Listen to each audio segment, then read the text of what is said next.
Hi, this is Judge Cisco. Do I have Ms. Steiger present? Yes. Hello.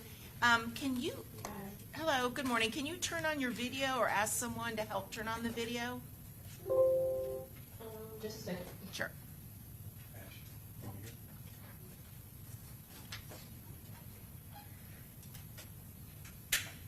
Oh, now the video's on. Where'd you go? Okay.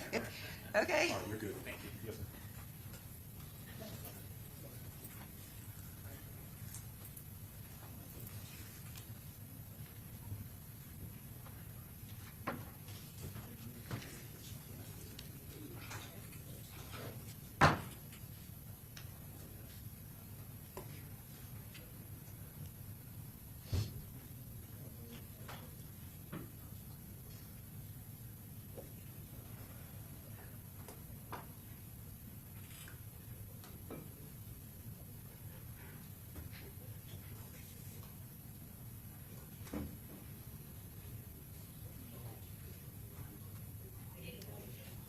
All right, Ms. Steiger?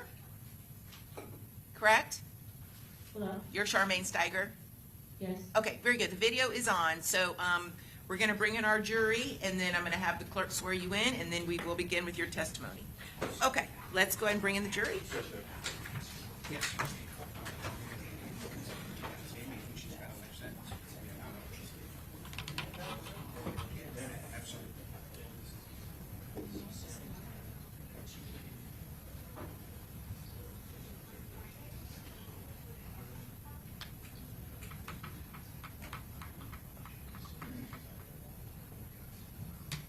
I believe that the witness is requesting that the media not.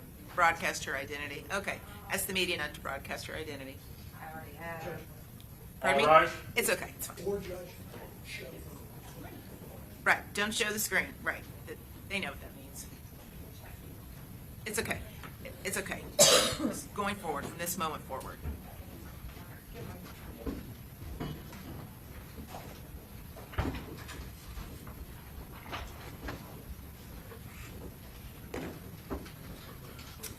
All right, welcome back, members of the jury. So when we broke yesterday, we had one. Oh, sorry. Oh, That's no, right. sorry. Okay. So yesterday, when we recessed, we had a witness on the stand, but due to scheduling issues, we have to call another witness out of turn. All right. So I believe Rashad Murphy is calling Charmaine Steiger, correct? That is correct. All right, very good. Ms. Steiger, please raise your right hand to be sworn. Do you solemnly swear or affirm that the testimony you're about to give in this class will be the truth, the whole truth, and nothing but the truth, so help you God?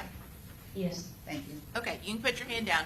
You may proceed, Mr. Hernandez. Thank you, Your Honor. Ma'am, could you state your name, please? Charmaine Steiger. And Ms. Steiger, I believe you're in custody in jail in the Duval County Jail in Jacksonville?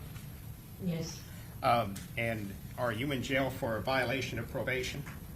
Yes. And are you scheduled to be released in the next few weeks, sometime in June? Yeah. Ms. Steiger, do you know the defendant, Rashad Murphy? Yes. And how long have you known him? Since we were teenagers. And how would you describe your relationship? Are you a romantic relationship? Are you his fiance? Yes. And you've known each other since you were teenagers. Would that be over 15 years? Yes. And do you have any children together? Yes, we have 4 children. I'm sorry? Yes, we have 4 children. 4 children. Now, how would you describe Mr. Murphy, Rashad Murphy, as a father and in your relationship with him? He's a good man. He's a good father. He's a super father. Meaning he's there through any and everything with his children. He never leaves his children's side. Anything that they need, anywhere that they have to go, he's there. He's a good man. He's a gentleman. And just from this situation happening, it's a situation that my children have to go through each and every day. And this pain here is just causing them to not be focused on the things that they need to be focused on. And Is, everything has been stripped away from them. Okay, so Ms. Steiger, I just need you just to answer the question that is asked, okay? Mr. Hernandez, go ahead. thank you. Do you love Rashad Murphy? Yes, I do. Do his children love him, Rashad Murphy? Of course they do. And you said he was a super father. Did he participate in their activities and help raise them? Yes, he did. Now, I'd like to go back a minute. How is it that, do you recall how you first got together with Rashad Murphy? How did you get to meet him? I met him at a football game. And were you together pretty much the entire time after you started your relationship? Yes.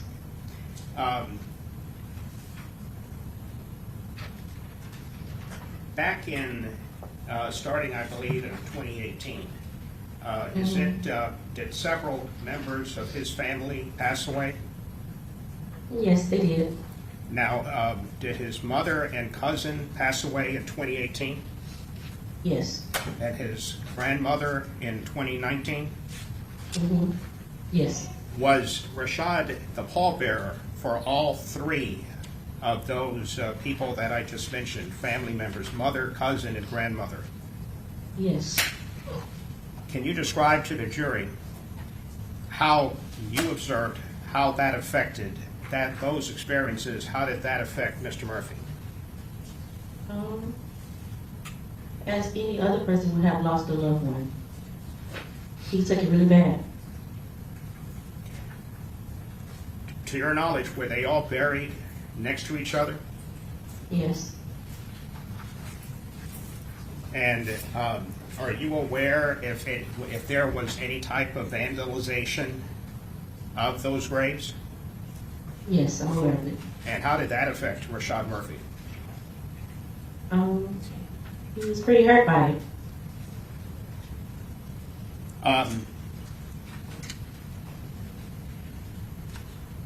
What do you know about Rashad's childhood? His father. Let's start with his father. What about his father? Was his father part of his life? No, not them. No, not really. Are you aware that, or was Rashad ever placed in foster care? Yes, I'm aware. And what about his mother? What type of mother do you have knowledge of was his mother to Rashad? She was a great mother. Pardon? She was a great mother. Do you know if Rashad is a religious person? No. When you and him were together, was he employed? Yes. Did he provide for you and your children together? Yes. Now,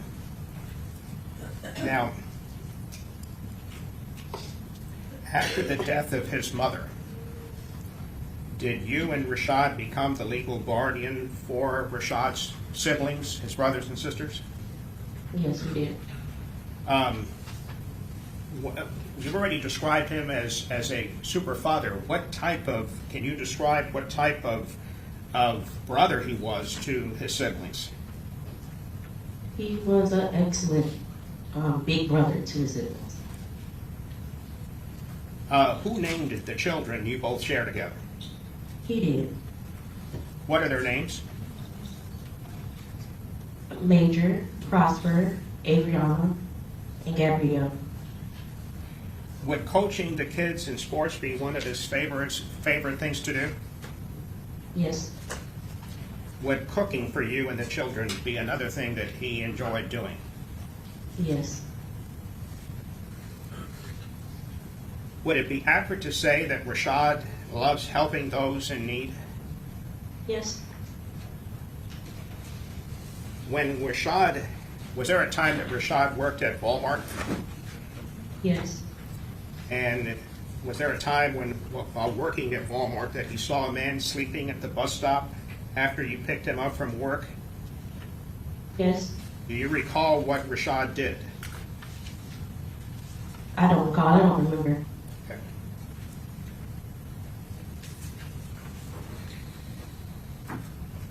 In 2023, a day before Thanksgiving, do you recall if Rashad was working for Amazon? Yes. Was someone waiting for him to check out of work? Yes, to my knowledge. Do you recall what happened that night? Yes, our house was shot up after we left work. Did Rashad quit his job after that? Yes, he did. What about Murphy and Sons? Did he work for them? Yes. What is Murphy and Sons? A business with his grandfather. And did he work for them to also help you and your children financially? Yes, he did. Has his grandfather passed away since he was arrested in this case? Yes. Did Rashad ever propose to you? Yes, he did. And were you and Rashad planning on getting married before his arrest in this case? Yes. Now, I asked you, and I want to make sure, do you know if Rashad is a follower of Jesus Christ? Yes, he is.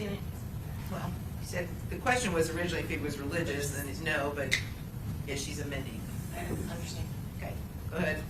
Thank you, Your Honor. Is Rashad a follower of Jesus Christ? Yes, he is.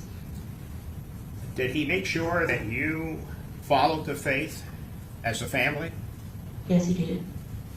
Are you aware that he taught Bible studies since he's been arrested and to other inmates since he's been in jail in this case? Yes.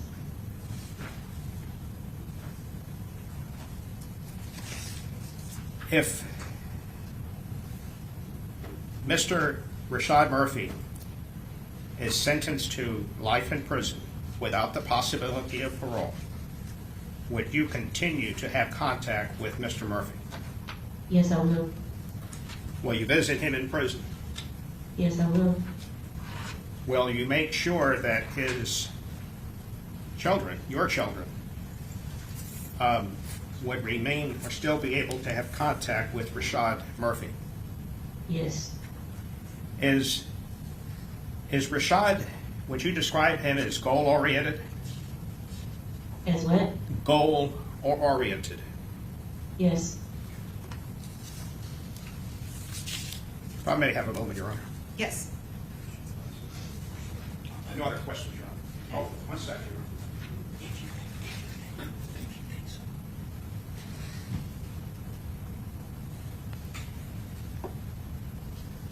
Before I finish, I just want to have you elaborate, if you can, a little bit more about activities when Mr. Murphy was not in custody and serving as a in-person father to his children. Can you describe what activities he participated in with his children? Football games, basketball games, soccer games, pageants for the girls, father and daughter dance, all kind of activities. How did Rashad's taking in and his siblings after his mother died, how did that affect you and your lives? It didn't affect us. We just know that the kids needed support, and we took care of them like they were our own kids. Thank you. Okay, very good. Any questions? No questions, Judge. Okay. All right, thank you, Ms. Steiger. Your testimony is now concluded, okay?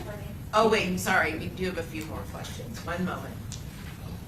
I believe the counsel for Davion Murphy has a couple questions for you. Good morning. Good morning. Do you know Davion Murphy? Yes, And how is it that you know him?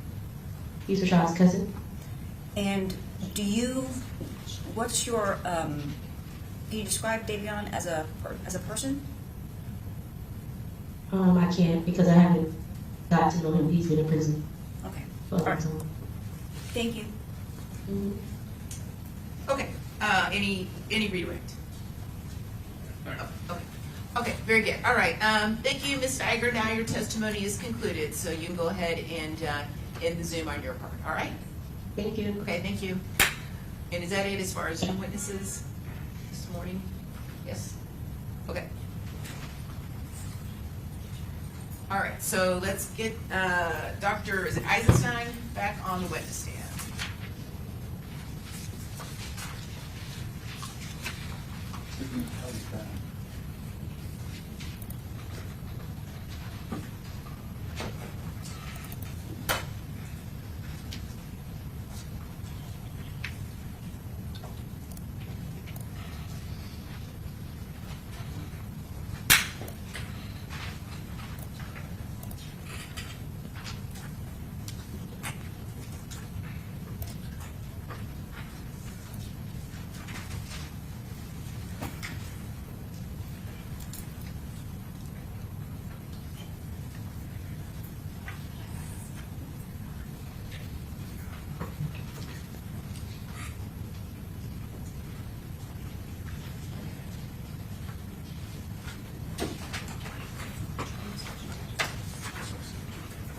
Good morning. Hello, good morning.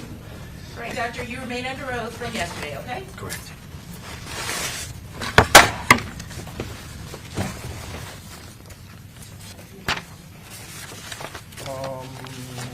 No.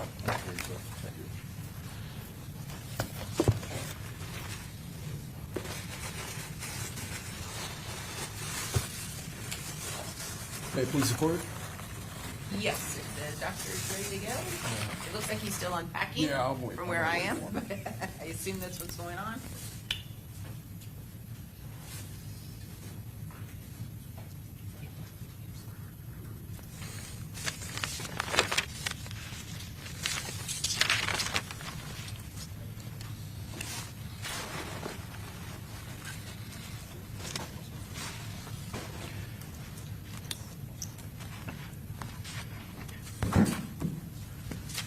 Good morning. Good morning. You all settled? Yes, I am. Okay.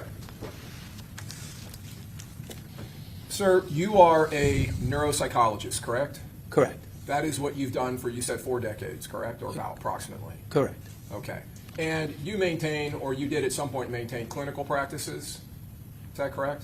I still do. You still do? Okay. So in addition to your forensic work that you do, where you consult with attorneys like Ms. Toomey, for Mr. Murphy, you do clinical practice where you see patients? Correct. But Mr. Murphy is not a clinical patient, correct? That's correct. All right. And consulting in legal cases like this, specifically capital murder cases where you would testify in penalty phase, you would consult to determine if there's mental health mitigation, that's a major part of what you do in your forensic work, correct? Correct. Right. So this isn't the first time you've come into a penalty phase like this in front of a jury and testified. Correct. Right? After your client's been found guilty, you come in and you're going to testify to what your findings are, correct? Correct. All right. You are not a medical doctor, correct? Correct. You're not a psychiatrist, correct? Correct. Those are two distinct things. Would you agree with me? Correct. Okay. So you did go, or you did some work at Yale University, but you didn't go to school there, their medical school, to seek a medical degree, correct? Correct. When you met with Mr. Davion Murphy, and I'm going to continue to refer to him as Davion Murphy because we have another Murphy sitting over here, okay? When you went to meet with him, did you advise him of the purpose and your role in the case? Correct. You made sure you understood that, correct? Yes. And you told him it was your role, if I understand correctly, to evaluate him and assess this case for any potential mental health mitigation. Is that correct? Correct. And when you went through these tests, you explained to him the test, correct? Correct. That you administered? All right. And you did obtain a history from him, correct? Correct. So he would have known you were there not to hurt him, correct? I'm sorry? You were there not to hurt him. You were not there in an adversarial position, correct? Correct. You were not sent by the state attorney's office or the prosecution. He would have known that, correct? Correct. And you made sure he knew that, right? Correct. Okay. Doctor, this is not the first time in a penalty phase situation where you have examined a defendant that you have recommended that there be diagnostic scans, correct? Correct. So you've done that in other cases too, correct? Correct.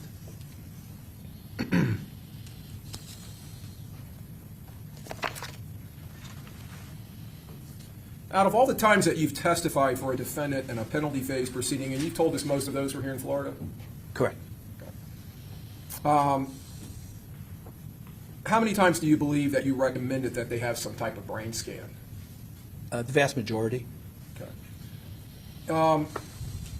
And how many of those times that you've testified was that on behalf of the prosecution?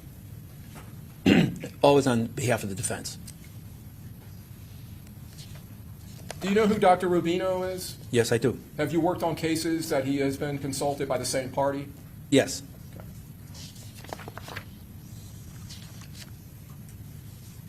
So one of the tests that you administered in this case was the TOMS, correct? Correct. The TOMMS? It's TOMM. I'm sorry, TOMM. But a lot of people will refer to it as the TOMS or the TOM test. Well, it's an acronym. It's an acronym, correct. What does it stand for? Test of memory malingering. Okay, so that's a test, that is a scale specifically designed to detect malingering, correct? Correct. And you don't tell the person that when you give them the test, correct? Correct. All right, so malingering is not giving genuine, reliable effort, correct? Correct. It's faking, basically, right? Correct. Okay. And how many times did you administer that test in this case? Well, it's administered one time, but there's 3 parts to the test. There's 3 parts to it, okay. So in that single administration, he is actually participating in 3 separate subtests or 3 tests? Correct. All right, but that's all done on the same day, is that right? Correct. The same time. Okay. How many days did you meet with the defendant, or did your partner meet with the defendant to administer testing? I believe it was 7 times. 7 times. And your partner in your practice also participated in this, correct, with administration of tests? Correct. And she is a psychologist? A licensed psychologist. Licensed psychologist. Is she your spouse, sir? Correct. Okay. Now, your practice, you maintain this generally out of your house in Miami, is that correct? No, we have an office. You do have an office. Okay, my mistake. I thought you had most of your practice done out of your house. So you have an office where you meet with your clinical patients? Correct. Okay. So your assessment of the defendant's reliability and credibility and effort, that was only done on that one day, correct? Well, with that particular test. That particular test, yes. So the other test you're talking about is a subtest of the Wechsler Adult Intelligence Scale, correct? That was 1. Right? And that's a subtest that can be utilized to detect malingering, but it's not the primary purpose of that subtest, correct? Correct. So that's a test that, in the literature, you can utilize it for effort and to determine if there's been a genuine effort? Correct. Right? Okay. And that's one of the several subtests of the Wechsler? Correct. I want to say it correctly. That would be the WAIS, the Wechsler Adult Intelligence Scale, correct? Correct. All right.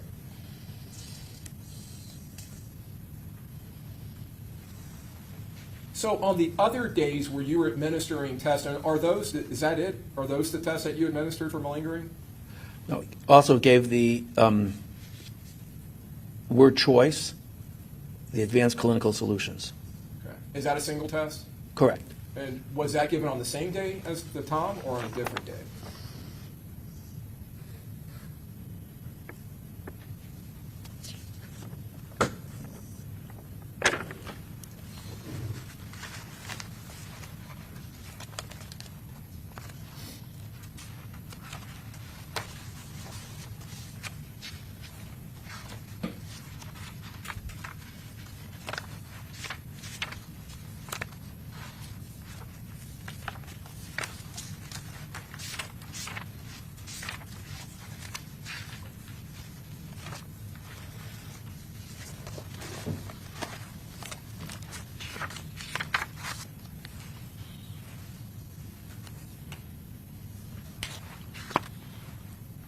No, it was a different day.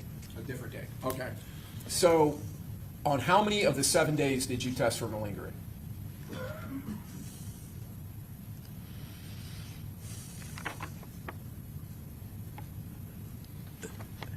Well, it was official tests were 3 times, but really it's throughout the evaluation itself. So it's 3 malingering measures on 3 different days. On 3 different days out of 7, is that correct? That's correct. Okay. So even assuming that he wasn't hedging or faking in some way in those malingering measures, and just was not detected, on the days when you didn't test him for malingering, you had no measure to assess whether he was. No measure. And I'm not talking about your clinical assessment. I'm talking about a measure, a test. Is that correct? That's correct.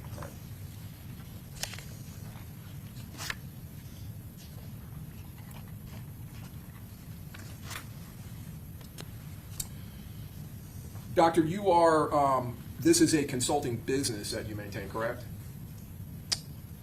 I'm not sure what you mean by that. Well, it's part of your business to consult in these types of cases, correct? Well, we're doing evaluations and we're assessing the individuals.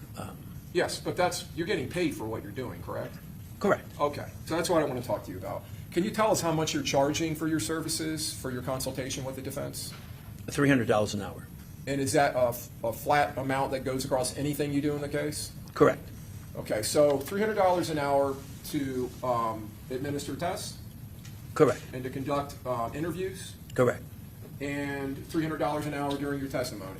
Correct. All right, and when the state of Florida took your deposition, you sent us an invoice for $300 an hour, correct? That's correct. For the multiple hours in that deposition process. Correct. Okay. And do you charge any kind of fee for your travel from Miami to here? Yeah, that's charged at a lower fee, At a lower fee, what is that? $125 an hour. And is that actual travel time, or is that some kind of a flat fee? No, it's actual travel time. Okay. So at this point, have you submitted invoices for payment? Yeah, up until this point, yes. Okay. How many invoices have you submitted? There have been several. Several. Okay. Do you know the total amount that you've been reimbursed or billed for? It's approximately $30,000. Okay. And that doesn't include your testimony last night and today, correct? That's correct.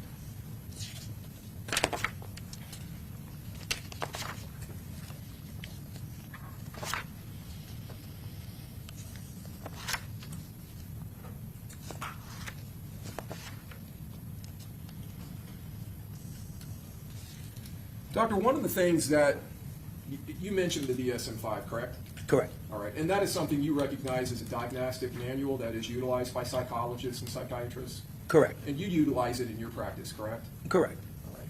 And are you currently using the DSM-5 TR, Correct. the current version? Yes. Okay. But at some point, you were, I'm assuming, utilizing the DSM-5 that I'm holding up here? Correct. Okay, all right. When you're conducting testing and evaluation for cognitive functioning, correct? The DSM-5 and general practice in the field of psychology would indicate that you should, depending on the test scores, you should always seek collateral information, correct? Correct. And that was the part, that's why you interviewed the defendant and spoke to his mother. Correct. Okay. When the defense provided you the materials in this case, you've told us you've received several records, including medical records and school records that included psycho-evaluations of the defendant? Correct. Right. Did they provide you with any of the law enforcement reports in this case? I don't believe so. Did they provide you with any video evidence in this case?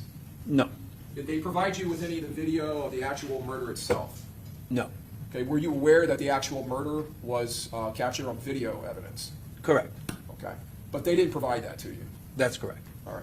And did they provide you any digital evidence, like social media evidence, No. or any audio, visual interviews, anything like that? No. Any deposition transcripts? No.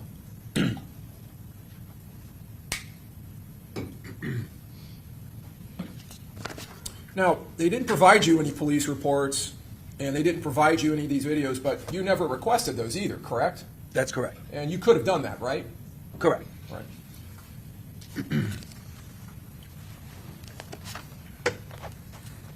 It would be fair to say that as far as that decision, in your position, you kind of drive the bus on that. You can make the decision to say, hey, I want all the police reports, I want any evidence that shows your client being interviewed or any statements he may have made, correct? Correct.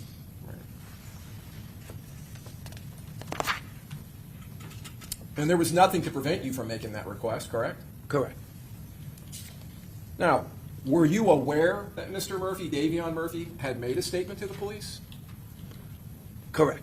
Right. Do you know the contents of that statement? No. Have you reviewed any of it? No. So you haven't even reviewed like a minute of it?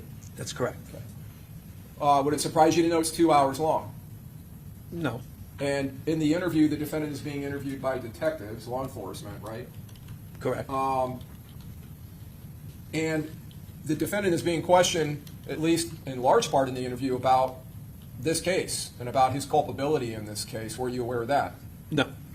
And in portions of the video, he is left alone in the interview room for several minutes in a couple different occasions and can be observed. Were you aware of that? No.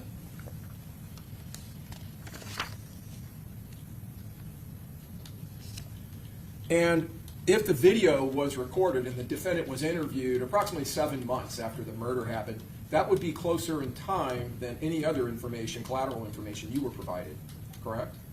And I'm not talking about your testing or anything like that. I'm talking about collateral information. I'm not sure what you mean by collateral information. Well, history given by the defendant or any records that were provided to you. Well, I'm looking primarily at educational records.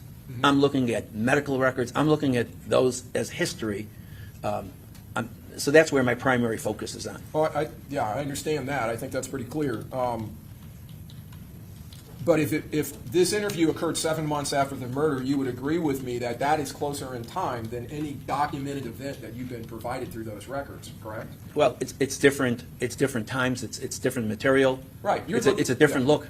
You're looking at, it's a different look at a different time in his life, correct? That's correct. You're looking at incidents that occurred when he was in elementary school. You're looking at incidents that occurred when he was 17, when he was 20, maybe when he was 25. This is 7 months after the commission of the murder that he's been convicted of. So that would be closer in time to the murder than all of those events that you were looking at, correct? That's correct. All right.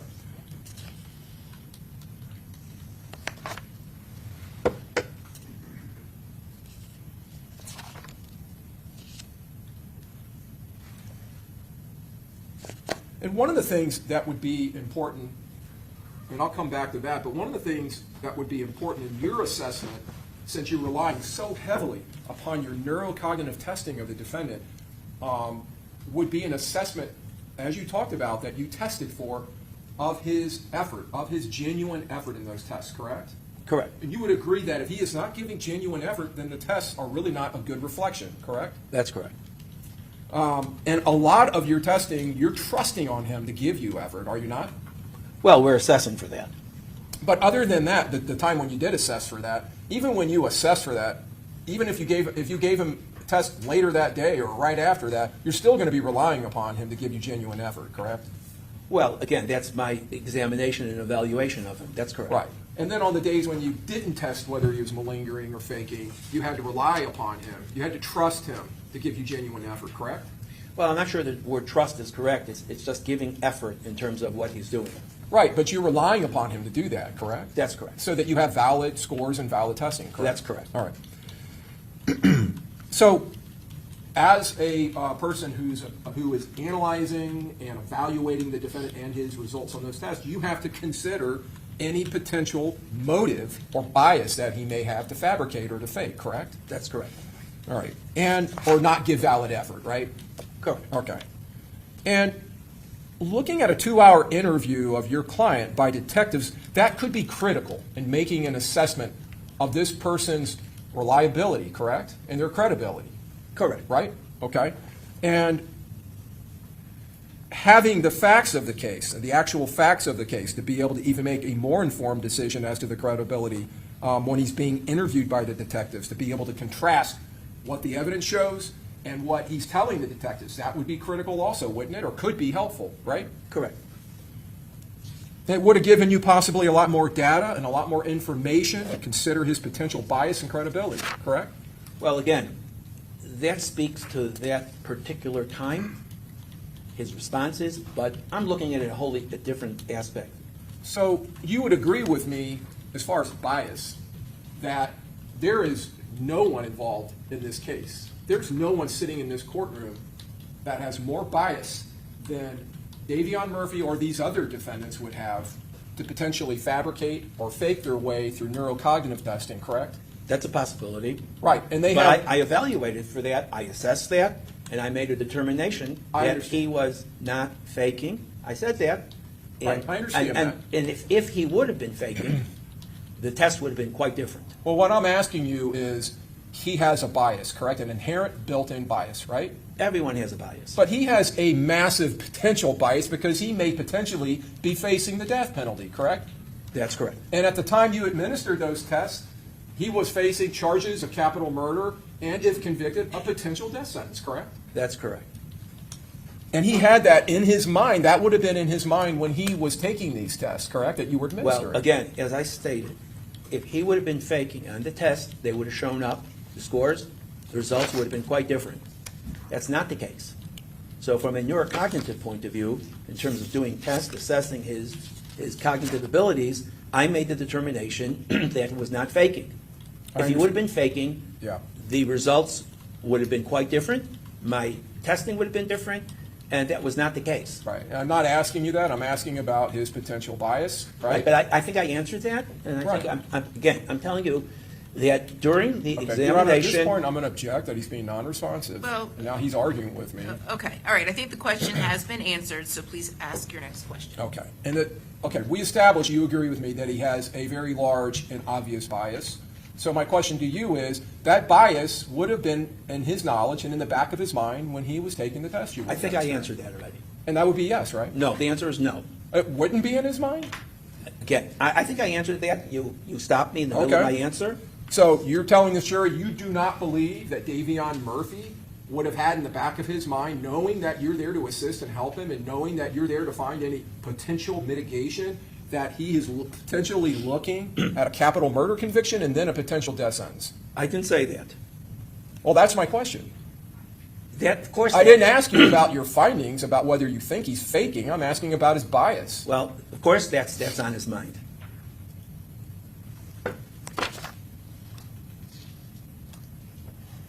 Now, going back to the interview with the defendant, assuming that the detectives had identified themselves and had identified what they were questioning the defendant about, all right, I just want you to be fully informed in this question. If the defendant lied to the detectives during that 2-hour interview, not once, but multiple times, that could potentially also be critical evidence for you to look at as far as assessing his reliability, correct? Well, it relates to that particular incident.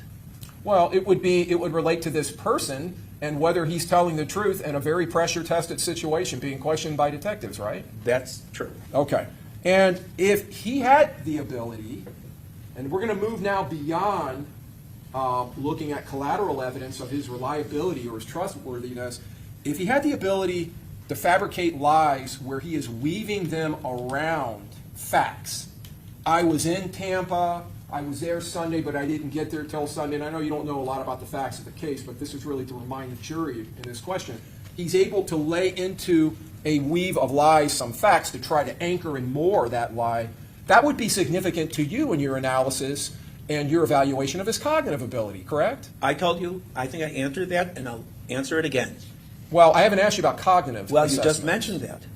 So if you want, I can answer that. or Okay. You can ask It would another be question. it would be critically important to that, right? Or potentially critically important to that. Again, that is something on his mind, but that's what I did not evaluate what his state of mind was or his interview. That wasn't part of what I did. Okay. Well, you would agree with me. It's not just something on his mind. That goes to his cognitive functioning, his ability to create lies out of whole cloth, correct?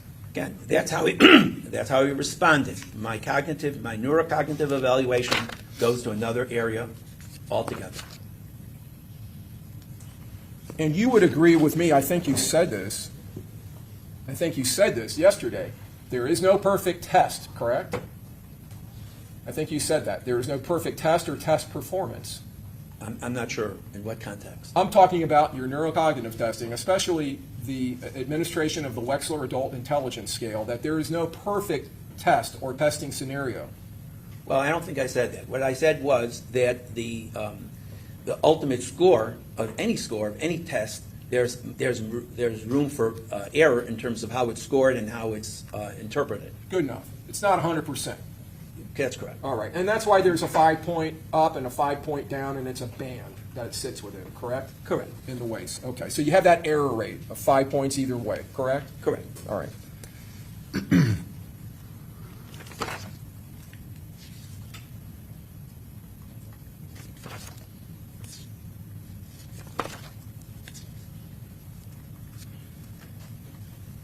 The ability, well, let me rephrase.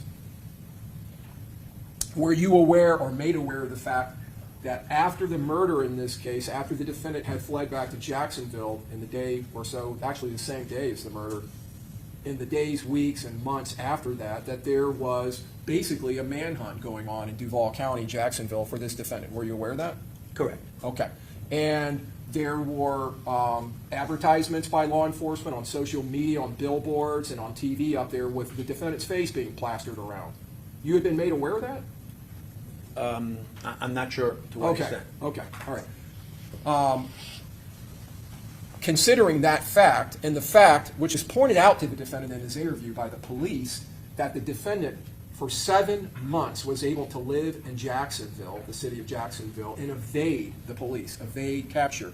Wouldn't that be significant to your evaluation, that fact? Again, I think I answered the question, but. No, this is a different question. Well, Doctor. it goes back to the same point that you're trying to make. The neurocognitive evaluation I'm is not trying to make separate. any points. I'm just asking you a question. This would go to his cognitive function No. in your evaluation of that, Okay, correct? again, I think I answered this, but let me answer it again. My evaluation of him was independent of what his conduct was at the commission of the crime or his behavior. I think I mentioned that, and I'm going to reiterate that, Okay. because I'm not going to discredit his performance based upon what his conduct was at the commission of the crime or how he conducted himself. So your assessment was independent of his conduct or his mental state during the commission of the offense. That's what you're telling us? I've told you that several times. Okay. So let me ask you about this. You gave an opinion yesterday to this jury, did you not, Doctor, that the defendant, the capacity of the defendant to appreciate the criminality of his or her conduct or to conform his or her conduct to the requirements of law was substantially impaired? That's correct.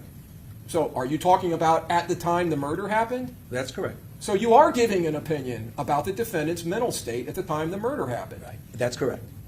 Okay, that seems to be completely opposite of what you just told this jury. That's not true. Okay, so then going on from that, you also gave an opinion that the defendant the felony, the murder in this case, was committed while the defendant was under the influence of extreme mental or emotional disturbance, correct? That's correct. And again, you're giving an opinion about his cognitive state, right, at the time the murder happened. That's correct. All right. So let me ask you some questions about that. So since you didn't look at a shred of the police reports in this case or see any of the video of the murder in this case, were you aware of the fact that the defendant in the hours before the murder actively took efforts to conceal his identity from any camera systems or from detection by the victim and his friends? Were you aware of that? He's harassing the witness and has been asked and answered repeatedly. Overruled. Go ahead. Were you aware of that? No. Okay. Were you aware of the fact that the defendant, when the murder happened, was dressed in all black, covering every part of his body except for his eyes, which had an orange or reddish colored ski mask on? Were you aware of that? No. That he took active measures to conceal his identity? Were you aware of the fact that the defendant, before shooting at the victim and his friends, snuck along? Excuse me? Objection. This is repetitive, it's been asked and answered. Overruled. Were you aware of the fact that dressed up in that outfit with a high-powered rifle in his hands, that he snuck along behind a bunch of cars to avoid detection by the victims and took up a position of concealment? Were you aware of that? No. Okay. Were you aware of the fact that the defendant did not come out of concealment until he absolutely had to, as the victim was fleeing in his car in a desperate attempt to get away, that he then revealed himself and opened fire on the victim's car? Were you aware of that fact? No. Were you aware of the fact that as the victim was fleeing in his car, that the defendant actively, purposely, intentionally followed the victim's car, running towards it, and then opened fire as the victim was fleeing away from him? Were you aware of that fact? No. And were you aware of the fact that after shooting at the victim's car, the defendant immediately, without hesitation, turned and ran back to a getaway car where he then secreted himself from the crime scene in the middle of the darkness in the night? Were you aware of that, sir? No. Okay. Wouldn't all of those facts have been critical to your assessment in determining these two opinions as to whether the defendant's cognitive abilities were impaired at the time he committed the murder? No. Don't all of those facts demonstrate a person's ability to adapt, their ability to conceal themselves, and to make purposeful, intentional effort to do so? Perhaps. Okay. And your testing is just one component of cognitive assessment, correct? Under the DSM-5? I'm not sure what you're asking. Well, when you're assessing a person's intelligence or their cognitive abilities, IQ testing, like the Waze, that's just one aspect of it, correct? I conducted a neuropsychological battery that consisted of many different areas of brain functioning, not just the IQ. Right, I understand that. So in addition to your neuropsychological testing, the DSM-5 recommends, when you're determining cognitive ability, that you need to also look at adaptive behavior, correct? That's correct. Behavior where a person is able to adapt to everyday living conditions, correct? Correct. All right. And wouldn't you agree with me that adapting oneself to a living condition where you're consistently, continually aware that the police are seeking you out and attempting to locate you and find you, that adaptation would be critical to your assessment in this case? I answered that already, and I said, again, my adaptive functioning that I did test for was not looking at those aspects. Right, and the DSM-5 speaks to that, doing testing for adaptive And behavior. I did that. Correct. But the DSM-5 also speaks to looking at collateral information of adaptive behaviors, correct? That's correct. All right. Let's go through a couple of those, if you don't mind. I don't believe we heard about these yesterday. Let me find my glasses.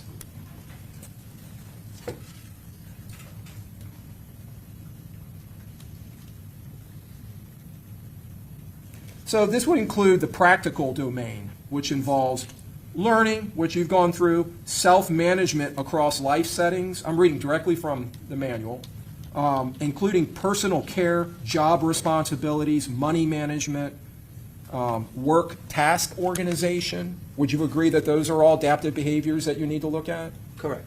Okay. Further, the DSM-5 specifically states adaptive functioning may be difficult to assess in a controlled setting like a prison or a detention center. If possible, corroborative information reflecting functioning outside those settings should be obtained. Would you not agree with me? That's the exact setting that you were conducting your adaptive behavior testing in? Correct. In the county jail here in Hillsborough. Correct. And what I'm talking about is corroborative evidence outside of the jail, correct? Well, what you're referring to is the case in point, which is not necessarily adaptive, and therefore I did not look at that.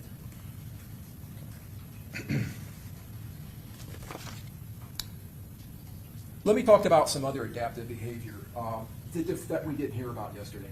So one of the things that you're to look at, as I brought up there, was job responsibilities and work task organizations, basically employment, the ability to obtain and maintain employment. You would agree with that, right? That would be an adaptive function? Correct. All right. When you interviewed Mr. Murphy, he gave you a work history, did he not? Correct. Okay. And the work history included his first job at Burger King, where he worked, I believe, for 6 months, correct? Do you remember that in your report? I don't think it was Burger King. If you look to, let me see if I can find it. If you look at the top of your page 4, Doctor. I'm sorry, you're right. Okay. So his first job was at Burger King preparing food, and he worked there for 6 months, correct? Correct. All right. He also worked as a dishwasher at Cracker Barrel, and he maintained employment there for 8 months, correct? Correct. All right. And he worked at International House of Pancakes for a couple of months, and Steak and Shake for 6 months as a grill cook, a short order cook, correct? Correct. All right.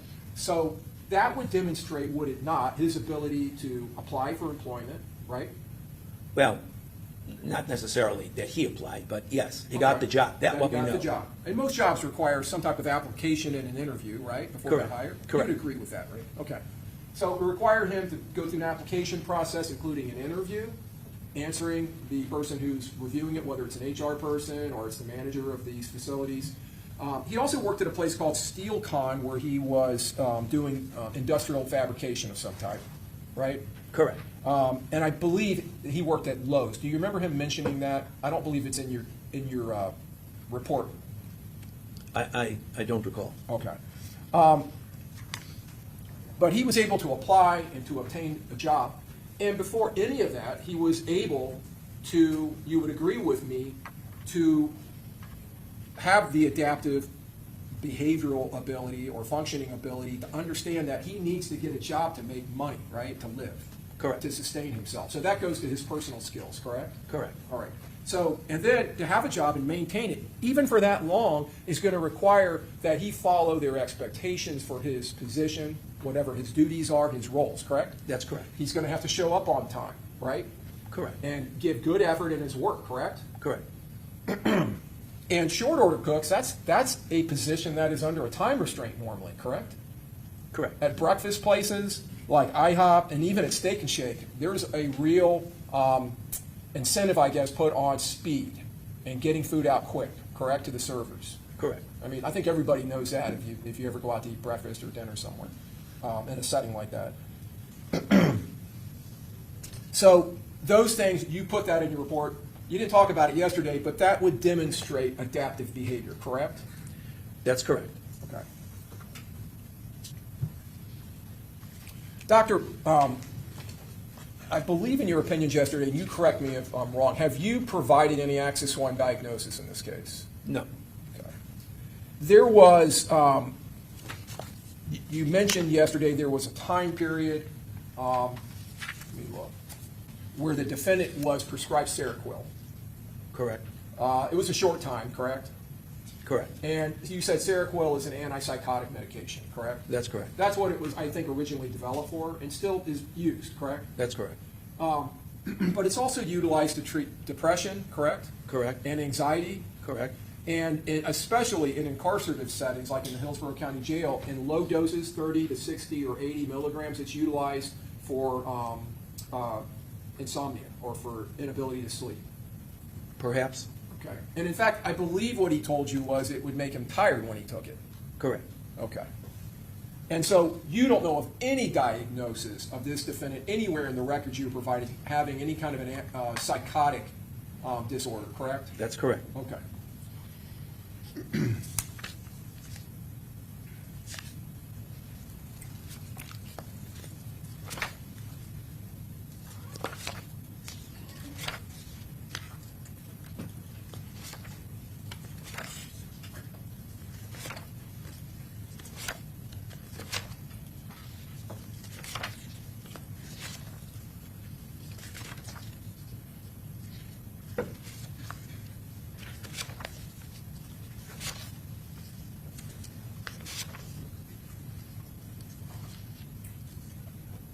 Before I move on from work, I know it's not in your report, but you interviewed the defendant on multiple occasions for multiple hours, correct? Correct. And you've distilled that down to about a page and a half, correct, of history in your report? Correct. Did he advise you that at one point the Cracker Barrel job, maybe the IHOP job, those were jobs he held in the city of Orlando? That's correct. You remember that? Okay. So you were aware of the fact that the defendant was able to manage a move from his home of Jacksonville to the city of Orlando, correct? Correct. And all of the associated things that involves obtaining residence, paying rent, signing a lease, all of the things that you would think of when someone moves from one place to the other, right? That's correct. Okay. And he was able to do all of those things, correct? Well, again, he wasn't living alone. There were some assistants. He was living Right. with a girlfriend. For a part of that time. Right. So Yeah. what he did and what he got assistance was, Right. that's unclear. Still a move, though, right? That's correct. And that would show the ability to manage oneself through everyday life, correct? That's correct. All right. You would agree also, before I move on, as far as the work itself and being able to maintain employment, that a person in those positions that the defendant told you that he held, the work he held, would require someone to work as part of a team, right? Correct. To be able to get along with their fellow employees and work efficiently with them? Correct. Okay. And without getting into the specifics, he told you the reasons that he may have lost a job had nothing to do with merit or his ability to perform the tasks at the job, right? Correct. Okay, all right. Were you aware, did he tell you that at one point, because of the cost of living in Orlando, that he actually was juggling 3 jobs at the same time? Correct. And he actually lost one of them because he was trying to do 3 at the same time. Correct. Okay.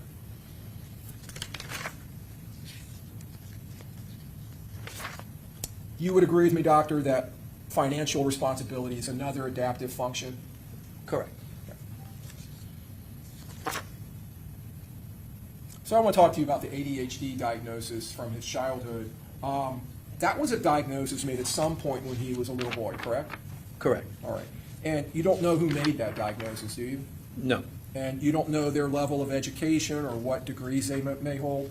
that's correct. You don't know their qualifications? That's correct. And you would agree with me, especially during that time period in our school systems in this country, a lot of little boys were being diagnosed with ADHD. You would agree with that? Correct. And he was seen by a Dr. Quinones at one point, a psychiatrist.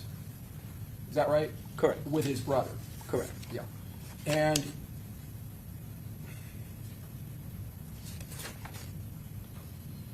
Miss Beeks, Serena Beeks, his mother, took her boys to that doctor for about 3 years, right, when they were little? Correct. And you don't know what he treated them for or any diagnosis he may have made, correct? Correct.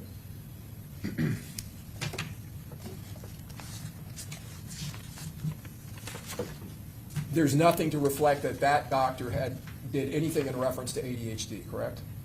Don't know. Okay. He was treated with medication when he was a little boy for ADHD, correct? Correct. Vyvanse, is that how you pronounce it? Correct. And Ritalin? Correct. And he stopped taking it when he was in adolescence because he told you he didn't like the way it made him feel.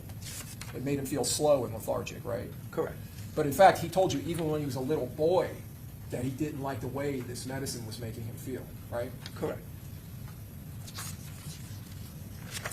And stopping the medication for a child who's been diagnosed with it in adolescence, that's not uncommon, is it? Correct. Now, you've talked about the defendant, some medical records you have suggesting that he had a motor vehicle accident. I think twice. Correct. Twice, okay. But his diagnosis with ADHD, that was years before that, correct? Correct.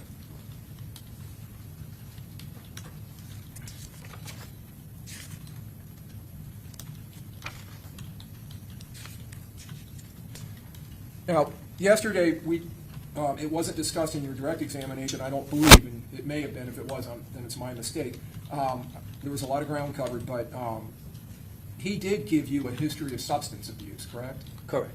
And what he told you was he started using substances in his early adolescence, right? Correct. That included drinking copious amounts of alcohol, correct? Correct. Smoking marijuana, Correct. and I believe taking MDMA or ecstasy. Correct. And that's behavior that he told you has persisted into his adult life. Correct. And correct me if I'm wrong, but the DSM-5 always advises in anything that you're looking at, as far as mental health, that you need to rule out any kind of substance abuse and its effects or the effect it may be having on the person, correct? Correct.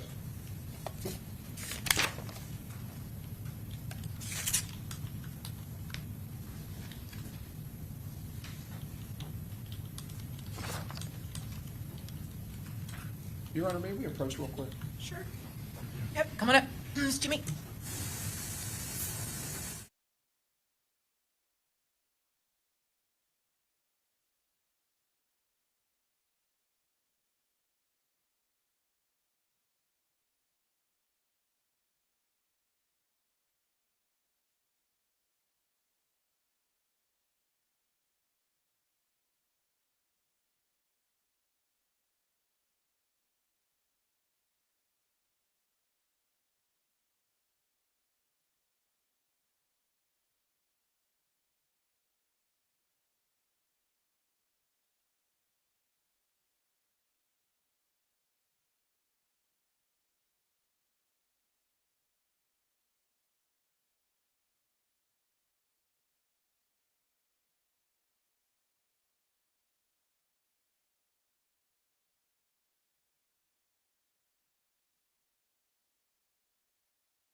Cognitive tests, they're updated, like you talked about, like the WACE has been updated several times.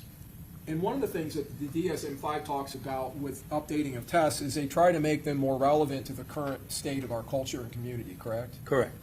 So that it's not unfair to people taking it, Correct. for lack of a better way of saying it. So I want to talk to you a little bit about this Texas Functional Living Scale that you utilized.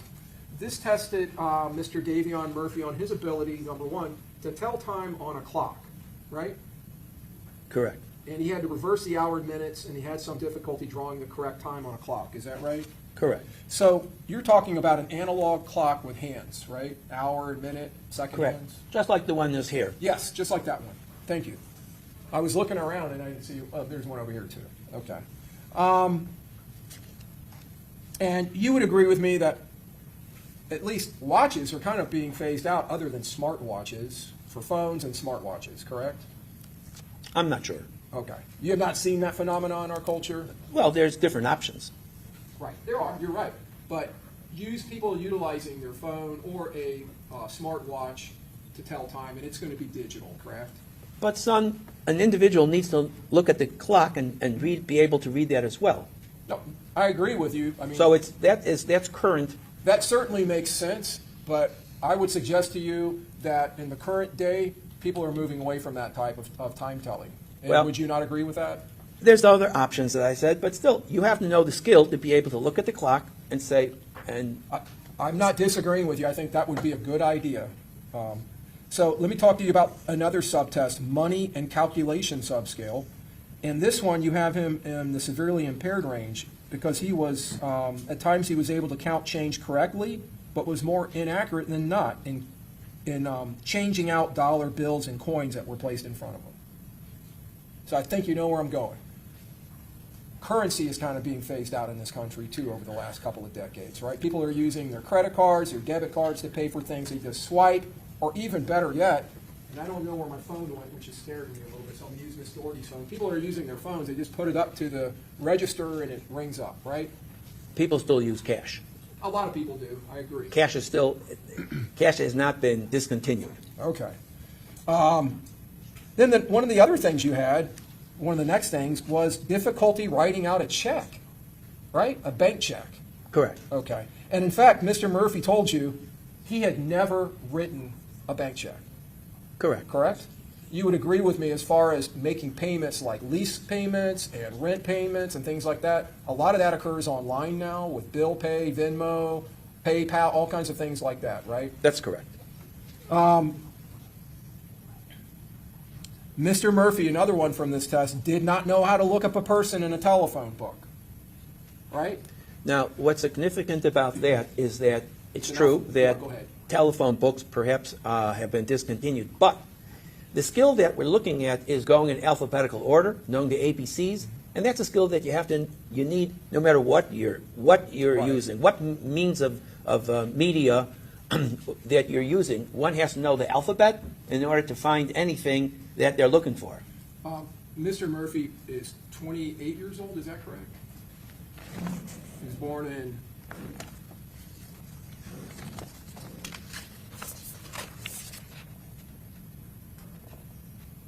...28 years old at the time of your test that you wrote? Correct. Okay.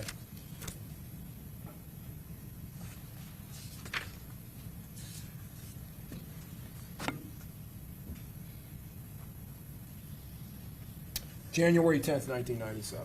That's correct. Okay, so he's 29 now. Correct. Okay. You would agree with me that there is a large section of the 20-year-old population in this country that have never laid eyes on a telephone book, correct? Again, I mentioned that even though it's discontinued, I understand. so you have to know the alphabet. That has not been discontinued. Now, another thing he had to do was address an envelope correctly, correct? Correct. And he had problems doing that? Correct. He was able to follow written directions and to describe the steps necessary to complete a simple task, though, correct? Correct. In fact, you wrote in the last section of that test before you moved on to the Kaufman Functional Academic Skills Test that he was able to carry out an instruction after some time had elapsed and was able to remember most of the factual information presented. That's correct. The skills are varied. On the reading subtest of the Kaufman Functional Academic Skills Test, he had a standard score of 82, right? Correct. Which put him in the below average range. Correct. Okay.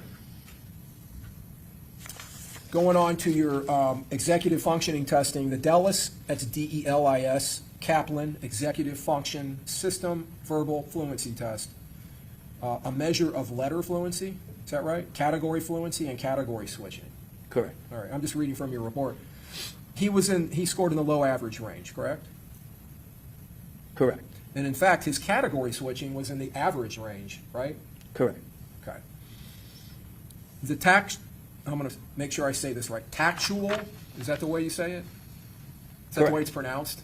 TACTUAL, tactual performance test, which is a measure of tactile form recognition, memory for shapes, and spatial location, as well as psychomotor problem-solving ability while blindfolded, right? Correct. Okay. He was tested on his total time in the average range, correct? Correct. He was able to complete the assignment in 4 minutes and 13 seconds, which was in the average range, is that right? Correct. And on the second trial, using his non-dominant right hand, he was able to complete the assignment in 4 minutes, 4 seconds, which was in the mildly impaired range, correct? Correct. And in fact, on the third trial, when he's able to use both hands, because part of this test he's using his dominant hand, part of it he's using his weak hand, now he's allowed to use both hands, he's in the average range, right? Correct. Okay. He was able to localize 6 of the shapes in their correct locations, which put him into the average range. Is that right? No. Uh, Yes, yes, correct. Okay, all right. He remembered 6 out of the 10, which was moderately impaired. Moderately impaired range. On the Wisconsin card sorting test, a measure which assesses the ability to form abstract concepts, to maintain and shift set, and to utilize feedback, he completed 7 categories, which put him in the average range, right? Correct. And then he committed 6 perseverative errors. Did I pronounce that right? Perseverative. Perseverative, which put him in the average range of functioning. Correct. Okay. In the learning and memory section, you administered a test called the Brief Cognitive Status Exam. In this test, which tested for auditory memory, visual working memory, immediate memory, and delayed memory, he scored consistently in the low average range with a borderline score on the visual working memory. Is that right? Correct. And you noted the scores were, again, better than expected compared to his IQ scores, correct? Correct. Auditory memory index, was that another test that you administered? That was part of the Wechsler memory scale. That's part of the Wechsler memory scale. This is a subtest then. That's correct. Okay, and this is on top of page 10. You indicated his ability to recall word pairs over multiple trials was in the average range, correct? Correct. And his ability to retain the information after a delay with interference was in the average range. Correct. Under the visual memory index of that same test, Mr. Murphy's ability to recall visual and spatial details was average, both immediately and after a delay, right? Correct. And his ability to view a design and draw it immediately from memory was in the low average range. Is that right? Correct. Okay. Going to your language area, are we still under that same general test, or is this a different area now? These are different tests. Okay, these are different. Under language, in the expressive vocabulary test, second edition, which measures word knowledge and expressive language, you put his score in the low average range of expressive language functioning, correct? Correct. His expressive language score was 31 points higher, significantly greater than his receptive language score. Is that right? Correct.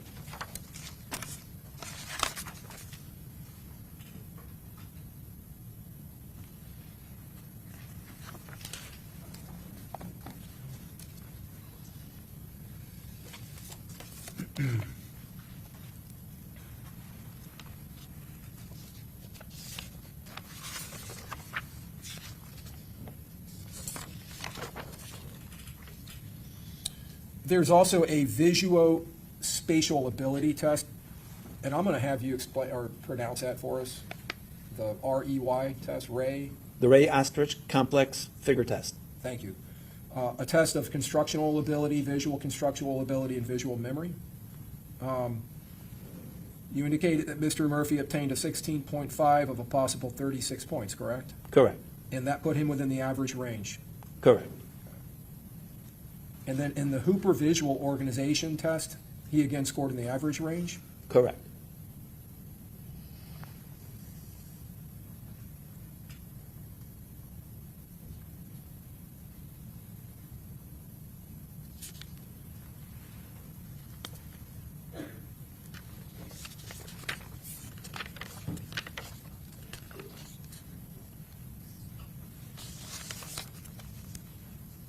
If you can go to your page 4 of your report. Thank you, sir.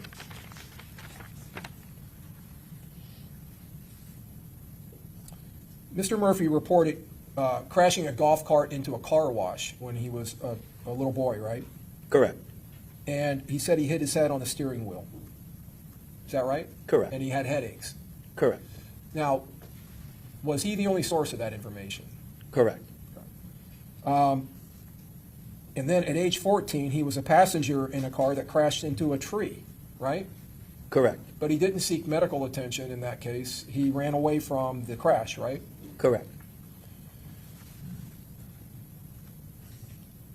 And in that instance, in that case, that crash into a tree, he's not reporting to you any kind of head injury, correct?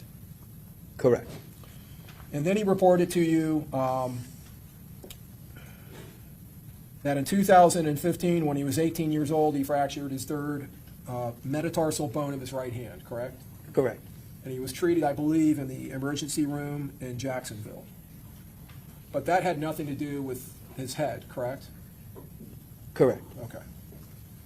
In 2017, when he was 20 years old, he was taken by fire rescue to Shands Jacksonville ER after he was shot in the groin, and you talked about the injury that affected his penis and then went into his thigh, correct? Correct. Again, that had nothing to do with his head, correct? That he didn't suffer any kind of injury to his head because of that, correct? Correct. And then about a little less than a month later, he's involved in another motor vehicle accident. He's taken to the ER at Shands. And that's when you talked about the Glasgow Coma scale of 13 out of 15, is that right? Correct. Now, there wasn't just one CT scan taken during that hospitalization. There were multiple CT scans taken, correct? Correct. All right. And none of them showed any kind of an acute intracranial hemorrhage, correct? Correct. Or No bleeding. Or bleeding, or mass effect, or territorial infarct. No broken bones. No broken bones, no brain swelling, right? Correct. Okay. They were normal. Well, it said, you're right, there was no bleeding. No bleeding. Okay. He did break his leg, correct? Correct. And was treated for that. Correct. And then in 2023, when he was 26 years old, he was a passenger, the rear seat passenger in a car that was hit by a truck, correct? Correct. And he was taken to Jacksonville Shands, where he's diagnosed with a pain in his forearm, a pain in his elbow, and a pain in his left hand, correct? And his back. And his back, yes. And in fact, there was a CT scan done at that time on his lumbar spine, Correct. all right, which found no I don't know how to say that, osseous abnormality. Correct. He had x-rays done of his forearm, his elbow, and his hand, which revealed no fracture, dislocation, or any kind of abnormality, right? Correct. Now, it says in your report, he reported hitting his head very hard. Was that what he reported to you? Correct. Okay, so that's not in the medical records, correct? Correct.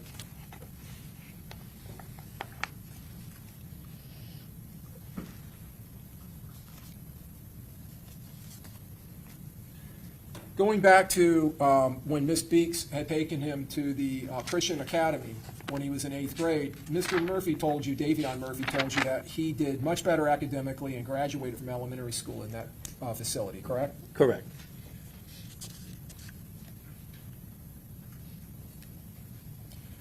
And talking again about Miss Beeks and her commitment to her son, at one point, I believe when he was in either 9th or 10th grade, she exercised what a lot of folks call tough love and kicked him out of the house, right?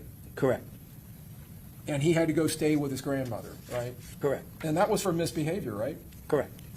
By his own admission, right? Correct. So you would agree with me, there was always someone there to take care of him, correct? Correct.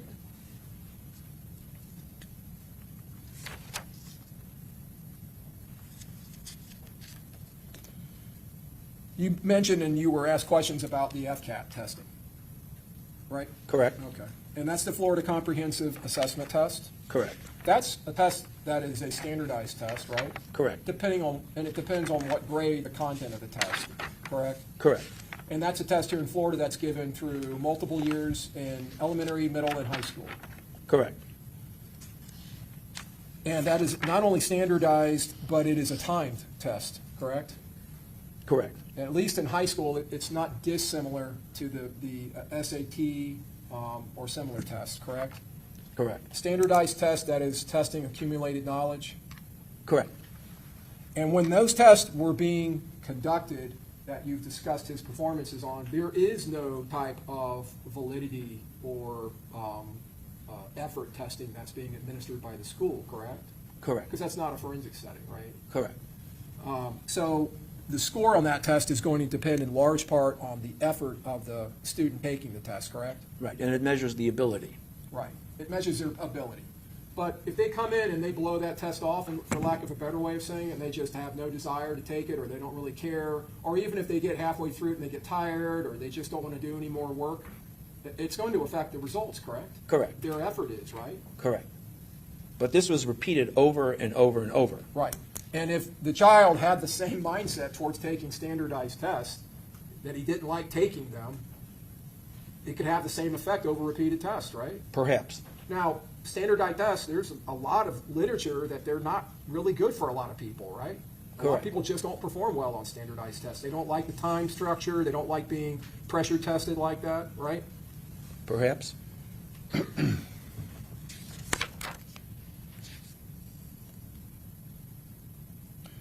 The only IQ test in his history before you tested him was the WISC, right? Correct. And the Wechsler Intelligence Scale for Children. That is, you indicated that the WACE is a gold standard test for intelligence, correct? Correct. For adults. Correct. Right. And the WISC is a gold standard test for children, correct? Correct. But any IQ test for children has to be discussed with a caveat that the age, which is 8 years old, and the developmental period of the individual. So it could change, and it was recommended that he be retested, but that didn't happen. Right. But it could certainly stay consistent, correct?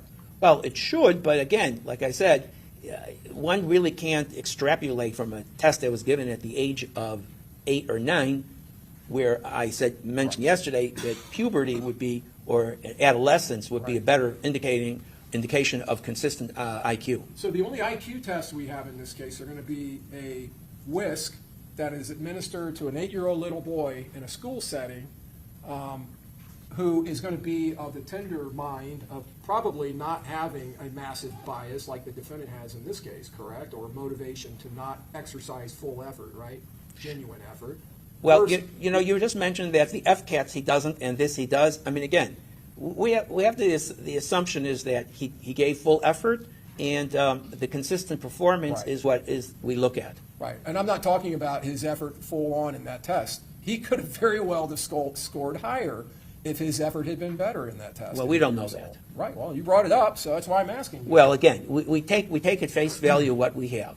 We don't So we what- don't okay. we don't say it could have been higher, it could have been lower. It is what it is. Well, before you interrupted me, the point I was making and the question I'm asking is, we have a test that he took at 8 years old where he doesn't have the same bias that he would have today sitting in this courtroom versus a test, the only other test that we have in front of us, the test you administered in the county jail, telling him that you're there trying to evaluate for mental health mitigation with him sitting there facing capital murder and potential death sentence. We have that test. So we have these two tests at the opposite ends of his life, correct? Correct. So we don't have IQ tests that could have been or should have been done throughout school multiple times tracking his intelligence in a much more, let's just say, environment that would be conducive to genuine effort, right? Correct.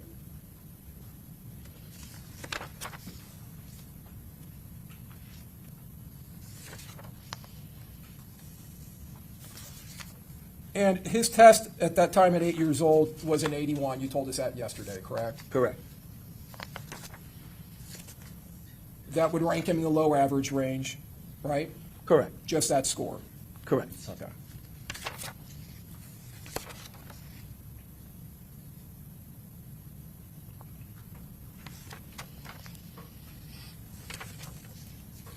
May I have one moment, Your Honor?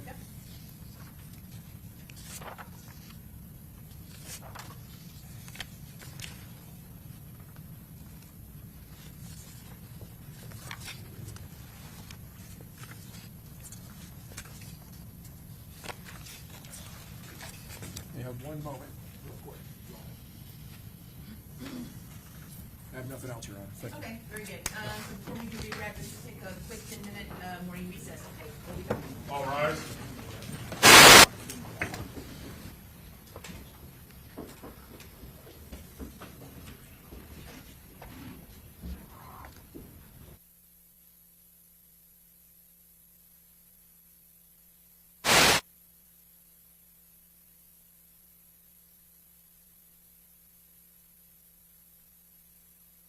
Okay, very good. Same as before, so you don't have to stay on the witness stand, but you just can't talk to anybody about anything related to the case on the break. All right, we'll be back in 10 minutes.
Before the witness and the jury is called. I was going to ask the court, I think the next witness, if I'm not mistaken, is Rubino, is that correct? Yes. Okay. I was going to ask for if we could take a break, either lunch break, or if I could have an extended 15 to 20-minute break before he testifies. I need to consult with my expert witness, who I just retained, basically over the weekend. I just got Dr. Rubino's deposition late yesterday and provided it to him. He has not produced a report. He's given me a PowerPoint with multiple images on it. And I haven't really had a chance to communicate with my expert about it. Okay. Your Honor, I have my doctor, if the court wants to call him out of. Dr. his Collins? Collins. Yeah, Are you ready to go with Collins? yeah, Yes. I can do Oh, Collins. Yeah. Yeah, we can at least do his direct. How long do you think you'll be on direct, Annie? Probably 45 minutes. Or maybe we could do that up to lunch or something. Do That's what? up to the board. We could do direct before lunch and I could cross him after Yeah, lunch. that's fine. Okay, all right. I do have a 1 o'clock, but I. No, no, I know, Yeah, I know. yeah, So I we're just, figured- yes, it's fine. No, so you're going to do your redirect of Dr. Eisenstein, and then if you want to go ahead and call Collins out of order, that's fine. If you're ready to go? Yes. Okay.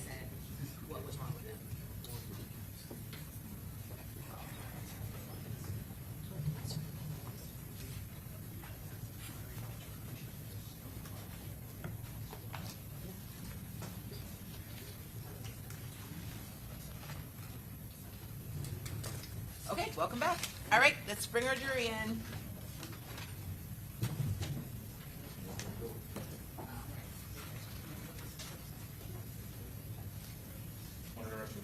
Okay.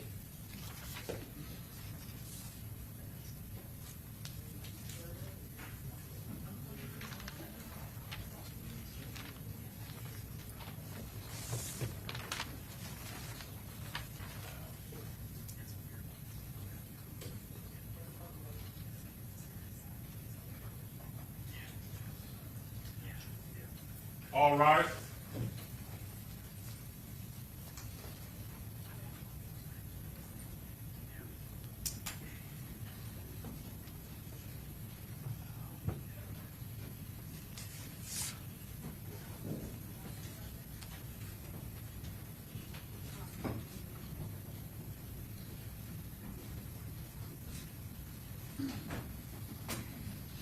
All jurors are in judgment. Okay, very good. Everyone have a seat.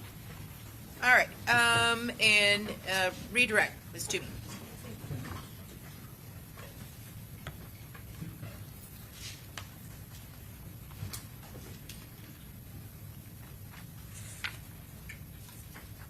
Good morning, Doctor. Good morning. All right, just want to follow up on a few things with you. The state indicated that pretty much every time you evaluate someone, that you always recommend brain scans. That's what the state had indicated to you. Judge, I would object. I never said that. That's a misrepresentation. All right, well, why don't you rephrase your question? Do you recommend that everyone that you evaluate get an MRI or a CAT scan or a PET scan of their brain? No. Would you agree that individuals in your training and experience, individuals that have been charged with first-degree premeditated murder, have a lot of mental health problems? Objection, leading. I'm sorry, what was the question? Do a lot of people, No, individuals charged with first-degree premeditated murder. just generally speaking? Yeah, leading and relevance. Yeah, sustain the objection.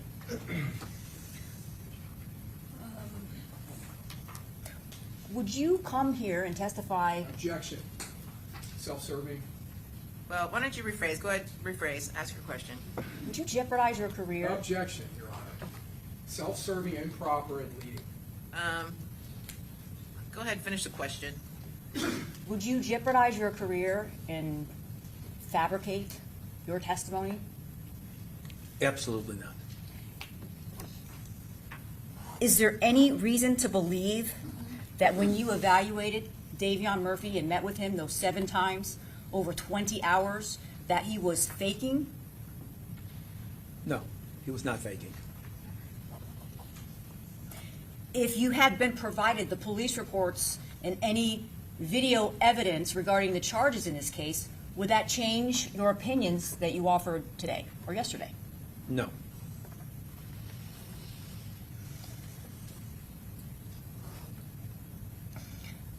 The state asked you questions about Davion Murphy's credibility during these evaluations that you performed. Do you recall that? Correct.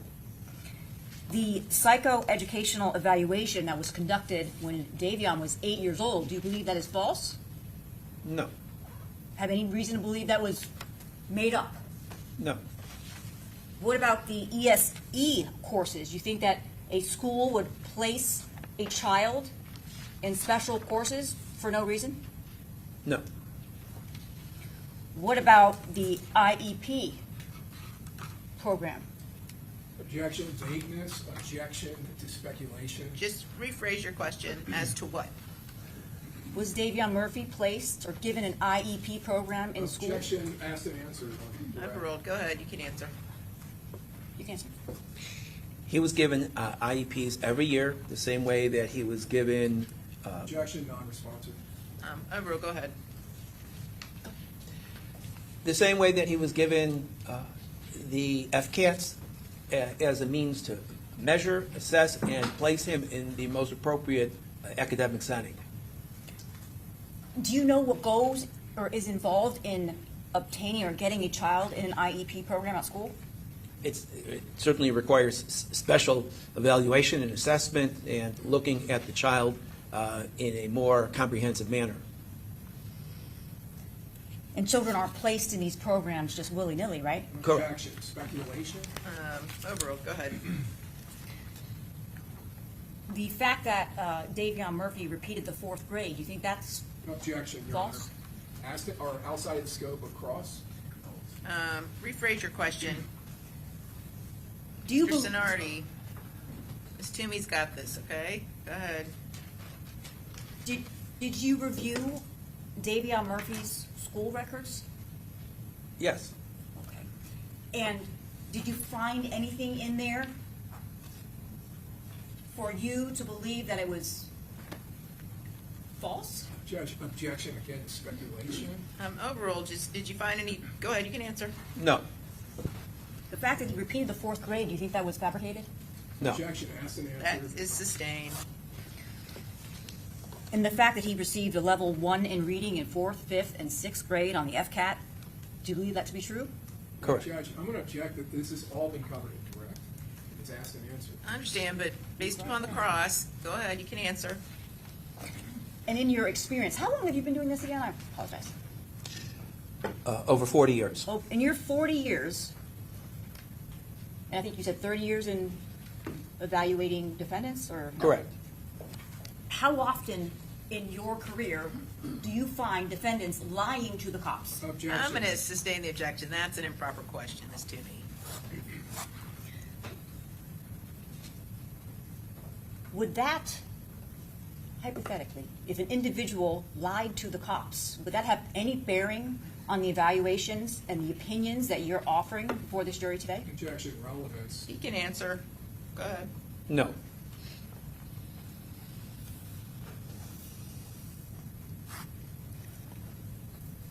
Adaptive behavior and adaptive functioning. Would you believe, or would you say that the adaptive behavior that was described by the state regarding this entire offense would be equivalent to having survival skills on the street? Objection, speculation, vagueness. You mean, you need to clarify, what do you mean by adaptive skills as to this whole Judge, case? can we approach real quick? Yeah, come on up.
Do you recall the facts recited to you about how this offense occurred by the state when they were Correct. questioning you on direct?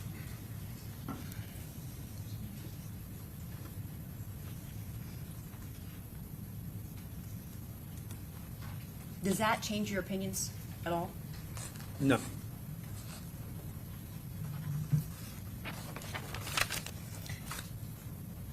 The state addressed with you Davion Murphy's employment history. He had, 8 months at one place, one job, 6 months at another, and 2 months at another job. Is that the extent of pretty much his employment history? Correct.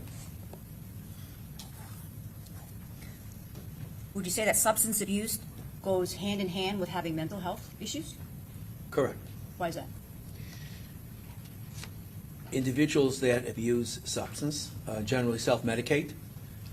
Their psychological state is it's compromised. Feelings of depression, feelings of loneliness and anxiety that he all described. So it's very common, typical, that an individual will use substances because that will make him feel better. Of course, it's not controlled, but substances are like, in a certain sense, like taking medication or self-medication. Self-medicating. Correct. And you met with Mr. Murphy, Davion Murphy, in person, right? Correct. Not by Zoom, right? Correct. And you met with him for over 20 hours, right? Correct. Thank you. Okay, thank you. May this witness be excused? Yes. Okay, thank you, doctor. You're free to go. Okay, and I think we're going to be calling another witness out of order. So, Mr. Hernandez, on behalf of Rashad Murphy. Your Honor, thank you. On behalf of Rashad Murphy, I would call Dr. Michael Collins. Okay, very good. So let's let Dr. Eisenstein get his stuff packed up, and then you can step out.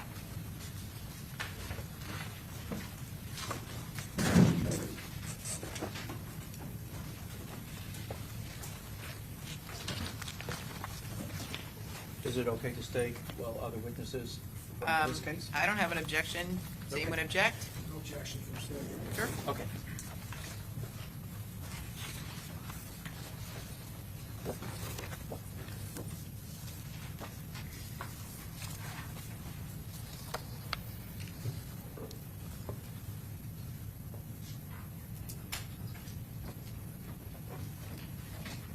Judge, can we approach him really quick? Yep.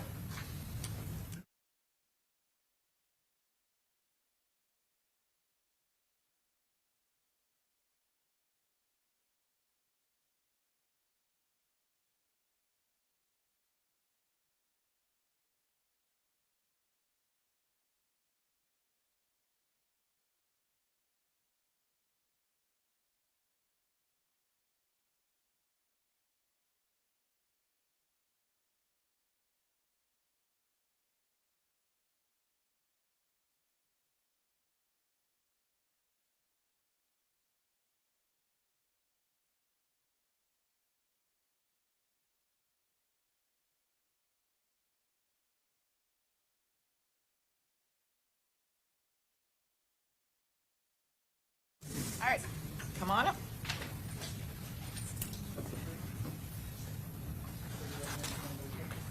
Do you solemnly swear or affirm that the testimony you're about to give in this class will be the truth, the whole truth, and nothing but the truth, so help you God?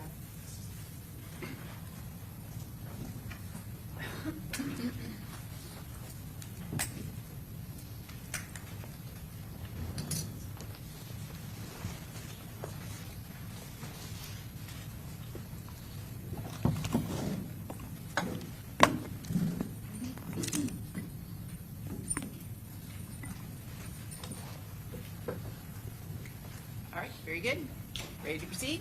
Go ahead. Thank you, Your Honor. Sir, could you state your name and your occupation? Michael Collins, licensed psychologist. And are you a forensic neuropsychologist?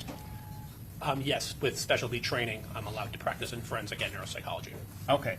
And if you could please tell the jury what exactly is a forensic neuropsychologist? Hello. As a forensic neuropsychologist, I've met all the state requirements to function as a licensed clinical psychologist first and foremost, and then through education and training, I've completed requirements to practice forensic psychology as well as neuropsychology. So it's really just additional training, specialized training on top of the standard training to be a clinical psychologist. Dr. Collins, can you give us a brief history of your educational background? Yes. I received a bachelor's degree from St. Cloud State University in psychology with a minor in biology. I obtained a PhD in clinical psychology, a specialization in neuropsychology from Nova Southeastern. I'm here in Florida. And then I completed a neuropsychology internship at the North Broward Medical Center. And I completed neuropsychology postdoc requirements as well as forensic psychology postdoc requirements following my graduate school and formal internship training. And what is your, tell us a little bit about your work history, the experience that you've had, and how long have you been practicing as a licensed psychologist? I've been practicing as a licensed psychologist since 2015. Since then, the majority of my work has been in clinical neuropsychology, conducting neuropsychological assessments for individuals with cognitive dysfunction, or doing working on forensic cases, competency, sanity, risk assessment, mitigation, and so on. Have you previously testified as an expert in the field of clinical or forensic neuropsychology? Yes, many times. Approximately how many times? I would say, if you include trials and hearings, probably in the neighborhood of 100 times. And were you asked to participate in this case by myself? Yes. Were you actually appointed by the court to testify and be a witness in this case? Yes. Can you tell the jury what it is that you were asked to do with respect to this case, and specifically with respect to the defendant, Rashad Murphy?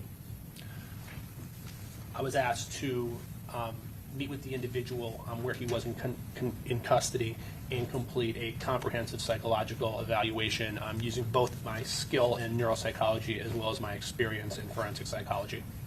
Were you provided some records to familiarize yourself with the case Yes. and the defendant, Mr. Murphy? Yes, I was. Can you summarize what documents you were provided? There was several records from the Hillsborough County Jail. They were both medical records as well as some educational records from there, as well as an arrest record, and then just the appointment for me to join the case. Were you made familiar generally about the facts of the case? Yes. And were you also given information about the defendant, Rashad Murphy, and his background? Yes. You said you did you in fact meet with Mr. Murphy at the jail? Yes, I met with him on 2 different occasions. Okay. And approximately how many hours did you spend in the 2 occasions that you met with Mr. Murphy? Each visit was about an hour and a half to 2 hours. Okay. Now, is meeting with the defendant, is there more than one purpose? Is to talk to him, to find out if he's cooperative? Would that be one of the things that you would want to determine? Yes, certainly. The individual's willingness to be forthcoming and cooperative with the evaluation is critical to any opinion that I can draw. Now, in addition to just interviewing him, talking to him, were there certain tests that you felt necessary to conduct? Yes, I conducted several different tests with him. I screened for his cognitive skills. I looked at his effort and any presence of possible malingering, and then I specifically looked at factors related to possible trauma or stress that he has endured. And was Mr. Murphy cooperative with you? Yes. And I think you mentioned, and we can go back to it more specifically, but you mentioned one of the things would be to determine whether or not there was any malingering going on, correct? Correct. And did you find any evidence that he was in any way malingering? No, my opinion that I took away after meeting with him was that he put forth his best effort, and any measures that I administered, he was able to pass, showing that there was no signs of poor effort on his behalf. Now, if you could go a little into detail about the different tests that you conducted to give the jury an idea of what each test, what is the purpose of each test, and what your findings were. Yes. There's really 3 different levels of the testing that I completed for this evaluation. One was really just a basic cognitive screening to get some type of understanding of what his cognitive functioning would be, and if there would be any cognitive factors that would potentially be of interest for the case. He completed both a cognitive screening that looks at various cognitive domains, as well as a pre-morbid intellectual test. Both of those measures came back as average functioning, indicating his overall intellectual skills were in the average range, and there was no red flags with regards to any of the cognitive screening that I conducted. I also administered multiple measures of effort and malingering testing. Those are important just to ensure that the results that I'm getting during the evaluation can be indeed considered to be valid and reliable, and that his reporting to me can be considered to be accurate. And then specifically for this case, I conducted some measures in relation to his mental condition. In this case, it was post-traumatic stress disorder, and so I administered multiple checklists as well as conducted a comprehensive interview with the defendant in order to get a feel for how significant, were there any events that brought on trauma, and would this be something that would be, relevant to what I was asked to do in this evaluation. Now, I will ask you in a little bit more specifically about what you just mentioned, the post-traumatic stress disorder. But in addition to the test, you interview him, correct? Correct. And is part of the interview information about his background, his childhood, the environment that he grew up in, things of that nature? Yes, that is a portion of the clinical interview that I conduct. Okay. And do you compare what he's telling you to the records that you were either provided with from the jail or from other sources? Yes, when they're available, I can, yes. Okay. And did you find any inconsistencies between what he told you and what the records reflected? No inconsistencies that I was aware of. Now, what did you find out about the background that he grew up in, the environment, the community that he grew up in? His upbringing, I think, would be considered to be turbulent in that he was in an unstable household. His father was in his life for portions of his life. He had a good relationship with his mother, but his mother had substance abuse issues. She had a hard enough time managing her own well-being, taking care of herself, let alone trying to care for children. So his upbringing in his early years, I think, would be considered to be pretty turbulent. And then at one point, I want to say around the age of 8, he enters into the foster system, where that goes on for a few years. And then, based on what he reports, what I'm aware of, he was exposed to several more traumatic and stressful situations while he was in the foster care system. Before we get to that, what type of father figure did he have? His father was in and out of his life. His father had his own issues, I think, particular to mental health. There was also some concerns about his mother with mental health and also substance abuse issues. But from the way it was described to me is that his father was in and out of his life, and that his father could be abusive at times in the household. Abusive towards him and his mother? Yes. And at some point in time, did his mother have a remarried or had another significant other that became part of the household in which Mr. Murphy grew up in, the stepfather? Yes, I'm aware that there was a stepfather that was part of his life growing up as well. Was there also evidence of physical abuse during that relationship? Yes, that I'm aware of. Okay. Now, you mentioned foster home. Do you recall how old he was when he was actually placed in a foster home? I believe it was him and his younger brother were both put into foster care. I believe that he was in school at the time that he was taken from the school, brought into foster care. And then he was in that system for, like I said, multiple years. And he had described some of the families that he had lived with as being abusive towards him and his brother. So even after he was taken out of his house, his family home, and placed into foster care, did you determine that he actually had faced additional physical abuse while in foster care? Yes, physical as well as mental abuse.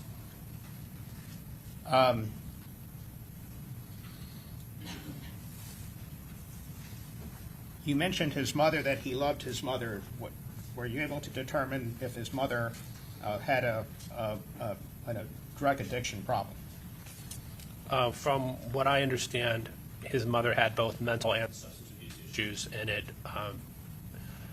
impacted her, being a mother and her ability to take care of her children. Are you, from your records and from your interview, did you determine if Mr. Murphy had any male role model in his life? He was close with his grandfather, and I know that as he got older and he was involved in sports, he had a good relationship with coaches through high school. Are you familiar with, did you gather information about the neighborhood, the community that he grew up in when he wasn't in foster care? From what I understand, it was a pretty tough neighborhood with violence throughout the area that he grew up in. Are you familiar with an incident that happened in 2023 when he was shot at? Yes, I'm aware. Please tell the jury about that. In 2023, I believe he was in a car and another vehicle or somebody came by and they shot at the vehicle, I want to say like several dozen times. What did you do? Were you able to determine his relationship with his fiance, his relationship with his children, and his relationship with his siblings? Are you able to provide any information about that?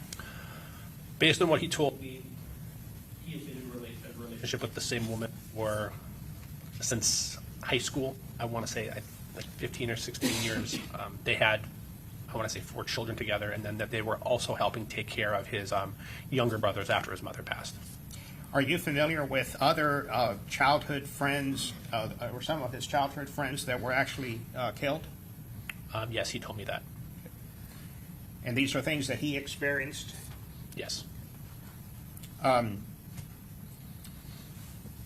You mentioned, I think you said PTSD, or post-traumatic stress disorder. Please tell the jury what exactly that is. Post-traumatic stress disorder is a mental condition that's diagnosed by psychologists like myself as well as psychiatrists. It is a mental disorder that is unique to other mental disorders in that for PTSD there must be a known etiology. The known etiology is the stressful event that then perpetuates the symptoms after that.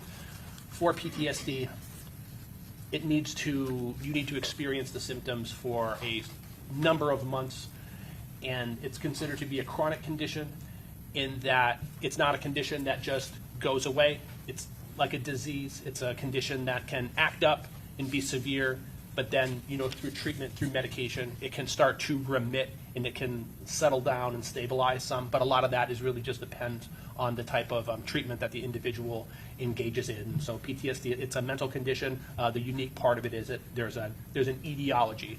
There may not necessarily be a known etiology to other mental health conditions, but for PTSD, we're able to identify an etiology or multiple. Is that what you have or what is your diagnosis with respect to to Rashad Murphy after reviewing records and and conducting tests and interviewing him? I diagnosed post-traumatic stress disorder. Now, I think you've already said, is it something that can be cured? I wouldn't say cured. It can be treated, and based on treatment, the symptoms can stabilize or they can remit.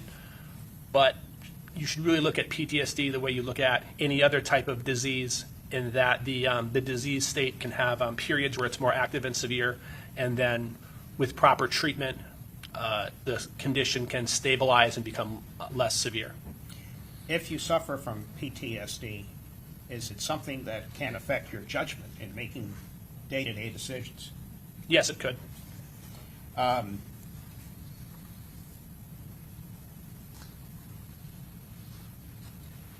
And on the same lines, does it limit your judgment with respect to decision-making? It could, yes. And is it something that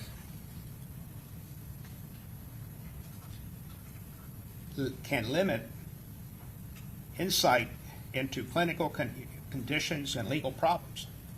Yes, it could.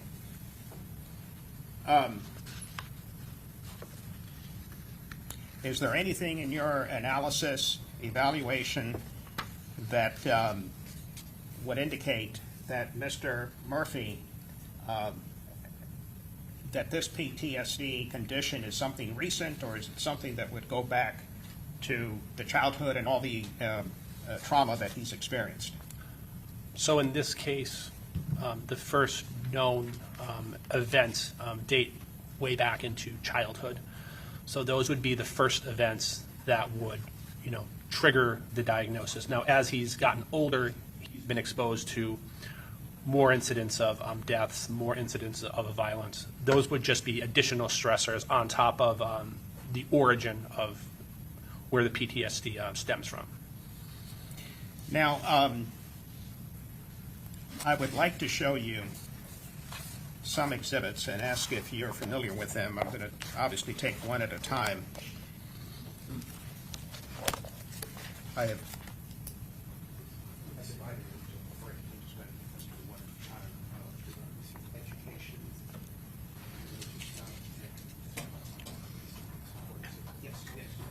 No objection, Your Honor.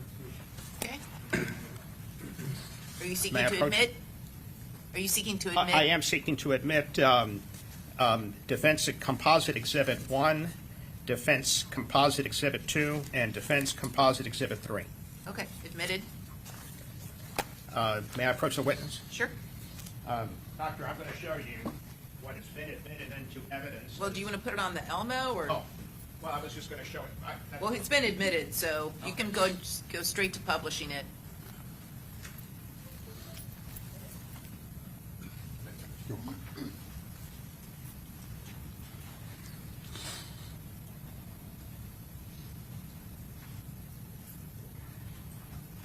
How do you adjust the size? I'm sorry. I took my glasses off. I wouldn't be. Okay. So that's why. Okay. If, okay. Sir, if you could look at the screen, and this is Defense Exhibit number 1, and I'd ask if you could identify it. This is a high school diploma for Rashad Murphy. Okay. And related to that, part of the composite exhibit, do you recognize or having seen that before? This is an official GED transcript. And does this indicate or support what Mr. Rashad told you, that he did complete his GED requirements and got his high school diploma while incarcerated at the Hillsborough County Jail? Yes. Now, I'm also going to show you Defense Exhibit number 2, which is sort of a different category, but I'm going to have to take them pretty much one by one to see if you recognize if you recognize these documents.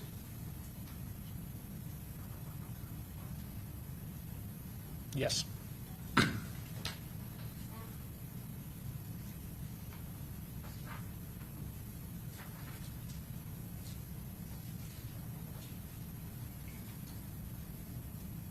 Yes. Yes.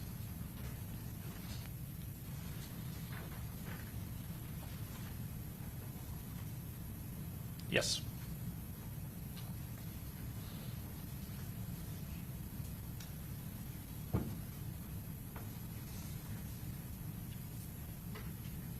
Yes.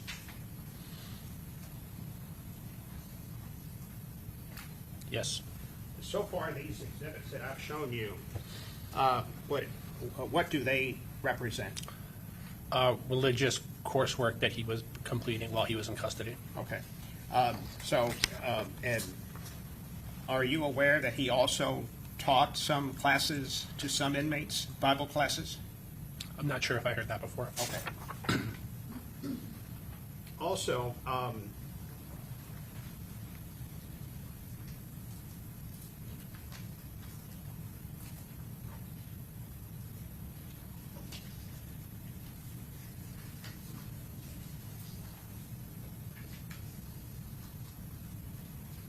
were there also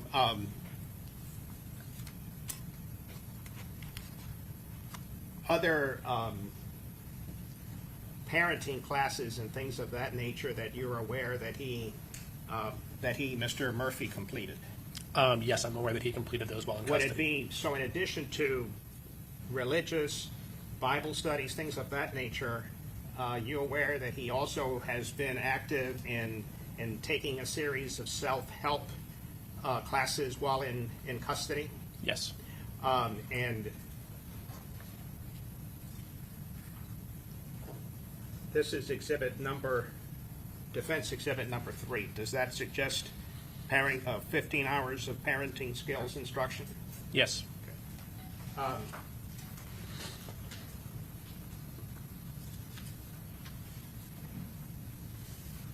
And when I refer to self-help, would this be another one of those types of classes, Yes, I believe so. as well as this one being emotional regulation, Yes. and this one would be Alcoholics Anonymous for the general population? Yes. Do this activity that Mr. Murphy has participated in while in custody, would it suggest that he has taken a as positive approach as you can when you are in custody? I'm not sure everything that he was offered, but it does show that he put forth effort to completing some of these educational requirements while he was there that he would see to be helpful. Did you see any records whatsoever that he has been a problem while in custody? None that I'm aware of. Do you have any opinion as to whether if he spends the rest of his life, be sentenced to life in prison, that he would be a troublemaker or otherwise, as opposed to a troublemaker, someone who would be a positive influence to other inmates? It's impossible for me to predict the future. Certainly, he would be encouraged to put forth the same effort in any correctional setting, to participate in their mental health services, to participate in any parenting programs, to participate in any religious programs. Those are services that should be available that would be recommended for him to continue doing going forward. Backing up a little bit, before he was incarcerated, did you determine, do you have an opinion or able to determine if he pursued lawful employment?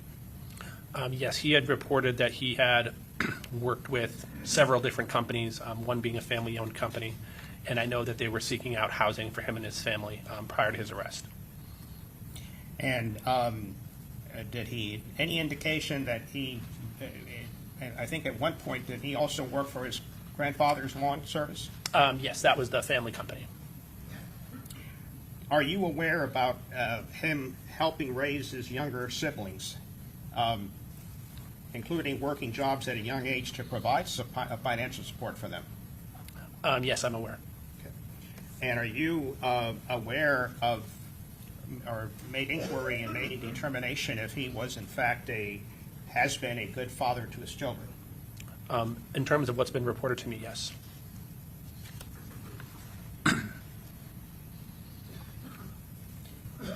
And are you aware, sir, that the defendant, Mr. Murphy, has no prior felony convictions?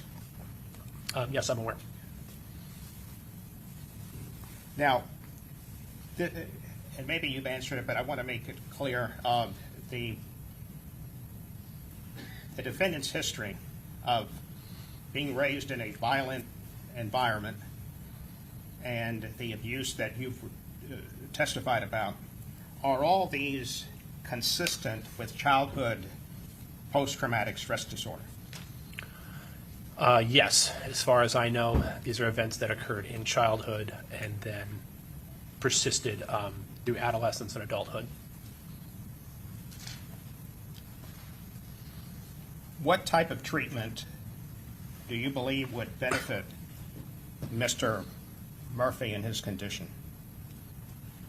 There's really a couple of different options, one being more the therapy option, which I would certainly recommend an intensive individual therapy, trauma-informed with a licensed practitioner that's well-versed in treating PTSD and other severe anxiety and stress disorders. I would also suggest just a psychiatric consultation to meet with a psychiatrist to talk about what some of the possible effective medications that would be available for him. Now, sir, in addition to your diagnosis that you've already provided to the jury, in reviewing records, did you determine that this diagnosis of PTSD was already diagnosed by the Hillsborough County Jail? Yes, I'm aware.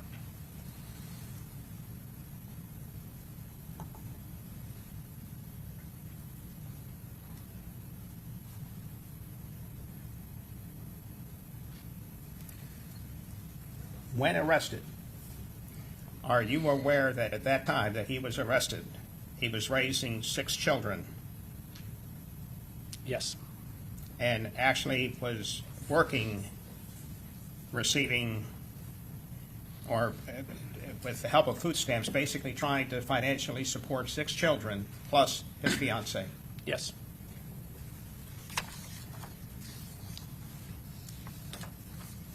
I may have a moment, Your Honor. Yes.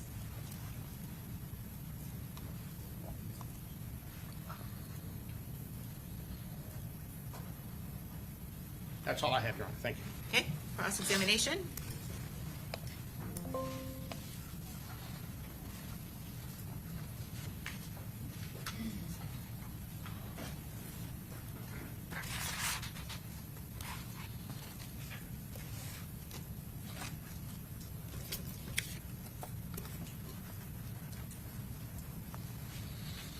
Good morning.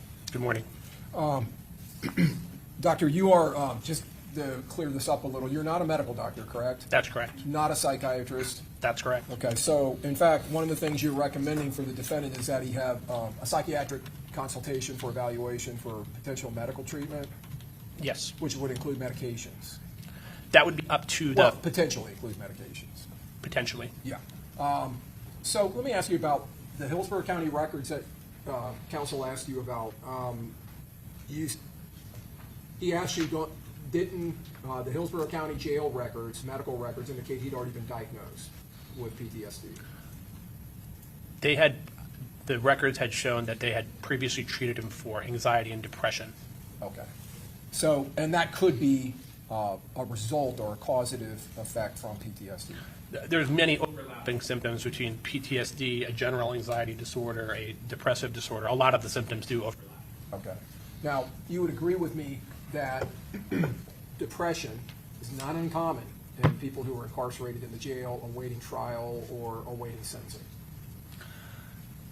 Certainly situational depression or adjustment disorders would be common for individuals that are, maybe in custody, they have pending legal situations and whatnot.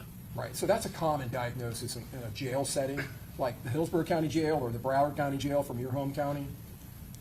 Yes, you're going to see a lot of those types of mental conditions treated in those settings. Right, that's something not uncommon and not unexpected for someone in Mr. Murphy's shoes who was facing trial on a capital murder case, correct? That's correct. In fact, Mr. Murphy told you, and you indicated in your report, I just need to find where I highlighted it.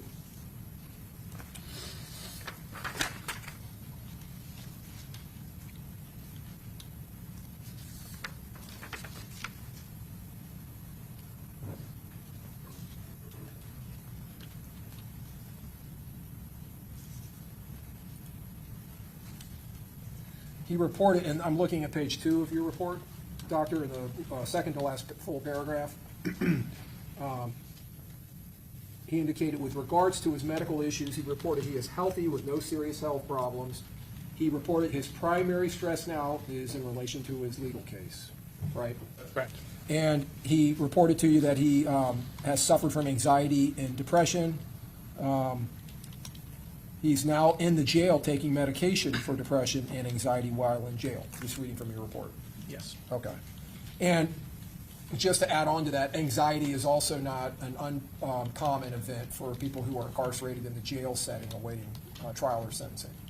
In general, depression and anxiety are the most common mental health diagnoses, not just in correctional settings, but just in the general population. In your testing of Mr. Murphy, Rashad Murphy, for premorbid intelligence and cognitive status, is that he's functioning in the average range. That's correct.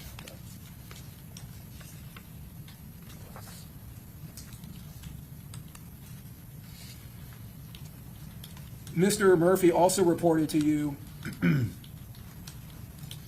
that prior to his arrest, and this is what you have in your report, I'm sorry, let me draw your attention to page 3 of 7, Okay.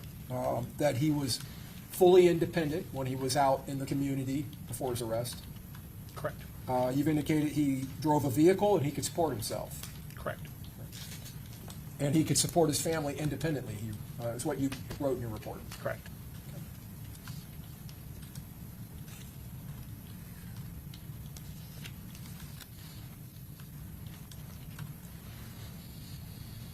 He had indicated to you, and from what you learned in this case, he was a very good athlete when he was in high school.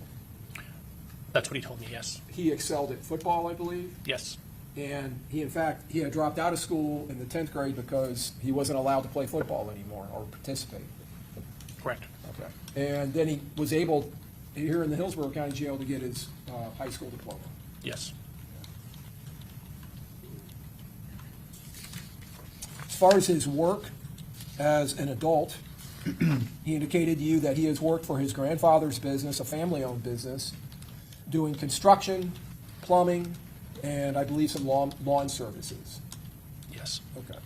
And he also reported to you that he'd worked for Amazon? Yeah.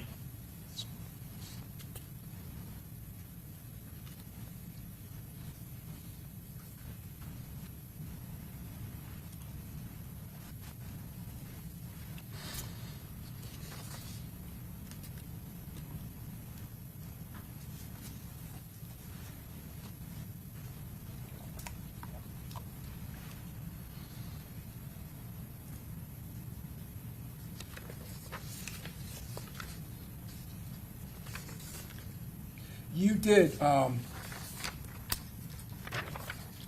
administer, well, first you did a diagnostic interview, correct? Correct. And you made behavioral observations. You administered the premorbid intelligence test, the word choice effort test, the reliable digit span test, and then a brief cognitive status examination. Is that right? Yes. You also administered the Miller Forensic Assessment of Symptoms test. Yes. Went through a life events checklist with him, Yes. and then you did a PTSD checklist 5. Yes. Now, is that going through the 5 diagnostic criteria from the DSM? Yes. Okay. How many diagnostic criteria are there in the DSM-5? TR, I would assume you're utilizing. The one that I have here is the DSM-5. That's fine. Yeah, there's several different criteria. There's a criteria A, a criteria B, C, D, E, F, and H. How many of the criteria are you finding in this case with Mr. Murphy? So for each criteria, or excuse me, for each area, there's a certain number of criteria that are met. So, for example, with criteria A, exposure to actual or threatened death, serious injury, sexual violence, I found that he had both witnessed and experienced episodes of life-threatening violence in his lifetime, dating back to childhood as well as some episodes in adulthood. How many criteria are underneath that subheading? There's 4 different possibilities. You don't necessarily need to have all 4 of them, but there's 4 different ones. Directly experiencing, witnessing, learning about traumatic events, and then experiencing or extreme exposure to the aversive details of a traumatic event. Okay. So, are you familiar with the diagnostic criteria of the DSM-IV that was The previous? Yes. Yeah, and I just want to note that there's significant changes from 4 to Yes, 5. and that's what I was going to ask you Okay. about. That learning about traumatic experiences, that is an expansion of the DSM-5 that didn't exist in DSM-4. Is that right? Yes, this is something that was added when they got together. When the authors for the DSM-5 got together, they made some, I guess we would say, tweaks to the previous diagnostic criteria for PTSD. A lot of those criteria had existed in the DSM-4, the DSM-3, and prior editions, but the DSM-5, and they've been labeled differently, but that one of learning about trauma through some other source, someone telling someone that, maybe they experienced trauma in combat or something like that, is sufficient to cause PTSD. That is an expansion that was new to the DSM-5. Is that right? Right. It's a change from 4 to 5. And then going to, I guess it would be B. Right, and B is the presence of one or more of the following intrusive symptoms of PTSD. It can be recurrent in involuntary or intrusive or distressing memories, recurrent distressing dreams, dissociative reactions, intense or prolonged distress and exposure, and then marked physiological reactions. And do you find any of those to exist? Yes, for, in this case, nightmares, insomnia, those were both reported to me. No presence of dissociative reactions, but certainly 1 and 2, the distressing memories as well as nightmares. So dissociative reactions, what would that be that you're saying he doesn't have? So that is a dissociative reaction is when somebody may create kind of like a fantasy type setting that they use to distract themselves from the reality of what their stressful situation is in the moment. So when people talk about dissociation, it's a way that they cope with extreme stress in the moment as opposed to facing it, they dissociate. And then what are the next 2, I guess, subcategories? The next one is persistent avoidance of stimuli associated with the traumatic events, and then negative alternations in cognitions and mood. And you found those to exist? Yes, I did.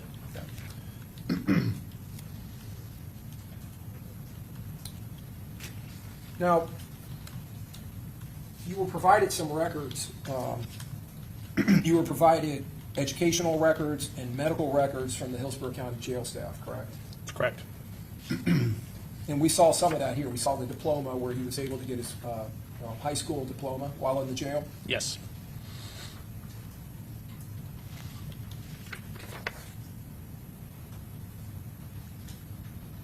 Did you receive any records related to his time, the 3 years he spent in foster care? Any kind of Department of Children and Families or the old HRS? I don't believe so. So would it be fair to say that your diagnosis of the traumatic events being the, did you call it etiology? Etiology. Etiology, which would be the events that are really what causes the subsequent PTSD? Is that right? Am I understanding that correctly? I'm not sure if I understand your question.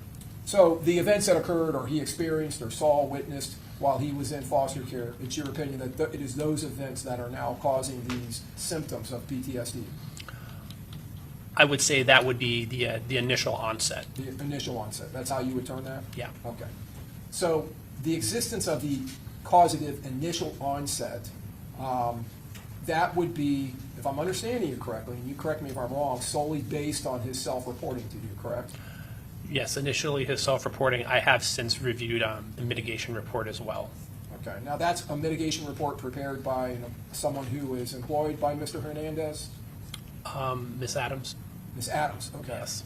And did she summarize in there anything that you relied upon, or?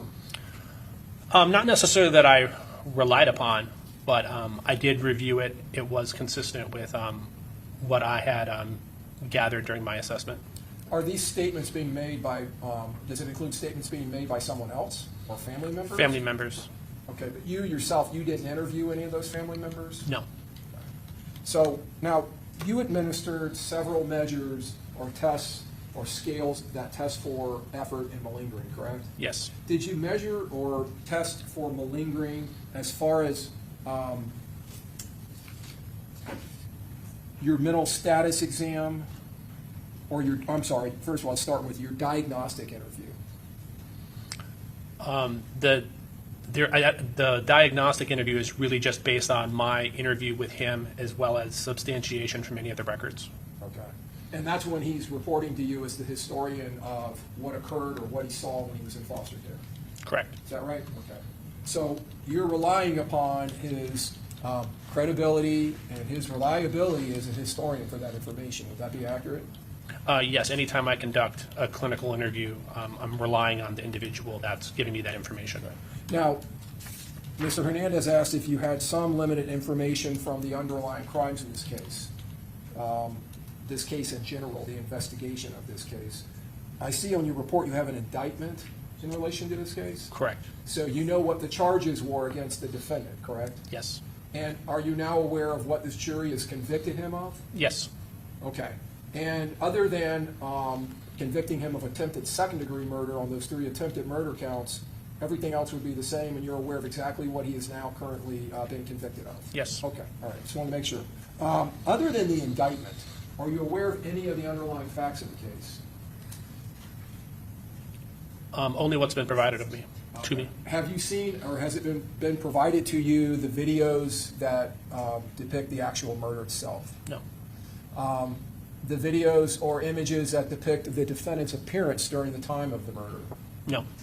Are you aware of the very violent nature of the murder and how the murder occurred? To some degree, I'm aware. Okay. Were you aware of the fact that the defendant and his co-defendants transported multiple weapons to the crime scene and fired multiple weapons simultaneously during this event? I don't think I was aware of that, no. Okay. Are you aware of the fact that the defendant was firing a fully automatic weapon? No, I was not aware. And it was being fired in fully automatic mode, rapid fire? You're not aware of that? No. Okay. Were you aware of the fact that his co-defendant was standing just feet away from him shooting an AR-15 chambered in 5.56 NATO at a fairly high semi-automatic cyclical rate? No. You would agree with me, I'm assuming you have some knowledge of 9mm pistols and AR-15 rifles and the percussion and the sound that they cause when they're fired? Yes. And if it's a dark or dimly lit area, or if it's just night and you're in an area that has ambient lighting, it's still going to result in Overruled, go ahead. muzzle flashes. You would agree with that? In addition to percussion Yes. and burning gunpowder and smoke? Yes.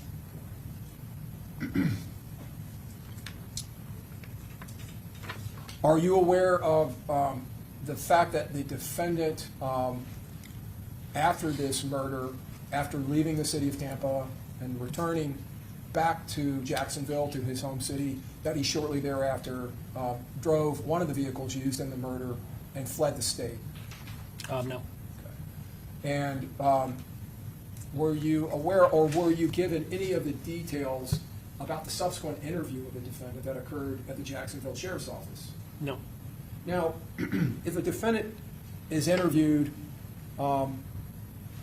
within, say, month and a half of the offense date, and he is being interviewed by the police, Is that something that you would want to consider as a neuropsychologist as far as it goes to the reliability of that person as a historian? Maybe look at them being pressure tested in an interview setting like that. You know, in terms of records, I'm always open to review any records. The degree to which they're going to impact my opinion, I don't really know until I see them. Okay. Now, the records, those records were not provided to you, correct? Correct. All right. And there was no request made by you or your office for those records, right? Correct. If the defendant in the interview with detectives who are interviewing him about this case lied to the detectives, would that be something that you would have considered in evaluating the credibility of the defendant as your major historian in this case? It could be based on what the information was. Okay. And if the defendant lied to the police multiple times and then started changing the lies to comport with evidence he was being confronted with, would that also potentially be significant? It's hard to say how significant it would be on my opinion, because my opinion is rooted in his mental health condition. So whether that would relate to any mental health issues that I'm exploring during my evaluation, it's just I can only say maybe. Okay. You would agree with me that the depictions of what occurred, the etiology, am I saying that right? Etiology? Etiology, yes. The etiology of this PTSD that you've diagnosed the defendant with, what he actually saw and experienced is coming directly from the defendant's mouth. You may have some documents where he has told other people something similar. Is that right? I'm not. What's the question? Well, let me rephrase. The major source of it is the defendant. Yes. Anytime I'm conducting an evaluation with a person trying to determine their condition, my primary source is going to be, that individual, their responding, their results, their information, and whatnot. The defendant, just jumping, I don't mean to jump around, but going back to what he related to you about school, he told you he got good grades, right? I believe so, yes.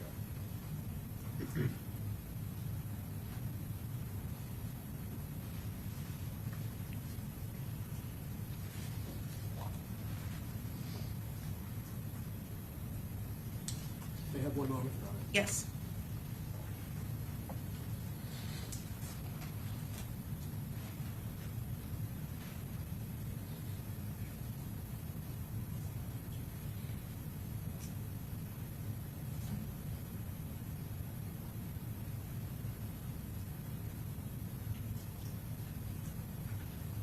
Thank you, sir. I have no further questions. Okay. Redirect? No, Your Honor, thank you. Okay. May this witness be excused? Yes, Your Honor. Okay, thank you. Free to Thank go. you.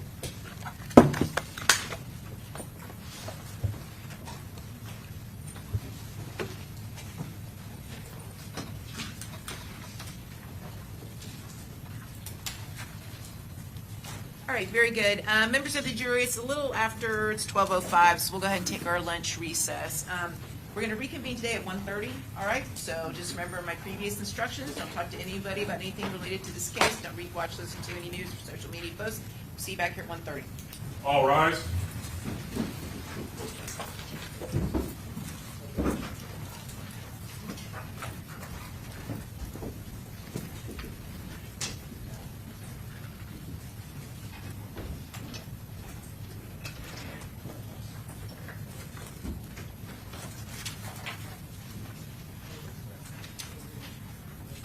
All jurors are out there. Okay, very good. All right, so we come back at 1:30. It's going to be your next doctor, correct? Okay, and then do you have additional witnesses after that? There's 2 inmates, yes. Okay. And are they appearing in person or via Zoom? Okay. And then you're going to rest? Yes. Okay. And then who do you? Your Honor, I have 2 more family members, but I do have Winston Murphy, Ms. Dooney's calling. I am also calling. Right. But I spoke to Mr. Harmon, and we're thinking it would be more expeditious for me to do my direct examination while he's on the stand. Yeah, we talked about this yesterday. That's fine. Yes. Okay. And finally, Your Honor, I have a stipulation signed by myself and Mr. Harmon that at some point I would like the jury to read it to the jury. Okay. And Very good. When jury comes back, I'll read the stipulation. And then, okay, so it sounds like everyone's gonna have rested by close of business today, is what I'm hearing. So, That was my next question, so. right, We are working on, I wanted to confirm with the court to have an expert here first thing in the morning, but I wanted to remind the court, Dr. Glickstein, as far as I know, still is not available until 1 tomorrow. so how many rebuttal witnesses do you have? I have Dr. Werner, who will be rebutting as to Isaiah Chance and Mr. Davion Murphy, and possibly to Rashad Murphy, to this testimony of these witnesses. Okay. And then Dr. Glickstein, so that's going to be it. Okay. What's your best estimate on your first witness, how long he's gonna be on the stand? It's a she, Dr. Werner, I would say an hour and a half of direct, hour and 15, an hour and a half of direct, and then whatever cross. And the cross, I could handle all defendants in the same direct, which is, I would assume, what the court wants me Yes. to do. And then Ms. Toomey and Mr. Petridis can cross her, and if necessary, Mr. Hernandez. I'm still not sure whether she's rendering opinions as to Mr. Rashad Murphy's. Okay. So about 2 hours, maybe, 2.5 on the stand? Yeah. It's going to give us a little bit of time. Well, we can start a little later tomorrow morning, just so the jury's not just hanging around for hours over a lunch break. Okay. So, and then after your 1 o'clock, doctor, then you would rest? Yes. For your rebuttal? Yes. Okay. Okay, so that's fine. Then the only issue is whether or not we're going to start doing closing arguments tomorrow afternoon when you rest. I'm inclined to.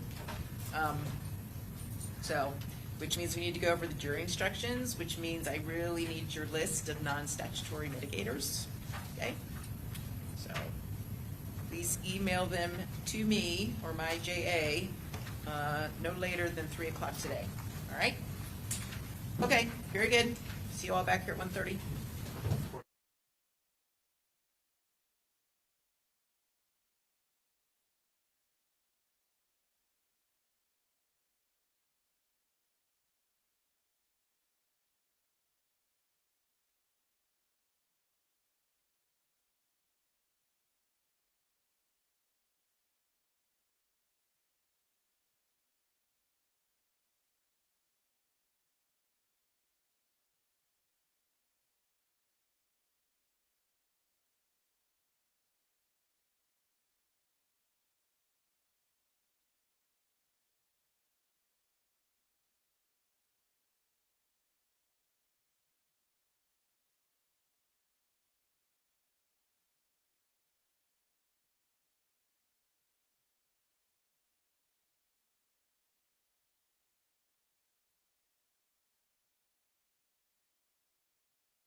All rise.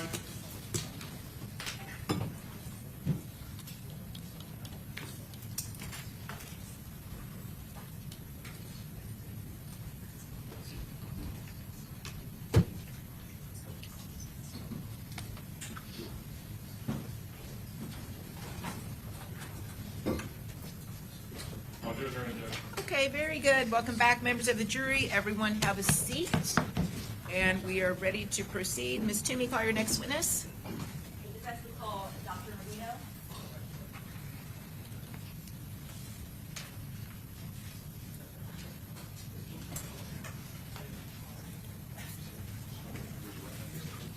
Do you solemnly swear or affirm that the testimony you're about to give in this case will be the truth, the whole truth, and nothing but the truth, so help you God?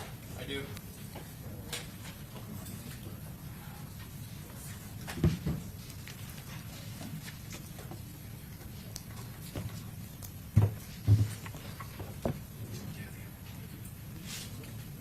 Very good. You may proceed, Ms. Toomey. Thank you, Judge. Good afternoon. Good afternoon. Can you please state your full legal name for the record? Mark Patrick Rubino. And what do you do? I'm an adult neurologist. And could you give us some idea of your background, your training?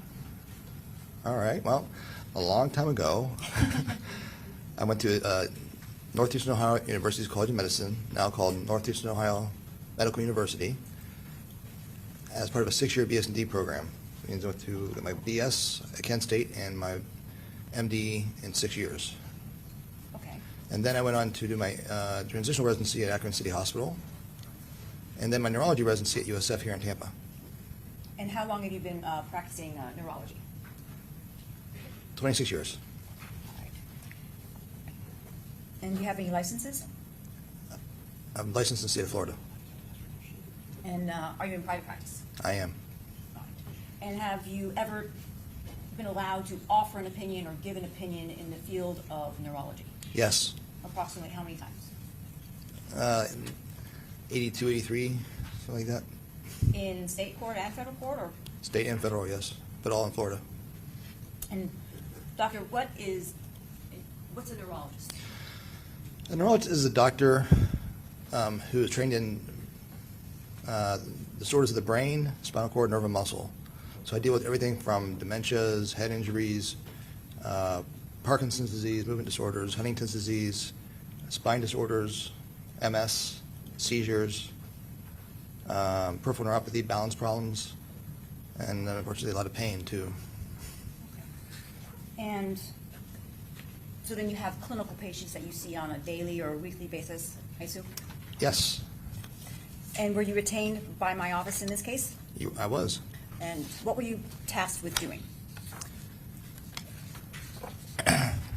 To evaluate him neurologically, I think specifically because he'd had some head injuries, I was tasked to find something to order some imaging. Okay, and did you actually meet with Davion Murphy? I did meet with Mr. Murphy, yes. Okay, and was that at the jail? At the jail here in Tampa, yes. And did you do some type of evaluation or something with him? I at the jail? did a history and I did a neurological examination. And tell us what that is. What'd you do? A neurological examination is different than a general physical exam because it focuses on the nervous system. The first part is called mental status. Then I'll assess cranial nerves, which are the nerves coming out of your brain to your head. And then the rest of the motor system, like arms and legs. I test for motor strength, tone, sensory examination, coordination, and gait, which is the ability to walk.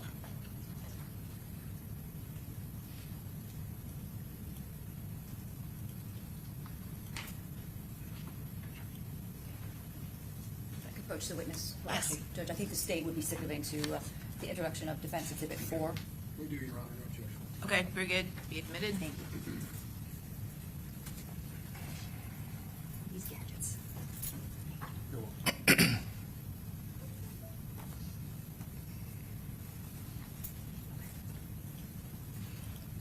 Is this what you're kind of talking about? Well, this is the first part, the mental status. So I do a standardized test for the mental status called a MoCA, Montreal Cognitive Assessment.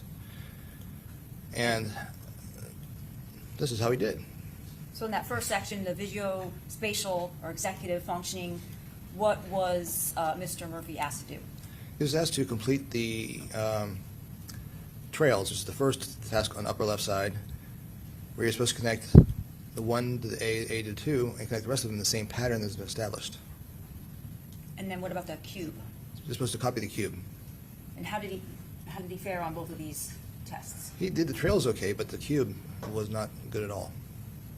Okay. And then draw a clock, how did you do on that? The clock he did okay, except the hands, he couldn't figure out exactly where the 11 went on 10 past 11. Okay, and is there a number of points that are assessed or given to each one of these different tasks? Yes, on the clock, the contour of the clock is a point. The numbers are part on it, that's a 2, although one can argue his spacing is off because there's a lot of space in it, between the 1 and the 2 and the 2 and the 3, but I gave it to him. And the hands, that's what he failed, was the hands. Okay. And then, looks like you got 3 out of 5 on that, points. On naming, because he was able to name the lion, the rhinoceros, and the camel. What I'm talking about here, the first. Oh, set yeah, of 3 out of points? 5 on the, 3 out of 5? Yes. And then on the naming, he named the animals correctly. 3 out of 3. And then the memory portion, tell us about what that is. Memory portion is I give him the 5 words face, velvet, church, daisy, and red, and I'll say that 3 or 4 times and have him repeat it to me, and then I'll say, I'm going to ask you these, I'm going to ask this of you in a few minutes after we do the rest of the test. And how did you do on that? He ended up getting 4 out of 5 right. And then you have something here that's called attention. Yes. What's that for? This is where I tell him to repeat numbers, and I'll give him the numbers. First one is forward order, and the second one is reverse order, backwards. Okay. And the points on that one? He couldn't get he didn't do the one that was in reverse. Okay. And then you've got language, abstraction, delayed recall, and orientation. Is this your initial evaluation kind of thing that you do, or is this something different? This is part of the mental status component of the neurological examination. And do you do that in the beginning or towards the end after you? I do that in the beginning of the neurological portion of things. All right.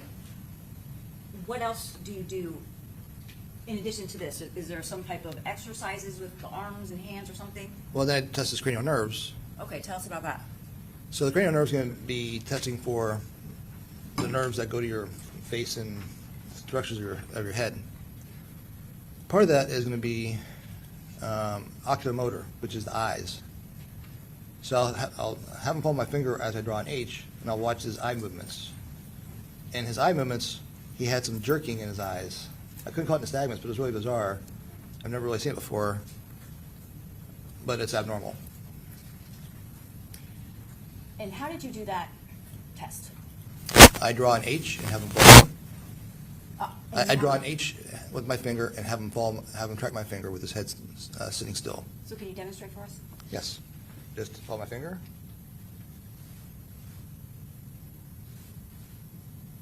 And then you go in, check for convergence.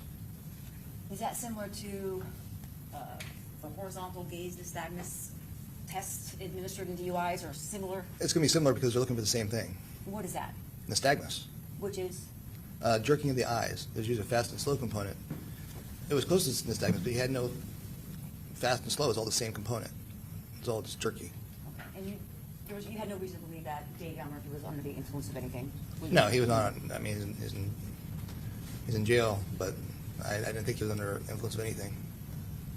And you said you've never seen that before? Is that what you said? It was just bizarre.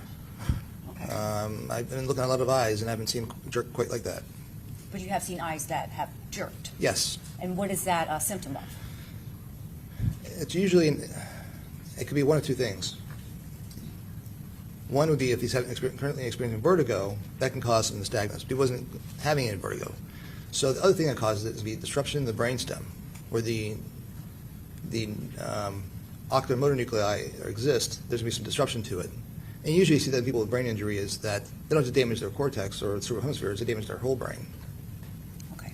What other kind of physical testing or examinations did you do? Next, I assess his motor examination, Okay. where I have him resist deltoids, biceps, wrist flexors and extensors, and hand intrinsics, leg flexor, leg extensor, quadriceps extensor, and foot dorsiflexion.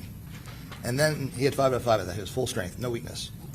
But when I checked his tone was elevated. Now, let me What explain. does that mean? You say his tone What's is that mean? elevated? Yes. So I have him, with one arm, have him draw a circle, sort of like this, while I then work with the other hand, trying to have him relax. While he was doing this, he was unable to relax and exhibited a tone increase, and contrary to both sides. Most people, when you do that, they can relax because they're fully capable. He wasn't able to do that. So what is that indicative of? Upper motor neuron, basically somewhere in his brain is not working right. Okay. Did you administer any other physical tests? And if you need to refer to your report, you're Let me more than look at welcome. the- Just tell me. Let's look at this here.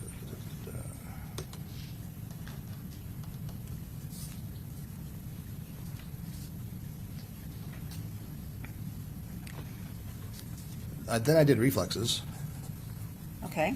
deep tendon reflexes, which I use my reflex hammer and tap on his tendons and places. And what did that tell you? If anything. Well, he had normal reflexes in his arms, 2 out of 5. In his legs, in his patellas, he had 3 out of 5, but his ankle jerks were 1 out of 5. He also had cross adductor. A what? I'm sorry. It's called a cross adductor. Okay. What is that? It's a pathological reflex. Which means? It means that he has an upper motor neuron problem. The basic upper motor neuron is meaning spinal cord or brain. Okay. There's a problem. And the increased reflexes in patella and decreased in his ankle jerks tells me something else is going on. What do you mean?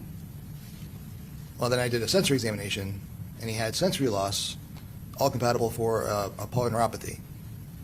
You say polyneuropathy? Yes, a polyneuropathy. And what does that mean? He has something going on that's causing him to develop nerve damage in his legs that eventually is going to give him numbness, tingling, and balance problems in the future. And do you attribute that to anything? Well, considering he's 5'11" and 300 pounds, I would, if I'm a betting man, he's at least pre-diabetic. Okay. But that has nothing to do with any of the other physical examinations that you conducted. Correct. Did you do anything else? I ordered MRI with DTI, NeuroQuant, and I did a CT PET. Okay, let's talk about that. Okay. What's a CT PET? What is that? A PET scan is a nuclear study. Basically, what happens is a radio-labeled sugar is administered. Well, your brain, it's glucose. Glucose is a type of sugar. It's the main sugar your brain uses. As a matter of fact, it's the primary food your brain needs. Only other thing that uses glucose or ketones in starvation, but glucose is what it uses. Okay. So the person is injected with some kind of sugar? It's radioactive glucose, basically. Okay. That's a simple way of saying it. Radio label means radioactive. Medical grade. Anyhow, this is injected in the body, and they track it as it goes into the brain. They do a CT first, so they have something to map it on. That's why it's called CT PET. Otherwise, it'd just be a blob in space. So they map it onto a CT, and the parts of the brain that uses glucose is going to be the cortex. The cortex is where the neuron cell bodies exist. Neuron cell bodies give rise to axons. Axons don't use any sugar. We'll see- What's the purpose of an axon? Axon is, as part of this neuron, axon is the part that traverses to other connect? They connect synapses at the end of this axon. It's part And of the communicate with other parts of the brain? Yeah, it's the wire. The wires, okay. All right. And then, did you explain that one? The CT PET, so is that? Well, so Sorry, go ahead. So the cortex should light up, and all the cortex should be relatively the same intensity of sugar used because it's all doing the same thing, all being used. Okay. And then the MRI DTI? We did MRI and DTI. I never did get a NeuroQuant. That wasn't provided. So tell us what an MRI DTI is. MRI is going to be a little different. It tells us about structure. Structure would be, if you had a brain tumor, I would be able to see it. If you had a stroke, I would be able to see it. DTI is a little bit different, where it stands for diffusion tensor imaging. And this uses MRI technology to try to tease out water flow.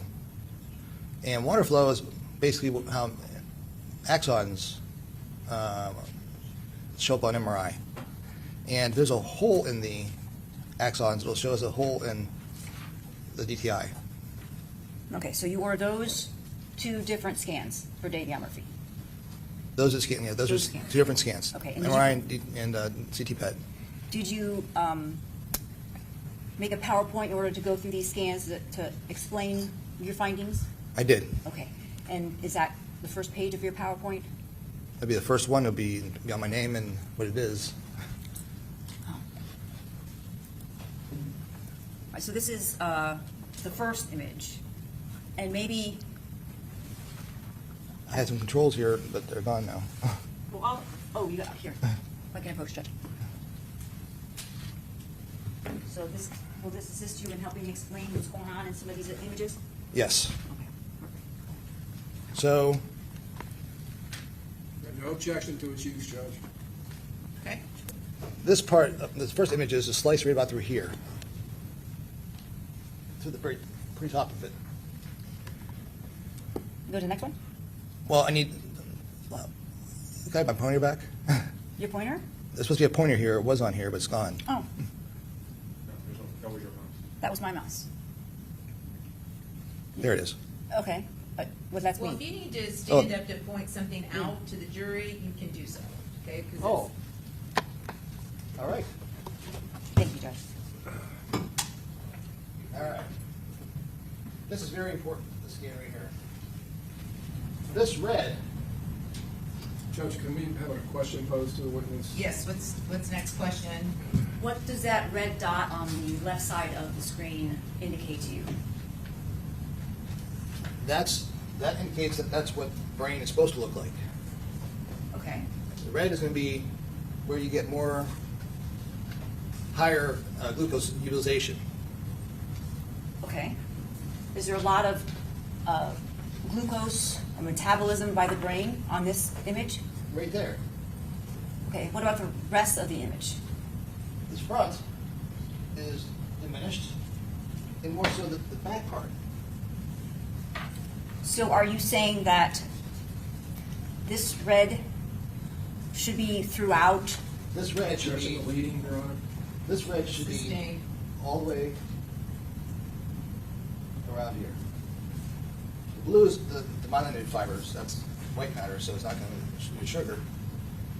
But Judge, I'm going to object, non-responsive. What is the blue, the color, the blue colors indicate? it's the myelinated fibers or the axons. It doesn't Okay, use sugar, so it's blue. okay. So that's normal, the blue is normal. Objection to leading, Your Honor. Okay, overall, go ahead. Is there something on the very tip there that you noticed? That thing is a calcification along the falx. I don't think it's pertinent to anything, but theoretically,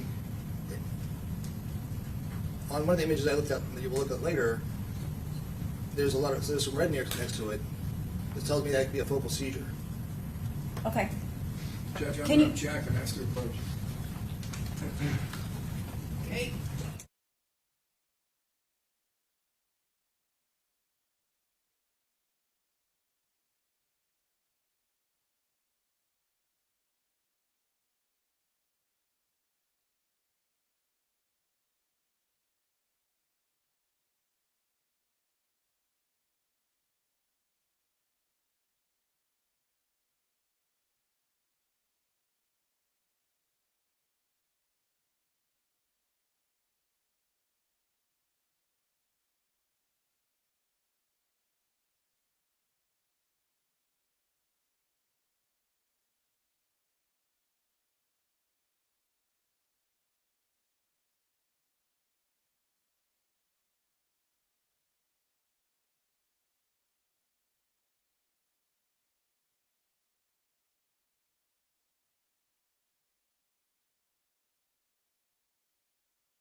Okay, Dr. Doctor, the state just informed me that your testimony that you just gave about a potential is it focal, F-O-C-A-L? Focal seizure. Okay, it's brand new. Well, when I was looking at images last night, I said, what the hell is this red for? Yeah, well, you can't do that. Okay. Okay? I can take it back. Yeah, okay, we can't really take it back, but don't do that again. So this was rather last minute, and the state had to depose you. Monday, and so you can't discuss any opinions that were not disclosed to the state. Okay. Okay? Okay, very good. All right. It's water. Yeah, we'll, Judge, can we ask for a curative instruction first to have it stricken and also to ask the jury to disregard? the opinion about the potential of a focal seizure? Yes, just to disregard the last answer he gave, the last response. Okay, very good. And then we will get you some water as soon as Deputy Martinez comes back. He knows where the water is. We have some right here at council's table. Okay, sure.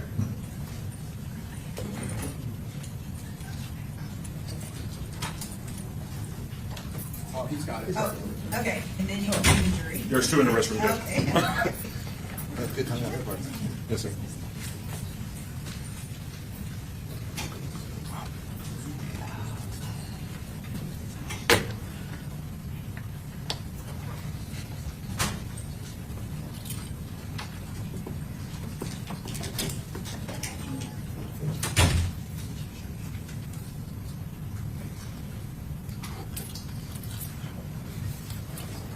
You can sit down while we're waiting, that's fine. You're fine.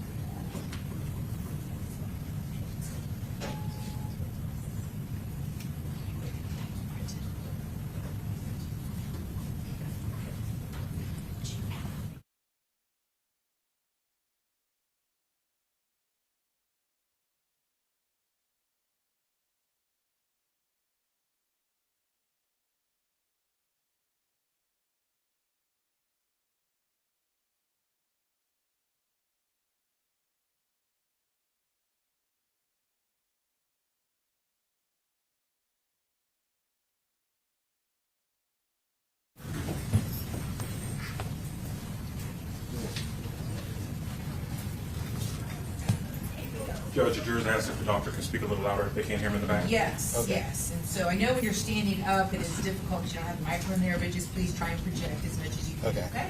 All right, thank you.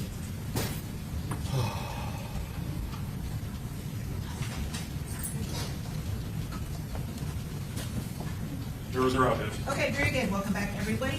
Okay, and with regards to the last answer from this witness, it's been stricken, and you all are to disregard it. Okay, very good. You may proceed. All right, let's go to the next slide, Well, okay? no, we're still gonna talk about this. I still have- Yes, go ahead. Just speak up so that we can, All right. I'll hear you.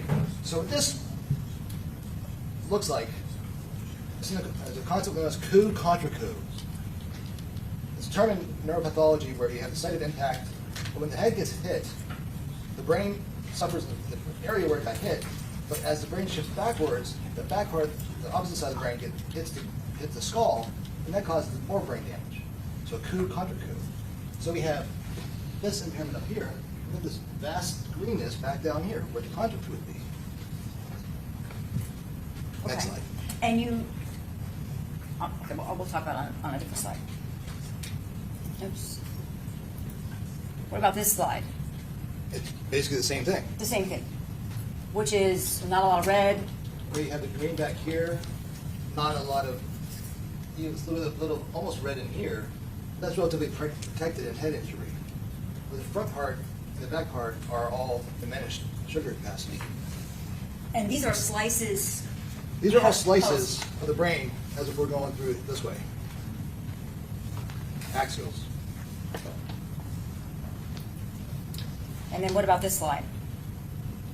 And just for the record, these are the CT, the PET scans? This is the PET scan. Okay. This is the most remarkable of the images I had. Okay, gotta speak up. It was the most remarkable. Anyhow, this just shows that there's no point of where there's very little red here. Just right here and right here. The rest of the whole brain is diminished, which supports intellectual disability.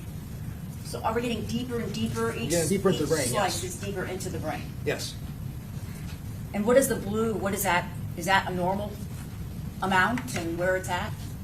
The blue is all within the center of the two halves. And that blue represents white matter, which is myelinated fibers, which is where the axons are, and don't use much sugar, if any. Okay. So then what are we seeing in these last three images? We're seeing brain damage. Judge, I'm going to check the lead. Sustained as to leading. What do you see, doctor? What I see is a diminished use of glucose, which may be from traumatic brain injury, but maybe something else as well. There may be more here that I don't know what happened because this is so profound. When you say the brain damage is so profound, can you expand on that? This is going to be from brain injury, the front and the back. That's where most of this brain injury occurred. But all this, it just seems that there could be something more than this brain injury, traumatic brain injury. And can you just, the different lobes of the brain, and you know you have this brain that you have in your hand, can you tell us, kind of explain the different lobes of the brain and what they are responsible for? I can help the witness sit down if he's not. Yeah, I can sit down. Can you sit down for us? All right, so this model, this is the frontal lobe. This is the part of the brain that makes us us, because this is where most behavior arises from. Those are planning, our decision to do right and wrong, our language, our ability to speak. It's all in the frontal lobe. Temporal lobe is going to be memory and emotion. Can you show on the other side? I don't know if the jury can see you. Right in here, that's temporal lobe. Okay. Parietal lobe is going to be spatial orientation, arithmetic, a lot of things that we don't really point out in court. Okay. The occipital lobe is going to be visual association cortex and vision. This is where you see and place meaning on what you see. Okay. And so far in these images, are you able to determine whether there has been damage to any of those lobes of the brain? Yes, all of them. All of them? All of the lobes that you just described? All the lobes I just discussed have impairment to them. Okay, what about this image? I think it's the fourth one. Same thing. It just shows this diminished glucose uptake globally in his brain. Your Honor, if I could, can I just consult with opposing counsel real quick? Yes?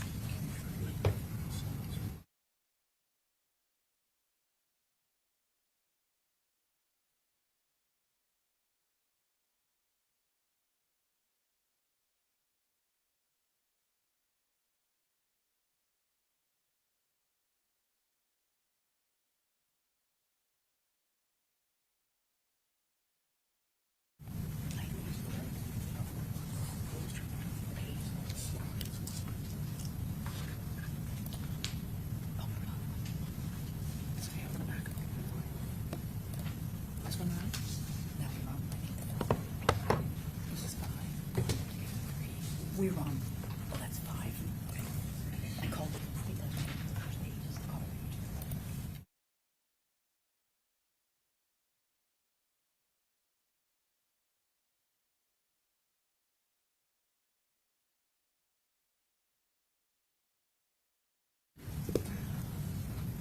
Is this the slide we were just talking about? I believe it is. I said it was slide 4. It's actually slide 5 of 18. Maybe? I think so. I think this is it. Okay. And you said that this image indicated to you that all these slides, including this one, this slide 5, global brain damage. Right. Parts of his frontal lobe, the lateral portions of his frontal lobe appear to be okay or work better than other parts of his frontal lobe. Whereas the rest of, that's the only parts that work reasonably well. Where, can you show us where that is? On the brain? Where it works well? Where it works well? Yes. Go back a couple slides. Okay.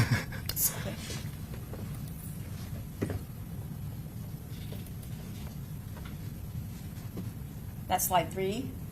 Well, this is where lateral frontal lobes is where it's working relatively better than the rest of his brain.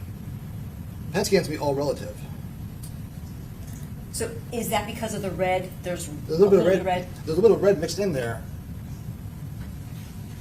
and it's not solid. And that could be from maybe they didn't dose enough. But this is all relative. Green should never be in any part of the cortex. Okay, you can have a seat.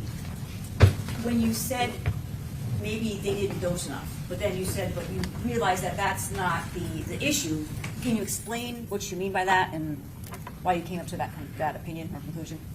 PET scan is all relative, meaning that the cortex should be of relative similar values because it's all cell bodies of neurons that use sugar and they all use it relatively equally.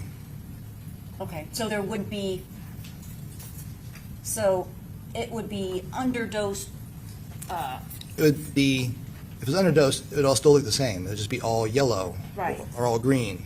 okay. The fact that there's some red in there means that, no, that's not the case. His brain simply didn't process the sugar. It would have been uniform throughout the image? Yes, uniform along the cortex. Okay, You still would have blue. okay. And where's the cortex at? Everything's not blue. Is that what we think of as the brain? Cortex is going to be the surface of your brain.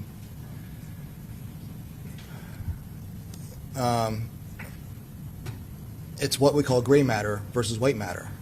What's the difference?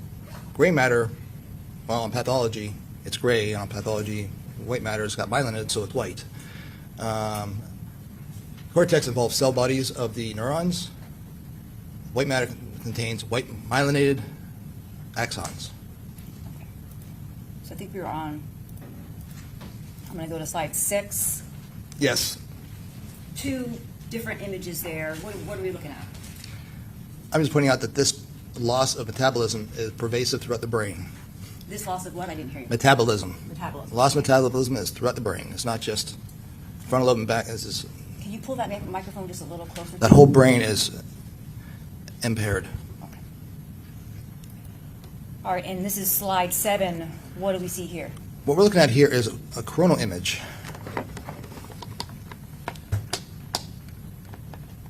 Kind of chopping through this way. And what I'm looking at here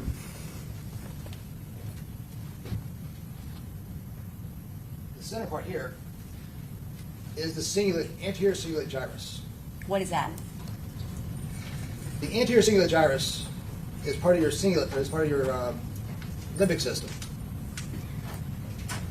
The limbic system is your emotional system, but it's uniquely positioned in the frontal lobe because it's to do with behavior arising out of emotion. People with impaired anterior cingulates tend to act on their emotions because they have no stop sign in their brain. I missed that last part. You said because they act on their emotion because of... They act on their emotion because they have no stop sign in their brain. There's nothing to tell them, don't do that.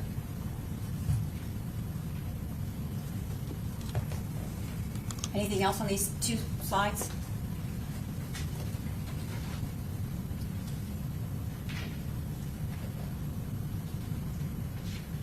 Other than just a little bit of red here and everything else reduced. I'm going to go to slide 8. What are we looking at here? Just more the same of the cingulate gyrus still being here, and the rest of it is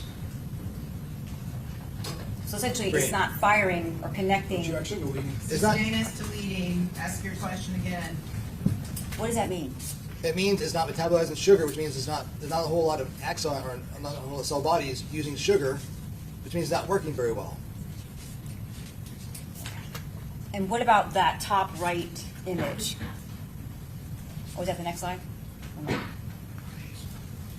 That's the next Yes, this slide. slide. Slide 9. All right. Now we talked a lot about frontal lobe before. That was all frontal lobe we're talking about. Now we're talking about temporal lobe. What's that? Where on the brain is that? Temporal lobe is this part right here. This is temporal lobe. Part of this. That's temporal lobe. And you have I'm sorry, do you have one of those on each side of our brains? Yes. Okay. We have 2 temporal lobes. And this shows those temporal lobes are basically green. So what does that mean? That they're not metabolizing much sugar. And because they're not metabolizing much sugar, what does that mean? That they're not functioning very well. Okay, and what if anything, does that cause when those two lobes are not functioning well? If your anterior temporal lobes do not function well, it usually means that you don't process emotion very well. And when you combine that, you cannot process emotion very well with that anterior cingulate I was talking about, how you can't have a stop sign for bad emotion. It usually leads to people doing things out of emotion that is not usually good.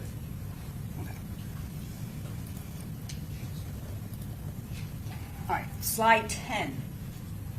What is that? Same thing? Just deeper into the brain? Slide 10 shows me that right there is almost blue, and it's supposed to be cortex. It's supposed to be brain. Or, It's supposed to be cortex, not oh, okay. axons, it's cortex. Which means what? That it is barely eating any sugar, and it's barely working at all. And if that part is not working at all, what does that equate to? Emotional regulation.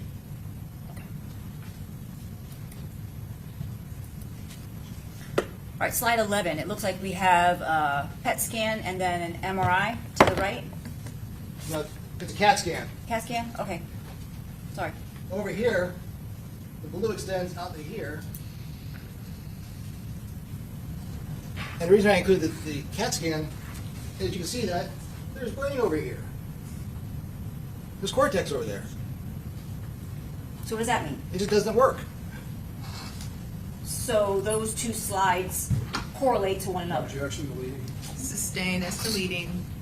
How do those, why do you put those two images on this? Because it's the same Right. section showing you that there's brain there, it just doesn't work.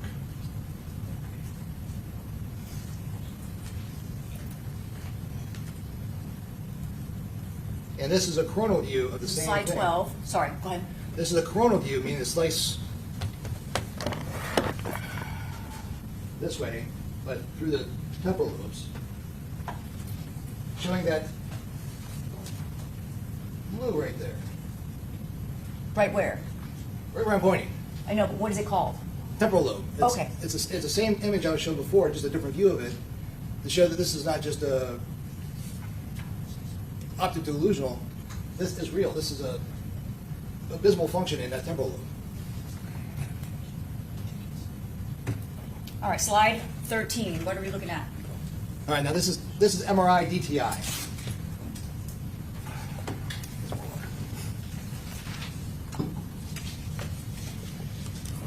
And what, if anything, do we see on this slide? Well, let me try to explain Sure. what this is. This is 13. This is a representation of diffuser tensor imaging. What the sequence on the left indicates is intact water flow. When there's a gyrus or a sulcus, when the brain has involutions, Can you show us on the, I don't know if anyone can see this, okay. but the brain has a bunch of divots in it, and et cetera. Those divots are called sulcuses, and the areas that are raised are called gyruses. The area of the what? The areas that are raised are called gyruses. I still didn't get you. The areas that are raised are called gyruses, Oh, gotcha, okay. and the areas that are lower are called sulcuses, Okay, or sulci. okay. It's actually gyri is the correct way of saying it. All right.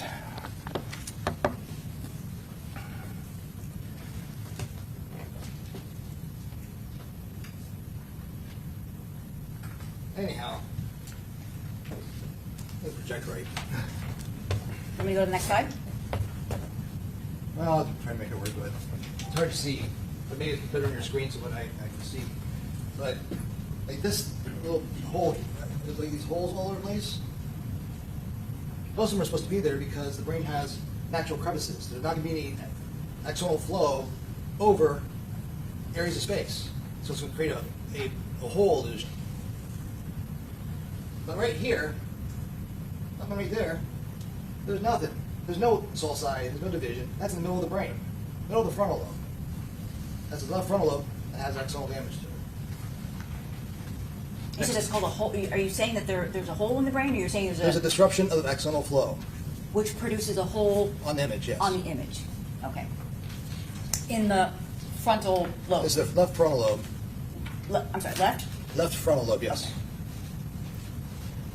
And why is that significant?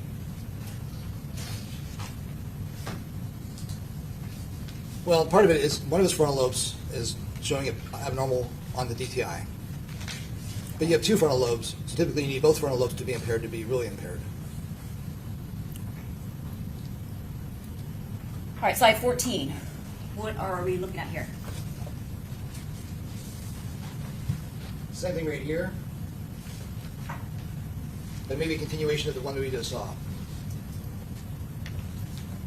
So we shouldn't be seeing a dark image on that area of that slide where you pointed, the upper right. No, we should not be. Possibly even one of these down here might be also included, but we're not really focusing on that. And why is that? We're not focusing on it because it has nothing to do with behavior. Okay. That deals with something else. Yes, some other cognition that he's deficient in. Okay, slide 15. What is this? Just different sections. Just, I guess we're getting closer to the top of the brain. Yeah, let me see. Here, this one is here. But also, on the flare sequence, there's this white patch right below the cortex in the white matter, which represents scar tissue in the brain. How does one get scar tissue in the brain? Traumatic brain injury. Okay, can you point to that again for us, please? It's right there, but this screen is not showing it very well. You need to look at your own screens where I'm pointing. We have 15 minutes. Yes. All right, now we're at slide 16. What is this?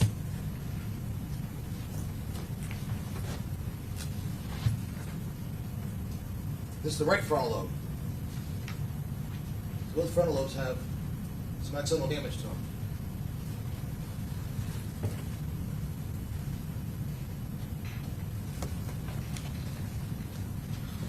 Anything else? Okay, move on.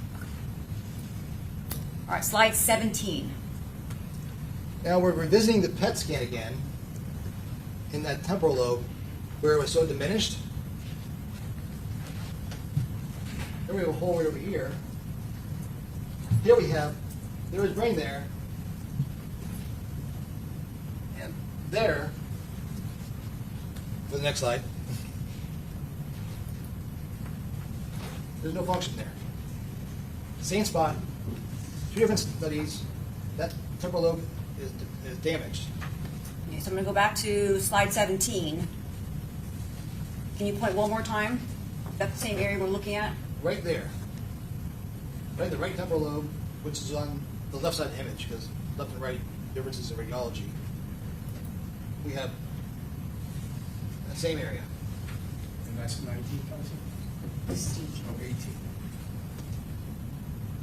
And you point to that area because it's mostly blue or green? Or It has both what? blue and green in it, but there's supposed to be at least a yellow or an orange.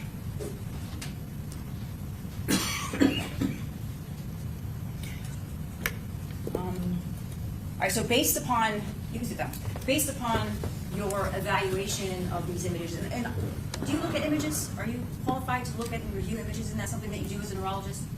Yes, I look at a lot. I look at a lot of brains. And based upon your review of the PET, CT PET. CT PET, and the MRI, DTI scans, do you have an opinion to a reasonable degree of medical certainty? Yes, What is it? that Davion Murphy suffers from traumatic brain injury with damage particularly to his frontal lobe, occipital lobe, and temporal lobes, which can affect his behavior. And there's no way of determining when this injury occurred, or when these injuries, it looks like, it sounds like to me that there's multiple impacts of some sort. Objection, lady. Sustained. Rephrase. Is there any way to put a time frame on this brain damage? No, there's only, all it tells us what it is now, or actually last week, because the scans are not that old. Is this something, well, no, you saw the scar tissue. How long does it take for scar tissue to develop in the brain? The scar tissue takes a lot more time. If it was acute, if it was like in the last couple weeks, it would show up more as a signal on DWI, which is a stroke indicator. When there's acute damage, it shows up on DWI. The DWI is normal. Matter of fact, the rest of the brain appeared normal except for the white matter lesion I showed and the DTI. And how, if any, could you treat a patient that has similar damage? How do you treat? Yeah.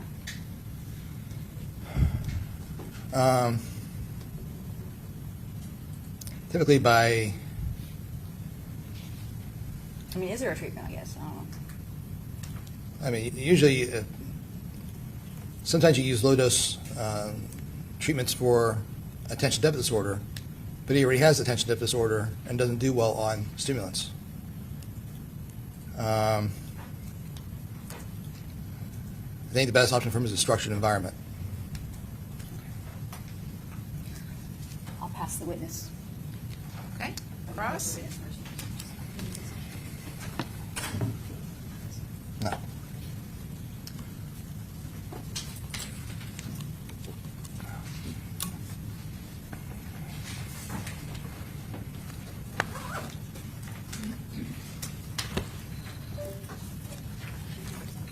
Yes, please.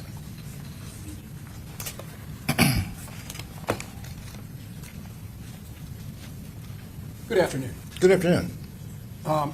Doctor, we just spoke a couple of days ago. Your deposition was taken on Monday. Yes. Okay. And you found out, I believe you said Friday or Saturday, that you would be testifying in this case? I found on Friday or Saturday, whenever I got the scans, and I reviewed them, and if they were negative, I wasn't going to be testifying because I had nothing to say, but unfortunately, I had to cancel some of my day in my office to be here. I was hoping not to find anything. I was hoping to be a normal scan, but it wasn't. And I Okay, had- so was that a yes or a no? No, yeah. Okay. When I took your deposition on Monday, Yes. you had told me you had just found out. When I asked you that, you said I found out Friday or Saturday that I would be testifying. I found out when I got the scans. Yes. Okay. And the scans were just taken last week, correct? Yes. All right. Now, you were a practicing radiologist. You have a clinical practice, correct? No, I'm a practicing neurologist. I'm sorry, neurologist. In fact, you're not a radiologist, correct? I'm not a radiologist, correct? Right. And radiologists will frequently examine MRI scans, like these. Well, these are PET scans, but some of those were MRI DTI scans. They will utilize those as a diagnostic, correct? Yes.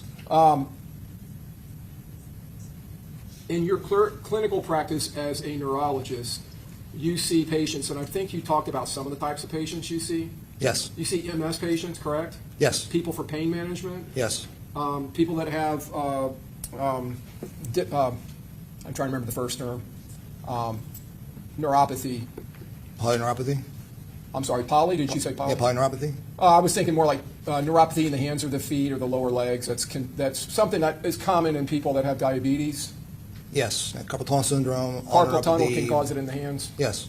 You also see people with seizure Yes. issues, epileptic Yes. patients.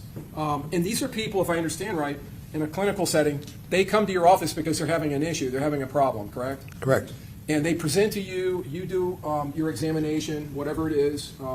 I'm assuming on a lot of these patients, you're going to be doing a neurology examination similar to what you did with Mr. Murphy, correct? Yes. And then you're going to assess their symptoms and you're going to treat them, correct? Yes. But this isn't one of those situations, correct? No, this is simply, he's not my patient, he's a client. Yes, and that is my next question. Davion Murphy's not your patient, he's your client, correct? Correct. His attorneys have retained you to give forensic consultation, correct? Correct. All right. And that's a practice that you've maintained now for what, 15, 20 years? 15 years. 15 years, okay. And in your forensic or medical legal consultation, you have consulted on civil cases too, correct? Not just criminal. Yes. And in civil cases, I believe you told me Monday that the majority of the cases that you've consulted on over the years was personal injury, like motor vehicle accidents? Prior to a couple years ago, I saw a lot of people who were in car accidents, Car accidents, okay. back injury, neck injuries, but I did a lot of concussion because I kind of focused on concussion. And that, the civil practice has been kind of modified based on changes in the law you were telling me in your deposition?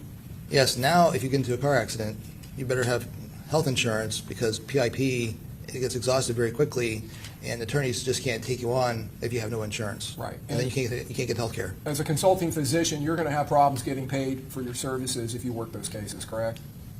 Right, I run the risk of not being paid at all. Right, because there's no longer letters of protection, I think you told me. Correct.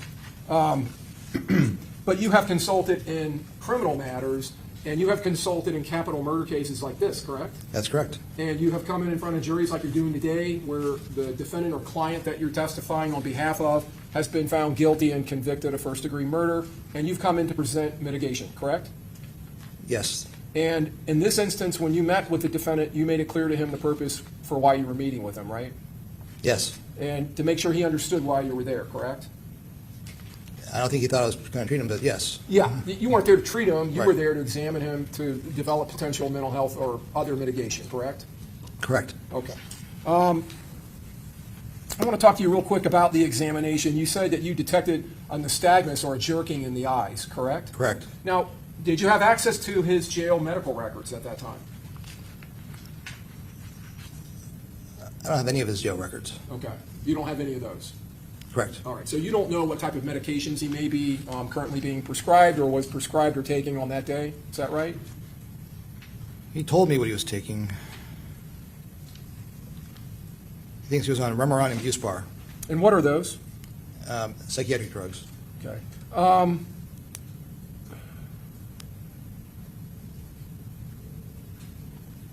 Can you spell those for me? Remeron. R-E-M-E-R-O-N. R-E-M what? R-E-M-E-R-O-N. Okay. And? And Buspar, B-U-S-P-A-R. Buspar, okay. Now, are you aware of either of those medications being utilized to treat anxiety or depression? Are you familiar with them? Buspirone, or Buspar, is used to treat anxiety. Okay.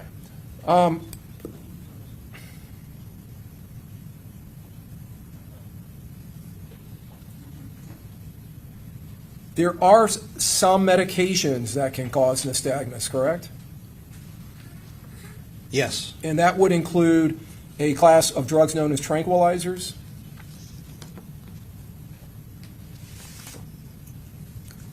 Tranquilizers is a broad category of medication, not a class of medication. Right. Does it mention which class? I'm sorry? Does it Wait, mention hold what on, class? wait, stop. What's the objection? He's getting into the psychiatry business, not necessarily. Well, if he knows, he can answer, because we're talking, I think he's getting into the HGN or the possible reasons why. So go ahead. Are you aware of the fact that certain medications such as barbiturates or tranquilizers, whatever type of drugs may fall into that, may cause jerkiness in the eyes or nystagmus? Well, barbiturates clearly can. I'm sorry, what you called it nystagmus, correct? Nystagmus. I didn't call it nystagmus. I call it jerking the eyes, but Jerking the eyes. same difference. Okay. Abnormal eye movements. All right. Alcohol can cause them. Oh, obviously it's That's used what we in do. So DUI certain detection. sedatives can. Sorry.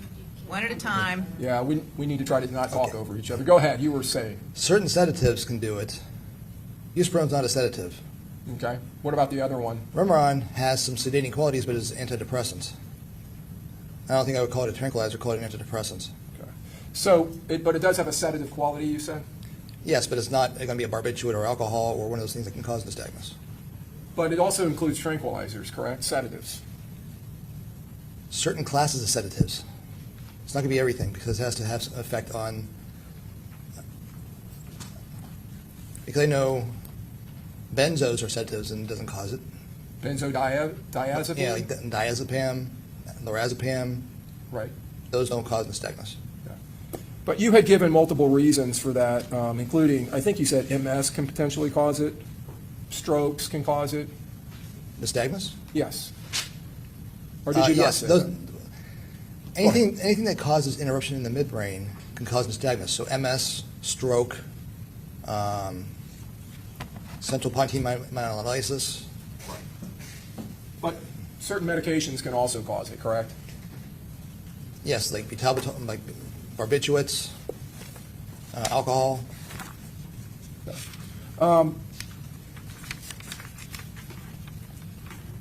When you were retained in this case and the work that you have done, are you being reimbursed for that? Yes, Okay. And can you tell the jurors at what rate per hour you're being reimbursed? I get reimbursed for $400 an hour. Okay. And is Which that, is- yeah, go ahead. That's roughly how much I bill out when I'm in my office, where I'm not right now. All right. So $400 an hour for working on the case? Yes. $400 an hour when you traveled up here to see the defendant? And No, when I drive, I only charge $200 an hour, because sometimes I'm not going to be doing that during working hours. okay, so you're charging $200 an hour for your travel time? Yes, And then once you arrived here at the Hillsborough County Jail and you met with the defendant and conducted your evaluation of him, you're charging $400 an hour again? while I'm in the jail, yes. Yes. And then you're charging $400 an hour today for your testimony? Yes, Have you submitted invoices yet? not yet. Do you have an accumulated number of hours that you've worked on this case? Well, when I met with you during my deposition, it was about 4,000, but since then I'm probably closer to 6,000 now. Okay. And, okay, so you think you're up to about $6,000 of charged work? I think so, yes.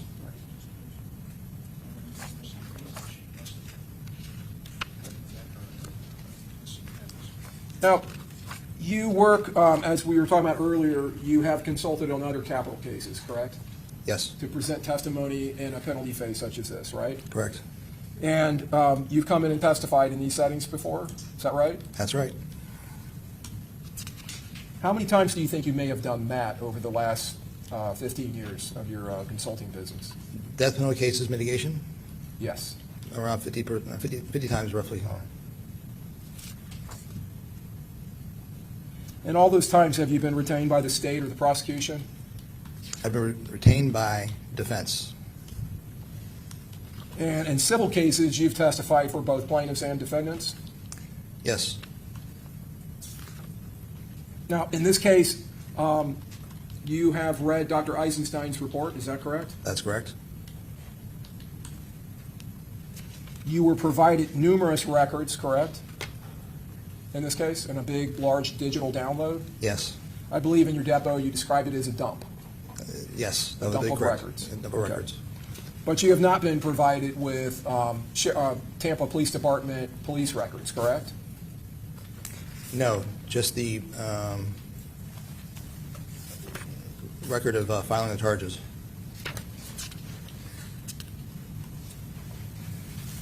So you've not received any police reports, and I believe in your deposition, you told me you were looking for it, but you haven't found anything like that. Correct. Okay. So that would include not receiving any audio-video interviews of Mr. Davion Murphy, is that correct? That is correct.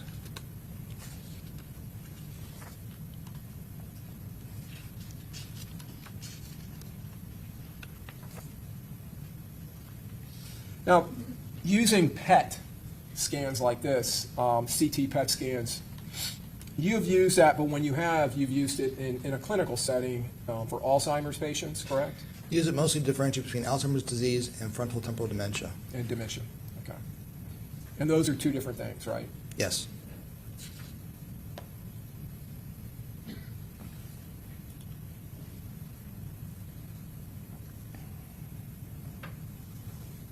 And in this case, you did not prepare a report, is that correct? I did not prepare a report.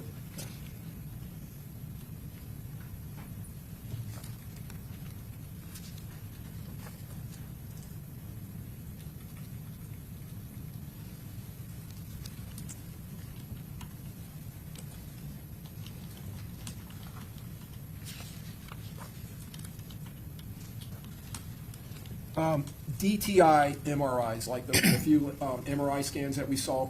Yes. And correct me, is it scan or is it image? What is the right term? The individual picture is an image. The whole thing's a scan. It's a scan, okay. And both of these technologies, PET and MRI, are taking images that are basically slices of the brain in different planes. Correct. DTI MRI that we saw and you talked about earlier, I believe you indicated to me that you do not use that in your practice anymore because you don't do as much personal injury. Is that correct? Correct. Insurance does not cover it.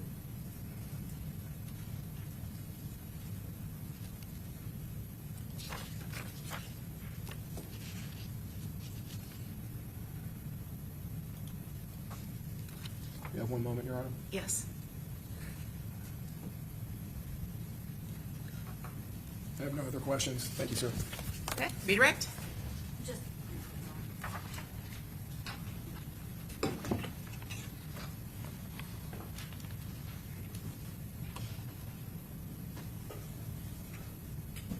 You weren't just retained last week, right? Well, no, I was retained in first week of March. All right. And would you work on behalf of the state if they asked you? Objection. Oh, what's the legal basis? Relevance. Overruled. Go ahead. You can answer. I never worked for the state because they never asked me. And if you were provided police reports, interviews, videos, would that change your opinion today? No, it would allow me to see what he did and explain his behavior based on what I see, but since I don't know what he did, all I can explain is his predicted behavior and his limitations. Fair enough. Thank you. Okay. I just need to. I'm going to introduce the thumb drive into evidence, Judge. Okay. And those are all the questions I have. Am I excused? Hold on 1 second. And that, what exhibit will that be? That's going to be, is it 4?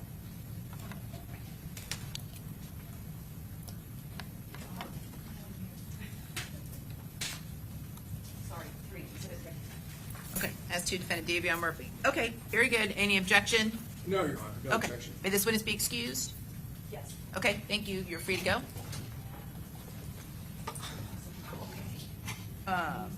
Ms. Timmy, come up here real quick. And Mr. Harmon.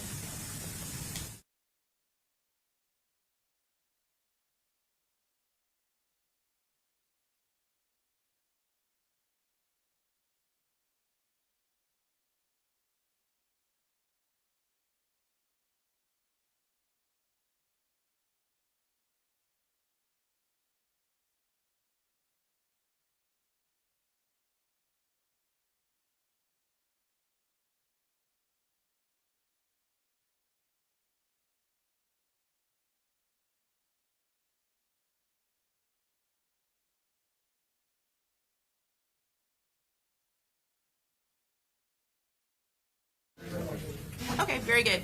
And what is the name of your next witness? Ms. Timmy? Winston Murphy? Okay, and so, and you also have direct, so how that's gonna work is, Ms. Timmy will do her direct of the witness, then you will do your direct of the witness, Mr. Hernandez, and then the state will cross. And then you guys will do your redirect. Yes, Your Honor, I do have one matter that I want to address the court on. Yep. Oh, and also, if you would read the I stipulation. will. Okay. I have been advised, I have lost a witness, but gained a witness I that has see not you've been. got 2 more witnesses via Zoom, Hazel Dickerson and Jamila Murphy. Yes, Your Honor. Jamila Murphy has been previously listed as a witness. Okay.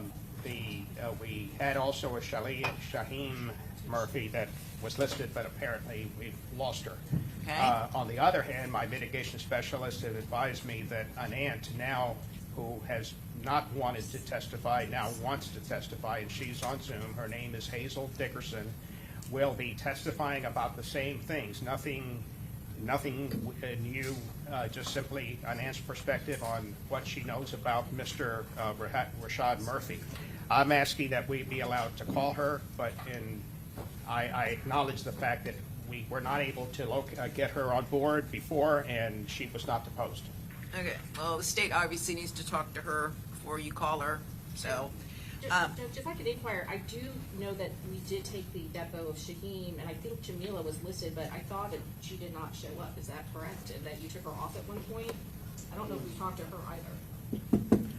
I don't have a recollection at this point. I know I had listed her, but I never took her off the list.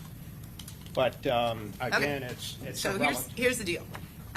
You guys have to sort all that out, and so at the end of the day, I'm going to let the state talk to both of them via Zoom, and then if there's a problem, you let me know. Otherwise, you're going to have to tomorrow morning appear via Zoom. Okay? Okay. All right. So if anyone needs to use the restroom, it's probably a good time. So, okay? What's the name of the other person?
final jury instructions, and this is the first verdict form I did, so start reviewing that for Mr. Chance. And I'll do the others.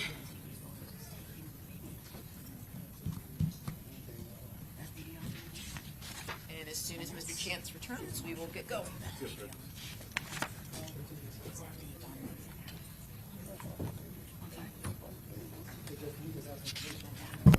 And what?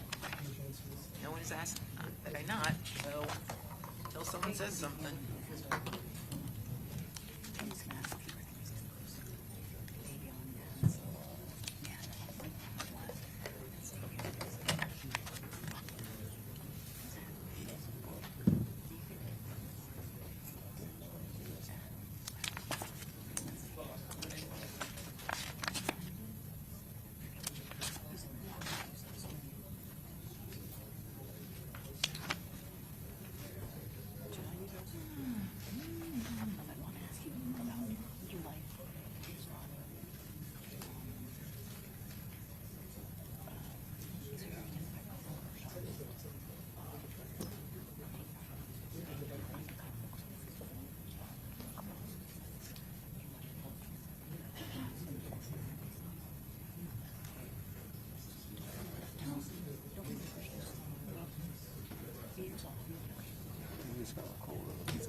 Defendants are not back in court. Defense counsel's present, state's present.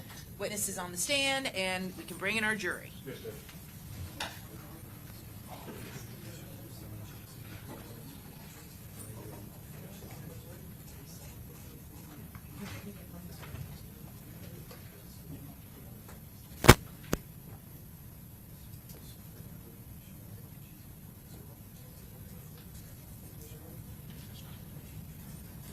All rise.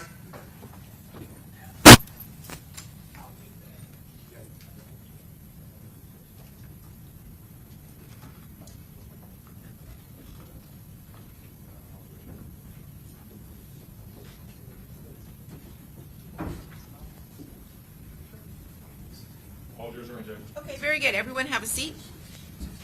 All right, and Ms. Toomey, call your next witness. And I believe this witness is also being called by Rashad Murphy, okay? So both Mr. Hernandez and Ms. Toomey will question this witness, and then the state will do the cross at that time. Okay, you may proceed. Oh, and Ms. Murphy, please stand up and raise your right hand. Do you solemnly swear or affirm that the testimony you're about to give in this class will be the truth, the whole truth, and nothing but the truth, so help you God? Yes, ma'am. Okay, very good. You may proceed.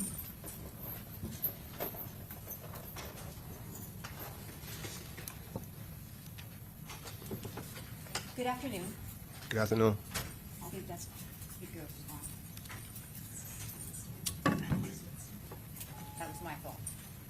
Good afternoon. Good afternoon. Can you please state your full legal name? Winston Leo Murphy, ma'am. And you're currently incarcerated Yes, I am. for what? Principal to second degree murder. All right. And are you familiar with someone by the name of Davion Murphy? Yes, I am, ma'am. Who is he to you? That's my oldest brother's son, which is my nephew. Okay, so you're his uncle. Yes. Did you grow up with Davion's father? Yes. What's his father's name? David Murphy. And where is he currently? He's currently incarcerated. For what? Principal to second degree murder. And what was his sentence? I think life plus 30. And do you recall the year that he was sentenced, if you know? I think around about 2014. And what about yourself? What sentence did you receive? 50 years or 20 of them mandatory amount. And when did your case resolve? 2012. Okay. And were you and Davion's father involved in the same event? Yes, ma'am. Okay. And how old were you when that happened? 26. And how old was Davion's father when this happened? I'm going to say about 29. All right. Do you have other brothers or sisters? Yes, ma'am, I do. How many, and what are their names? Jamila Murphy is my sister, and Farrar Murphy is my middle brother, and Rashad Murphy, which is my nephew, Lil Rashad, oldest brother. He's, I think at the time, he's like 49. My sister's like 47, and my other middle brother, Farrar Murphy, I think like 44, like 46. So how many in total siblings do you have? I have 4 in all. All right.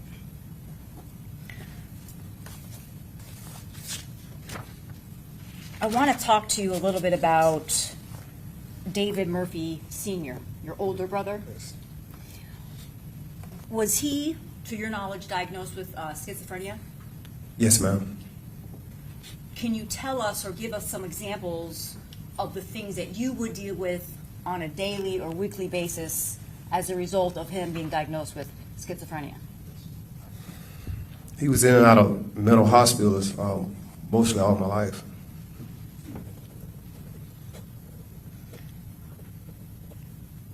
Is there any event that you could share with us to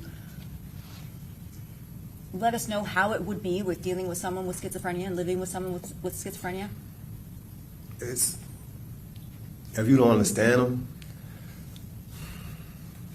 them, they go through like spares of thinking people out to get them, paranoia, mind state sort of skip, sort of in that nature.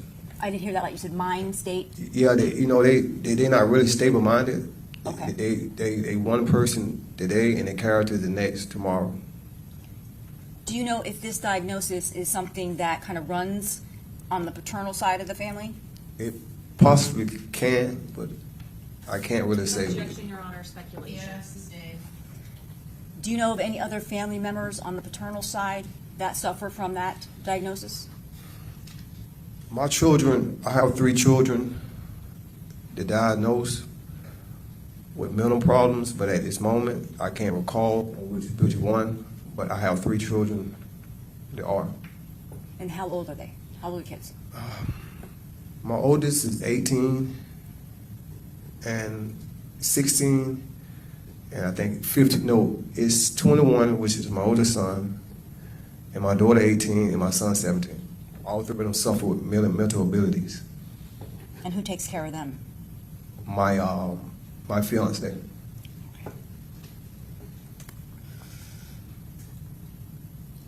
Do you recall a time, well, let me strike that, let me ask you this. Davion's father, was he also an alcoholic? He drunk at times, you could say. I wouldn't say alcoholic, but he did drink alcohol. Did he drink to excess Yes. often? Yes. Okay. How did that affect how he acted when he would consume alcohol?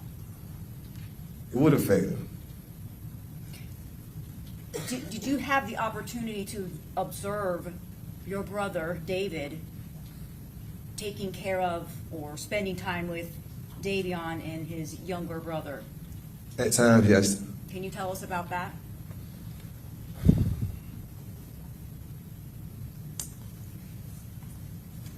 Davion and David, the father, is not together, so, David have his own place. But he took him to events, I would like a father would. I can't say out of my presence what happened, but he took him to events, he spent time with him. When he would, meaning Davion, would visit with his father, did you have any concerns about where he was residing or would bring his nephews? I mean, Serena, which is Davion's mother, is a wonderful woman, a wonderful mother to him. You know, Is there a time where she kicked I you? mean, No. Go ahead. excuse me. Go ahead. Me, you know, my brother, I'll be concerned. It all depends on, like you say, what environment he got him in, you know. But with his state of mind, yeah, I would be concerned. But with Serena's a great mother. Okay, I want to focus kind of on Davion's father. Was there a time where Davion and his brother were not getting along with his mother's paramour or husband or what have you, and she kicked him out of the house? Do you remember that? Can you rephrase that?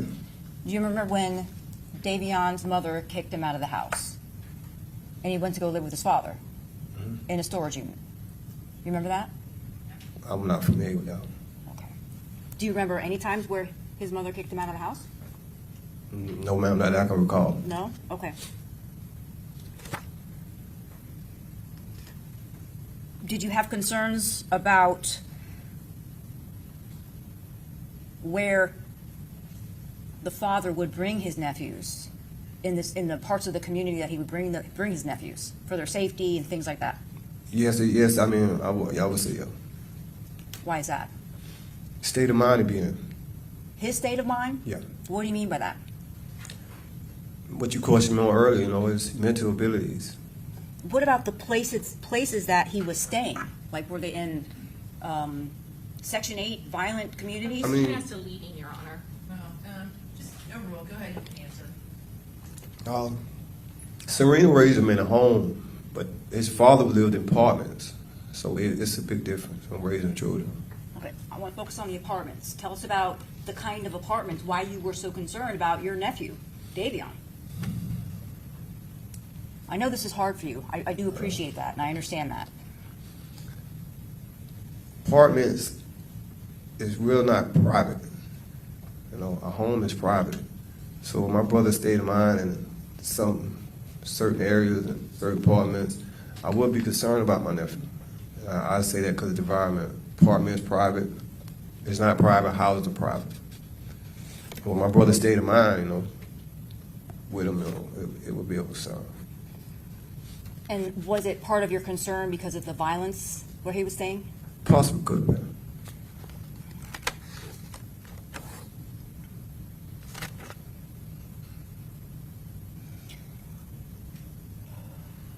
What about Adam Gooden Jr.? Who is he to you? That is Serena's son, which would be my step-nephew. Did you have any involvement in his life? He was at my mom's house every time Davion got dropped off. So he was pretty much like a nephew. He is my nephew. So Even though he's not my biological, but he's my nephew. So when Serena, which is Davion's mother, would drop Davion and Adam off to be cared for by your mother, is that a yes? Yes. And your mother's name is what? Phyllis Murphy, God bless her dad. And what was the reason that they were being dropped off to be cared for by your mother? That's just what the family do. Family, you know, unity, stay together, like family events, every weekend, faithfully. Where did you grow up? East side of Jacksonville. Iona Street, 1623 Iona Street, east side of Jacksonville. And what about Davion Murphy? She, over the years, I would say like the west side, the west, the north, the south. Over the years. And would his father bring him to the east side? Mostly his mother. His mother would bring him to the east Yes, side? Serena. He lived with Serena. Okay.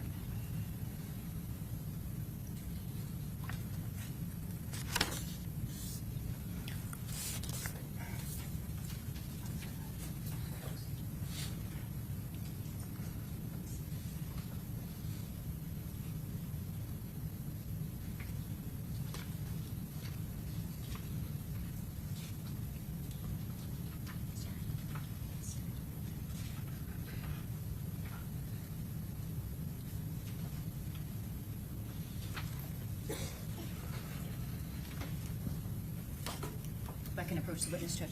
Yes. I'm showing you what's been marked as Defense Exhibit 1, A through K. If you could just flip through those and tell me if you recognize him.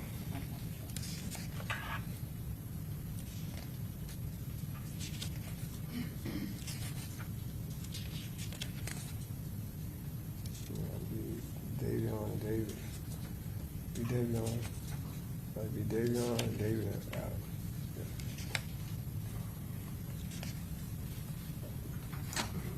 You recognize those? Judge, at this point in time, I'll leave that evidence what's marked as states, but defense exhibit 1. No objection, Your Honor. Okay. I just want to show you a couple. Composite exhibit. Yes, A through K, Okay. and I can publish. Yep. I'm showing you 1A. Do you recognize that photo? Is that Davion? New as a baby? Yes. And this is 1B. Do you recognize that photograph? Yes. Is that Davion as well? Yes. And what about 1C? Like that's Davion and Adam. Davion and David. It's like Adam. Adam is his younger brother. Yes. This is 1D. Is that Davion as a baby? Yes. What about this picture? That's 1E. David. That's Davion and David. Is this one Davion and David's the younger one? Yes. And then with this one, it's kind of hard to see, but 1F. What about this? That's Davion and David again, ma'am. 1G, Davion. 1H. That's Davion, David, and baby Adam. So Davion, Is in the middle. and this is who? Adam. Adam. That's David. 1I.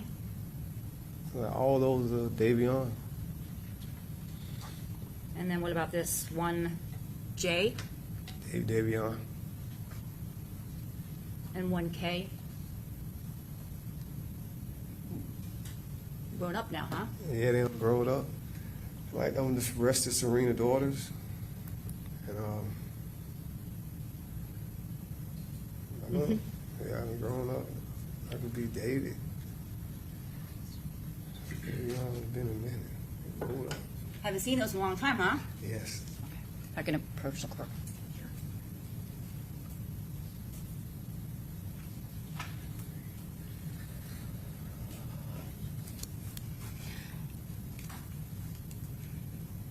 Okay, I'll pass the witness, Judge. Okay, and Mr. Hernandez, if you would like to conduct your direct examination. Thank you, Your Honor. Good afternoon, sir. Good afternoon.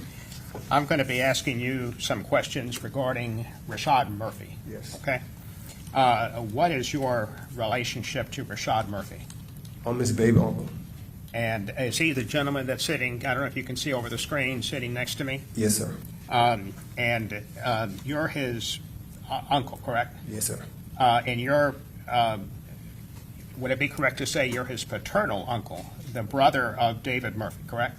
Yes. Now, have you known Rashad since pretty much birth? Yes, sir. Describe to the jury the childhood, the environment that he was raised in. My father got a master's degree in psychology. He took his criminal justice course. He served. Who is this, your? This is Leroy Murphy, which is my father, which is his Okay. grandfather. And we grew up on the east side of Jacksonville, in a home off Iona Street. And he pretty much raised us, to play sports, to complete school, and to meet our expectations. Let me ask you about Rashad's father. Was he a positive or a negative influence in his life? He was in and out of prison most times, but my father and I'm talking about Rashad's father. yes, Okay. he was in and out of prison most times, but he didn't raise little Rashad, but he was in and out of prison most of his life. Would it be correct to say that he was in many ways an absent father? Yes. Are you aware of any abuse that he gave to either Rashad or Rashad's mother, his wife? Can you rephrase that? are you aware of him being abusive, the father of Rashad being abusive? Oh, no, sir. You don't know that? No, sir, I do. Oh, you He do know wasn't- that. Tell the jury about that. He was Objection, not. Your Honor, he's answering. Okay. What about Rashad's mother? Was she did she have an addiction to drugs? At some point in his life, she had, not all his life, but at some point. Okay. Are you have any knowledge of her being a crack addict and eventually living on the streets? She always had a place to stay, but she dealt in a portion of all his life, but most times she was on drugs. Not all his life though. Would it be accurate to say that you have referred to Rashad's father as dead weight? Yes. Okay. Now,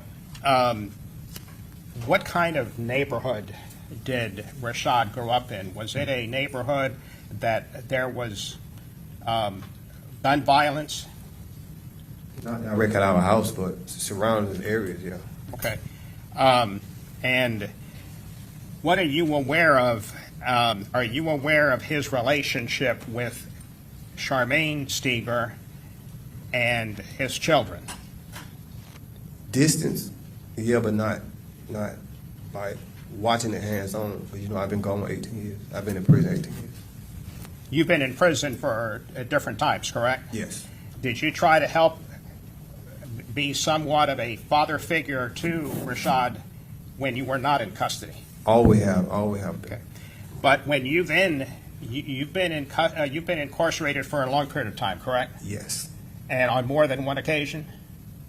First time in prison. Okay. When were you sent to prison?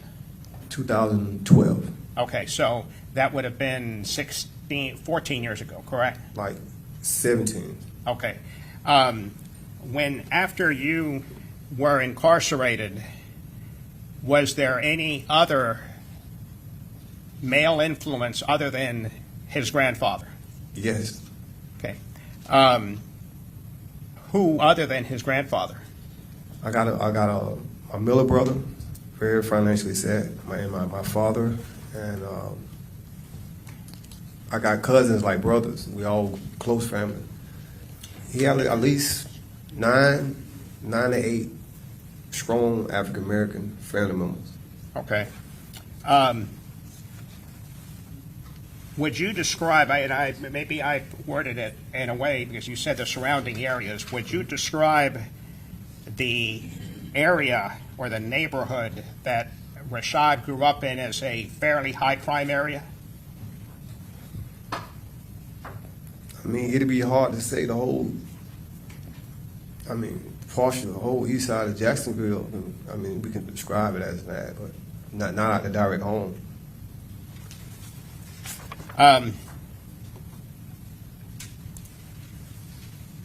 Tell the jury about what you know about Rashad. What kind of person is he? Great. He was a great kid growing up. Great. Did you see him as a father and a husband? Yes. What about how was he with his children? Great. He even had custody of his little brother and little sisters. He made me proud.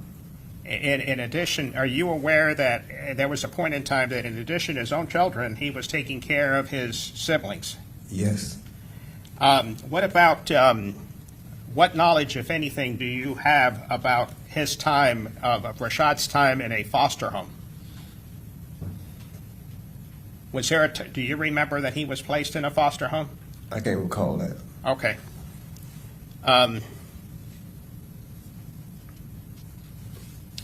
May I have a moment, Your Honor? Yes.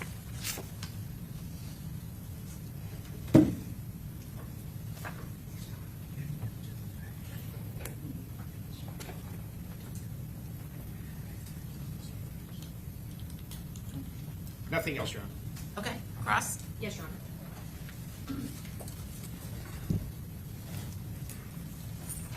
Mr. Murphy, I'm going to ask you about Davian Murphy first, okay? Yes, ma'am.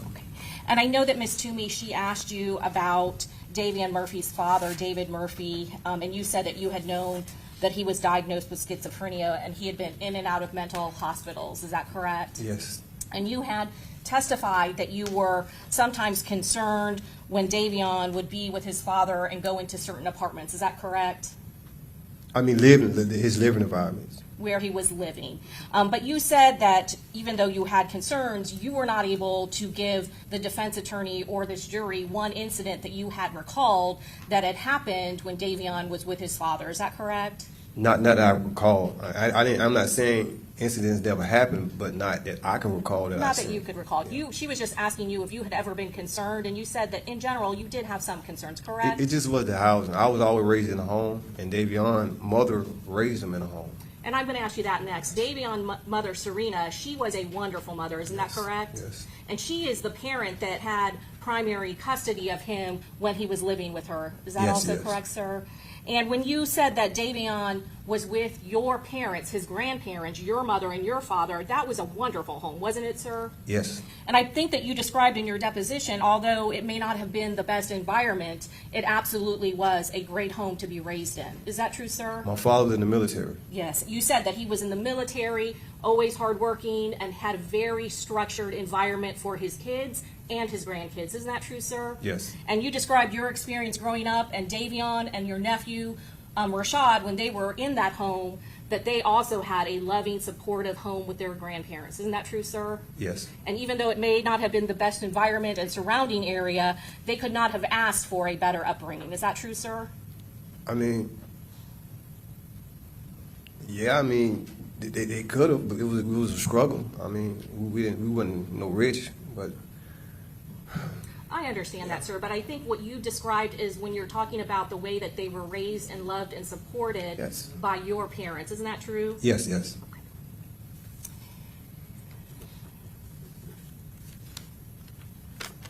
And now I want to ask you a few questions about Rashad Murphy, your nephew. Yes. Again, same situation. Whenever Rashad Murphy was living with your parents, his grandparents, again, he had a loving and supportive grandfather. Isn't that true, sir? Yes. Loving, supportive grandmother? Yes. And even though you may not have been in the home all the times that Rashad Murphy was there, from your recollection, he did well in sports, football in particular. Isn't that true? Yes. And so I asked you also about his grades. You said that he also did very well in school.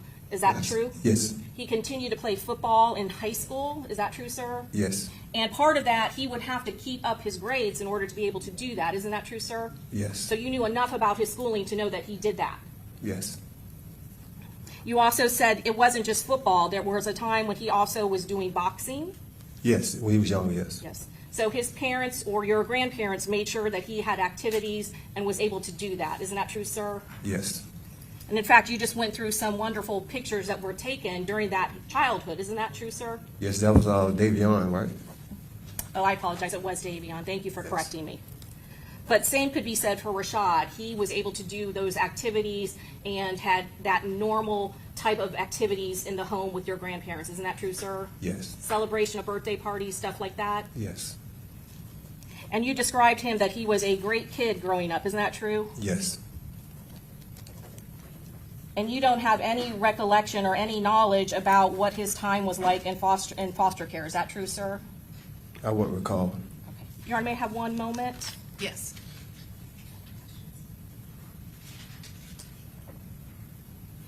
And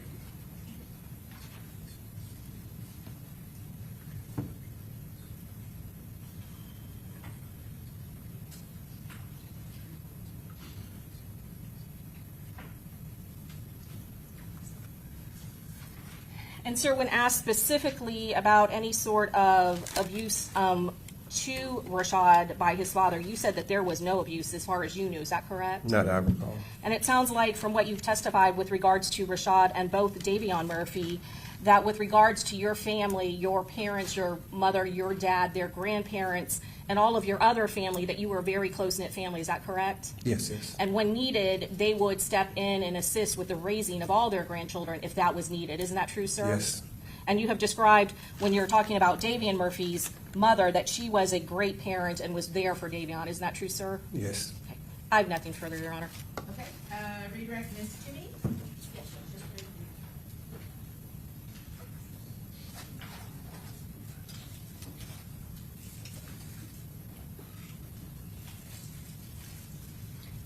were transported from prison to be here, right? Yes, ma'am. And you don't want to be here, do you? I mean, for my nephews, yeah, but in general, no. In general, no, you'd rather not. For my nephews, I do anything. I love them, as long as it's positive and righteous. All right. Let me ask you about some of the questions that the prosecutor just asked you. Isn't it true that as part of your growing up, individuals do not want to come to court and testify? Objection, Your Honor. Leading and beyond the scope of. Sustained. Do you keep in contact with any of your family members? My father just died, so it ain't the same without him. Yeah, but no. I'm sorry to hear that.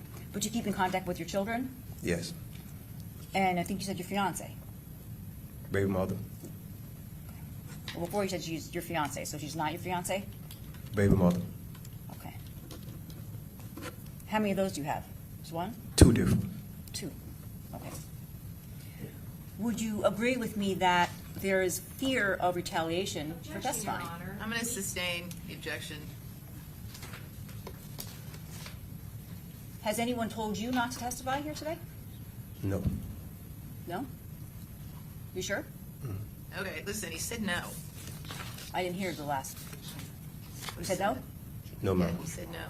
That's all I have. Okay, can you redirect Mr. Hernandez? Thank you, Your Honor. Mr. Murphy, there was a time, obviously, that your mother passed, correct? Yes. Rashad's grandmother. Yes. Would you agree that the family started falling apart pretty much after that? Yes. You have a nephew named Gerard Adams, correct? Yes. And he passed, correct? Yes. Did that also have a very negative influence on your family? Big one. And he is your nephew, or was your nephew? Nephew. He like a son. He's my nephew. Now, again, you, correct me if I'm wrong, I think your testimony is that you have been in custody since 2012? Yes. So anything that has happened in Rashad's life would have happened, that happened after 2012, you would have no knowledge, correct? It all depends, you know. I talk to him all the time through the phone, you know. And even if you did not see a certain, you were not with, correct me if I'm wrong, were you living with Rashad during the time that his father was present? Or were you Rashad? living in different homes? I mean, my father stayed with my brother stayed with, which is Rashad's father. He stayed with my mother and my father. Were you living at the house at that time? And kind of in and off. Okay, thank you. Okay, very good. And, all right, I'm going to have you all step in real quickly. We need to get another witness on the stand. All right.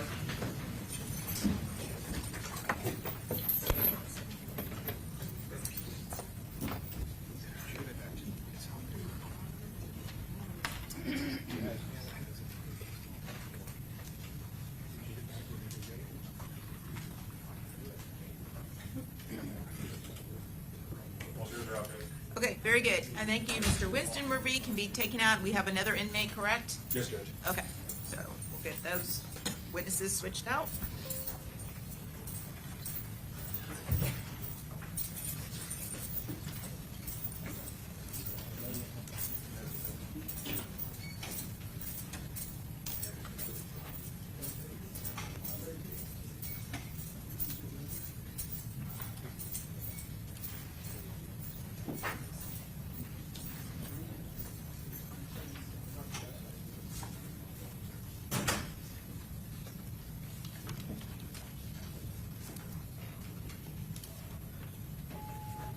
And Judge, we would just let this next witness, if they could not be shown on camera.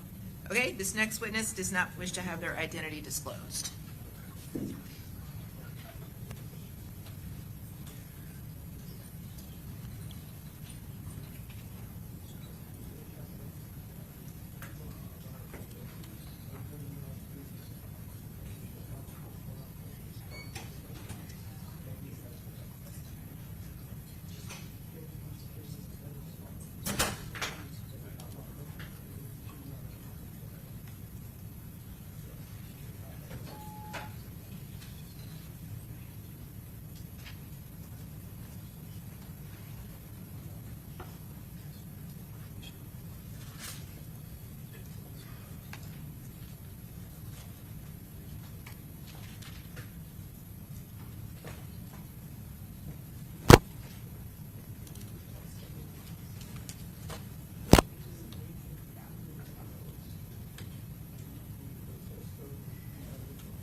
Jury.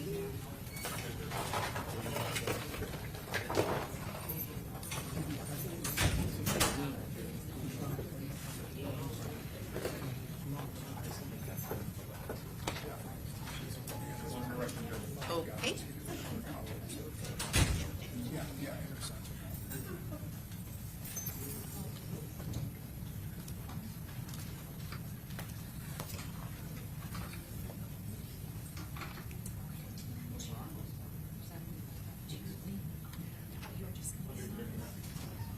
All rise.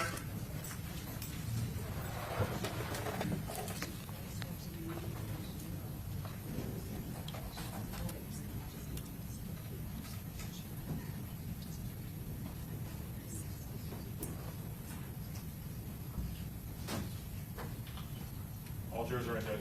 Okay, very good. Ms. Toomey, call your next witness. Okay, and Mr. Gooden, if you could please just stand up and raise your right hand. Do you solemnly swear or affirm that the testimony you're about to give in this class will be the truth, the whole truth, and nothing but the truth, so help you God? That's not my do. Okay, very good. Have a seat, and you may proceed.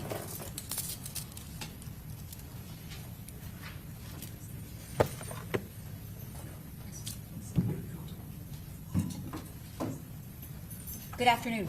Good afternoon. How you doing? Good, how are you? Good. Okay. What's your name? Adam Gooden. Junior? Yes, ma'am. Okay. Do you know who you walked past earlier, Davion Murphy? Yes, ma'am. How do you know him? It's my big brother. He's your big brother. How old are you? I turned 24 Monday. Okay. And you're incarcerated? Yes, ma'am. For what? Possession of a firearm by a convicted felon. Okay. So how many felony convictions do you have, if you know? Really just 2. 2? Yes. Okay. Can you tell us a little bit about your older brother, Davion? Yes. He inspired me a lot to do a lot of things, you know, for as showing me the ways of life, and always told me, you know, keep my head up. You know, he's a good person, you know, and we both he taught me how to work a 9-to-5 job. You know, I worked my first 9-to-5 job with him. You know, we fed the homeless, took care of my mom. She had open heart surgery and stuff like that. You know, he was always there for others, always there for me and the rest of us. And he never treated me like I was an outsider and stuff like that. He always handled me like a little brother. Always been there for me. So you have a different last name than Davion. So you Yes. have a different father? Yes. Okay. You said that your mother has some health problems? Yeah, she had open heart surgery. When was that? This is like, I think, this was last year. Does she have any other health issues? Yes. Yes, she dealt with strokes from here and there. She's had several strokes? Yes. Is there a point in time where Davion assumed responsibility, kind of being the parental role in the house? Yes, it was a time where both of our fathers weren't there, so he was more of a father than just a big brother. So both, what's your father's name, Adam? Yes. So was that the time where Davion's father was incarcerated, or got arrested and incarcerated? Yes. And then what happened to your dad? My dad was incarcerated at too. Is he still incarcerated? No, ma'am, he's out now. But my mom and them, they're divorced. They're not together. Okay. So when your dad was incarcerated or in prison and Davion's father was in prison, he took over the parental role of the house. Yes, ma'am. Can you tell me a little bit about that? Would he cook, or how did he do that? Cook, we clean up. You know, I have another brother out there, brothers and sisters out there. You know, he made sure we always in a house curfew. You know, my mom was in the hospital. You know, he was there to make sure the house was in order and everything fell in place the way she wanted it. Do you remember how old Davion would have been when that was going on? When it started? 13. Okay. What about when there were times in the house that there were no food? What would Davion do? I know he'll make a way for us. Like it was like It was one time we had sold some shoes. We sold a game system and stuff like that. You know, just to feed each other and stuff like that. And would your mother often work at night? Yes.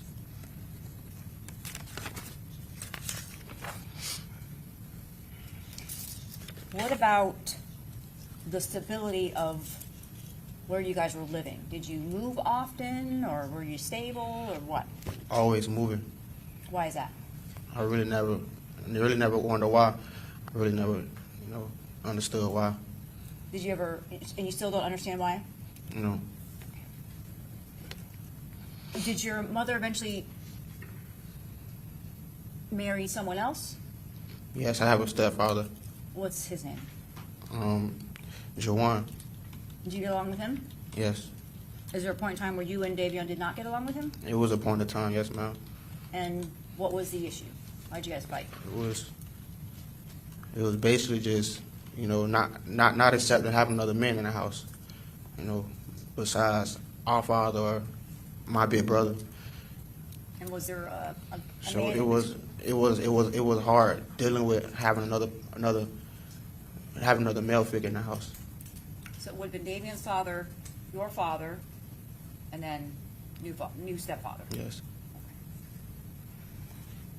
Did you see a lot of violence in Jacksonville when you were living there? I have, Can you tell us a little bit about that?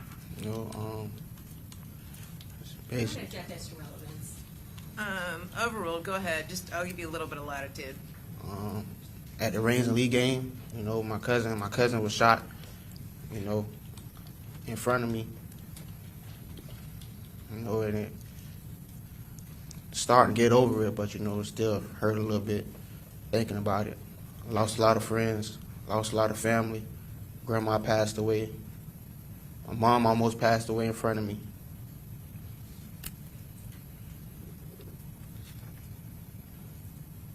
How did Davion cope with these types of things that you saw? It was times where we was always taught to just pray.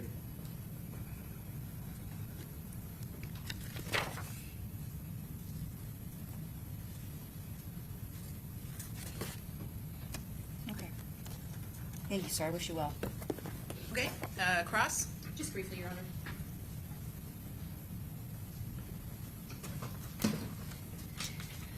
Mr. Goodson, it sounds like you looked up to and admired your older brother, Davion Murphy. Is that true, sir? Yes, ma'am. And you had a loving relationship with your older brother? Yes, ma'am. And you described him as someone during the time when you were growing up who actually at times had to take over the household. Isn't that true, sir? Yes, ma'am. And that was a big responsibility, and he was able to do that. Isn't that true, sir? Yes, ma'am. And in fact, you said that he was the one that taught you how to work a 9 to 5. Yep. Okay. Your Honor, do we have some tissues or something? I think that he is getting a little emotional. Sure. One right here. There you go. Thank you.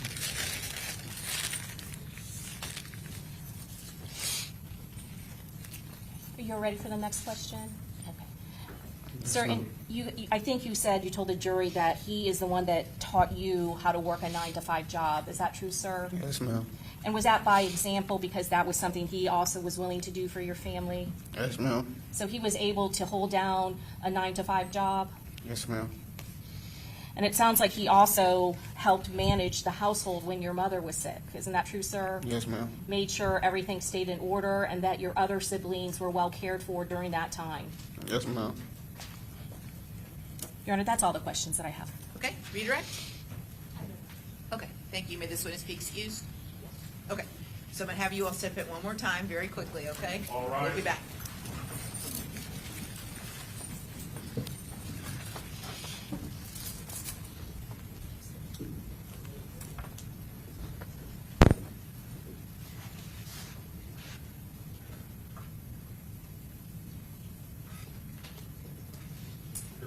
Very good, thank you. The witness can be removed from the courtroom. Okay, so Ms. Toomey, is that it for you? Is that your last witness? Judge, I was going to call one witness to be these screenshots, but apparently the state has an objection to them, so if I could. Okay, These were screenshots that were sent to my mitigation specialist from whom? from my client. Your client's mother? Yes. Okay, The screenshots are from my client's mother to my mitigation specialist regarding not coming to this trial. The state has a copy. I can approach this. Sure. So state what's your position on this. Judge, we are objecting. I read the content of the screenshot, which I guess was sent to their investigator, showing how she does not want to appear and how she is fearful. Judge, I don't believe that that is appropriate mitigation evidence. It is not testimony regarding the defendant's background or history. I think it's highly inflammatory and prejudicial and has no relevance to mitigation. Okay, so, I think it is relevant to his background and his character. I mean, his mother is indicating that, I mean, she loves her son, but wasn't willing to come here because she's afraid. And she's fearful for his retaliation. That's part of my client's background and his cousin's background. Judge, there are numerous witnesses that have the same concern, and we have been shielding their faces from the camera, right, and she's not subject to cross-examination. yeah. Okay, so based upon, I've reviewed this, and I'm going to, at this point, sustain the state's objection. It really is her just saying that she really doesn't give anything meaningful, just says that she's too scared to come, and I think the state's point is well taken. Lots of other witnesses have testified in this case, so. So you can mark it as a court exhibit, okay? And so we'll mark that. Do we have any other court exhibits yet? Okay, this will be just court exhibit 1 for defendant Davion Murphy, okay? Okay, so other than that, is Ms. Toomey, or you have no other witnesses? If I could have a moment. Sure.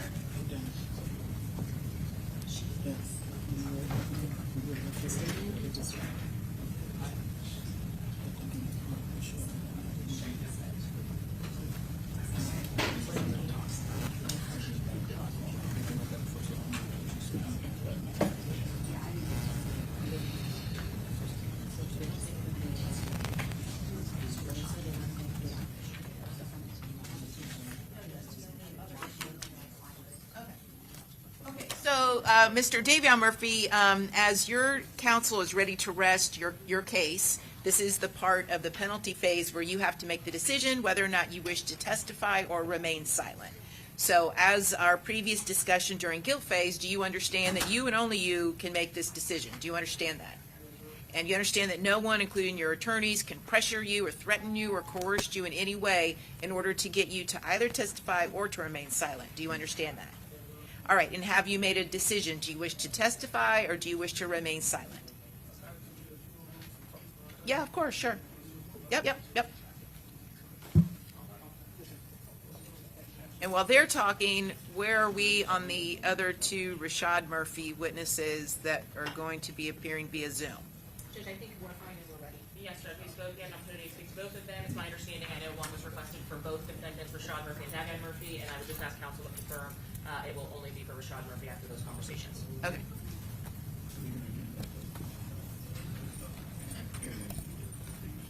And while they're talking, so Mr. Rashad Murphy, it seems like we're getting close to your counsel resting as well. So this would be the part of the, okay, you're already shaking, you already know what I'm going to say, which is fine. That's good. That means you've been paying attention, which is good. But I do have to have the colloquy with you. Do you understand that this is the part of the trial, the penalty phase, where you have to make the decision whether or not to testify or remain silent? Do you understand that? And do you understand that this decision is solely yours? No one, including your attorneys, can in any way pressure you, threaten you, or coerce you in any way in order to get you to either testify or remain silent. Do you understand that? Yes, ma'am. And what is your decision? Do you wish to? I wish to remain silent. You wish to remain silent. Okay. And has anyone pressured you or threatened you in any way in order to get you to make that decision? No, ma'am. And has anyone made you any assurances regarding what the outcome of these proceedings will be? No, ma'am. And you understand no one can, because no one knows what any jury will do. Do you understand that? No, ma'am. Oh, Yes, ma'am. you understand? I understand. Okay, all right, very good. Okay, And both of my 2 witnesses are on. okay, yeah, I just need to get the Zoom up and running again. Okay, and as to Davion Murphy, Mr. Murphy, you now had sufficient time to speak with your attorneys. And what is your decision? Do you wish to testify or remain silent? You'll remain silent. And has anyone, including your counsel, in any way pressured you or threatened you or coerced you in any way to make this decision? Yes. And has anyone made you any promises regarding what the outcome of the penalty phase will be? Yes, sir. Do you understand? No one can, because no one can ever predict what a jury will do. Do you understand that? Okay, very good. Okay, so we've got 2 Zoom witnesses left. I'm going to read the stipulation, Mr. Rashad Murphy's stipulation as well. So when the jury comes back in, Ms. Toomey, you're going to rest in front of the jury. Then we will proceed forward with the remaining witnesses for Rashad Murphy. And then once those witnesses are done testifying, and then once I read the stipulation, then you will rest in front of the jury. Correct. Okay? And then State, you've got your 2 rebuttal witnesses, right? Yes, Your Honor. Okay. And so do you want to get going on that today? At least get it started? Because I don't believe either one is available. Dr. Warner is probably en route right now from Gainesville coming down. okay, that's fine. So that's a no. We'll recess for the evening, and they'll be ready tomorrow morning at 9 a.m. Yes. That's what I'm Dr. hearing. Blakesteen is at 1 o'clock by Zoom. Okay. So then, what we'll do is we will. Sorry, I'm trying to do too many things at one time. Let me get the Zoom up and running first.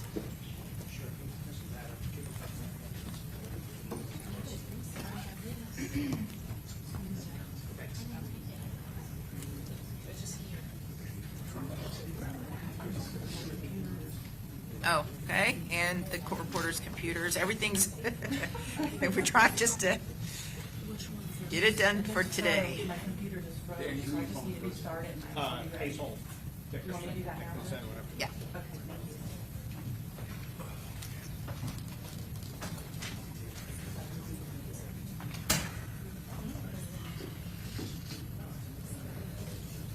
Yeah, I do see Jamila Murphy in the waiting room. And Hazel Dickerson is in the waiting room. Mr. Dickerson, that's who you're Hazel Dickerson is the one I'm calling first. Okay.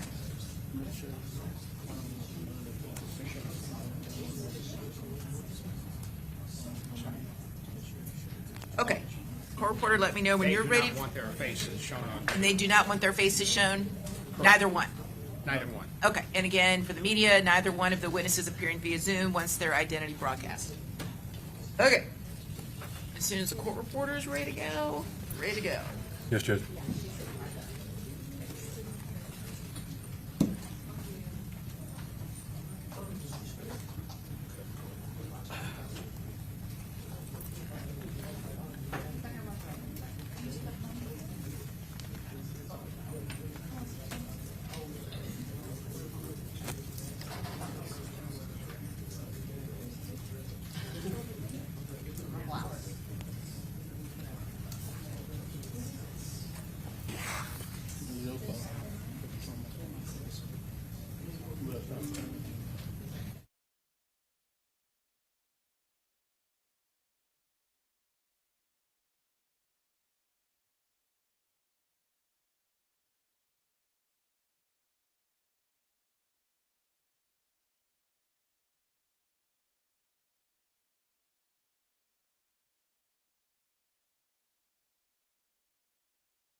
Ms. Finkelstein, you get Teacher's Pet Award because you sent me your non-statutory mitigators in Word form, so you did exactly what I asked you to do. Yes, I'm waiting on those, and then I did ask for Mr. Chance and Mr. Rashad Murphy if your assistants can just send it in Word form.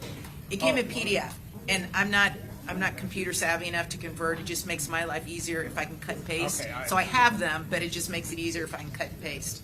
So. I sent it in Word as well, after I got the email. Okay, thank you. So your second teacher's pet. Okay, you ready to go? Okay, excellent. Okay, I think we're ready, so let's bring in our jury.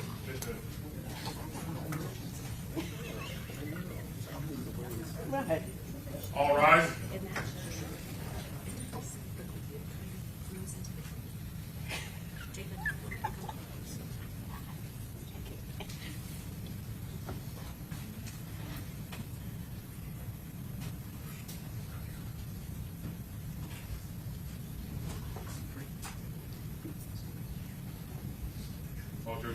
Okay, very good. Everyone have a seat. Welcome back in.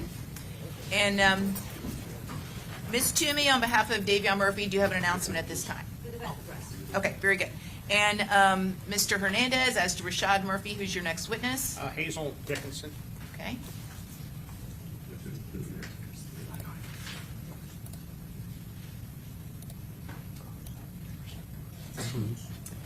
And for the record, Your Honor, Dickerson. Okay. Ms. Dickerson, can you hear me?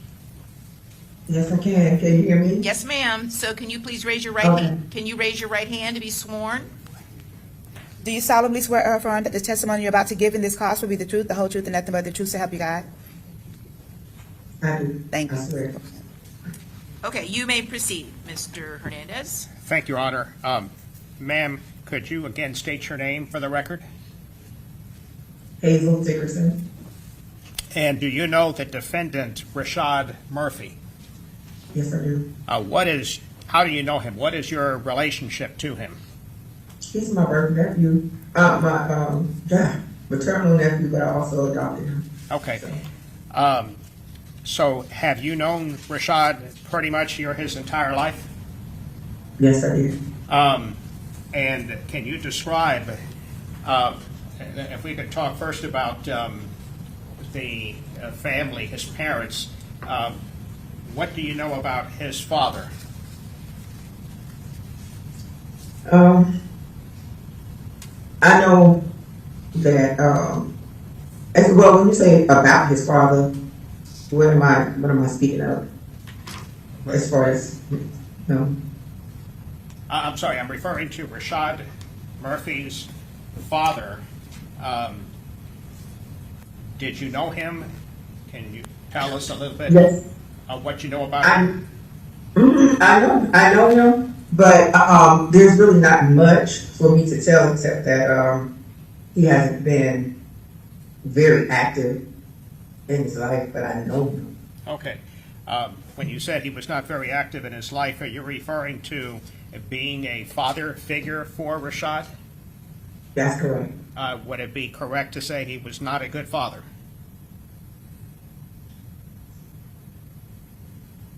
That's a tough call because all I just know is that he wasn't active. I don't want to say good or bad because that's categorizing someone that I haven't been around. Okay, but when you say not active, are you basically saying not involved in Rashad's life? Would that be correct? That's correct. Okay. What about Rashad's mother? Did she have some drug problems? Yes, she did. And was there a time when Rashad was very young that he was actually placed in foster home? That's correct. And did you become aware that there were problems with the foster homes and him having been abused?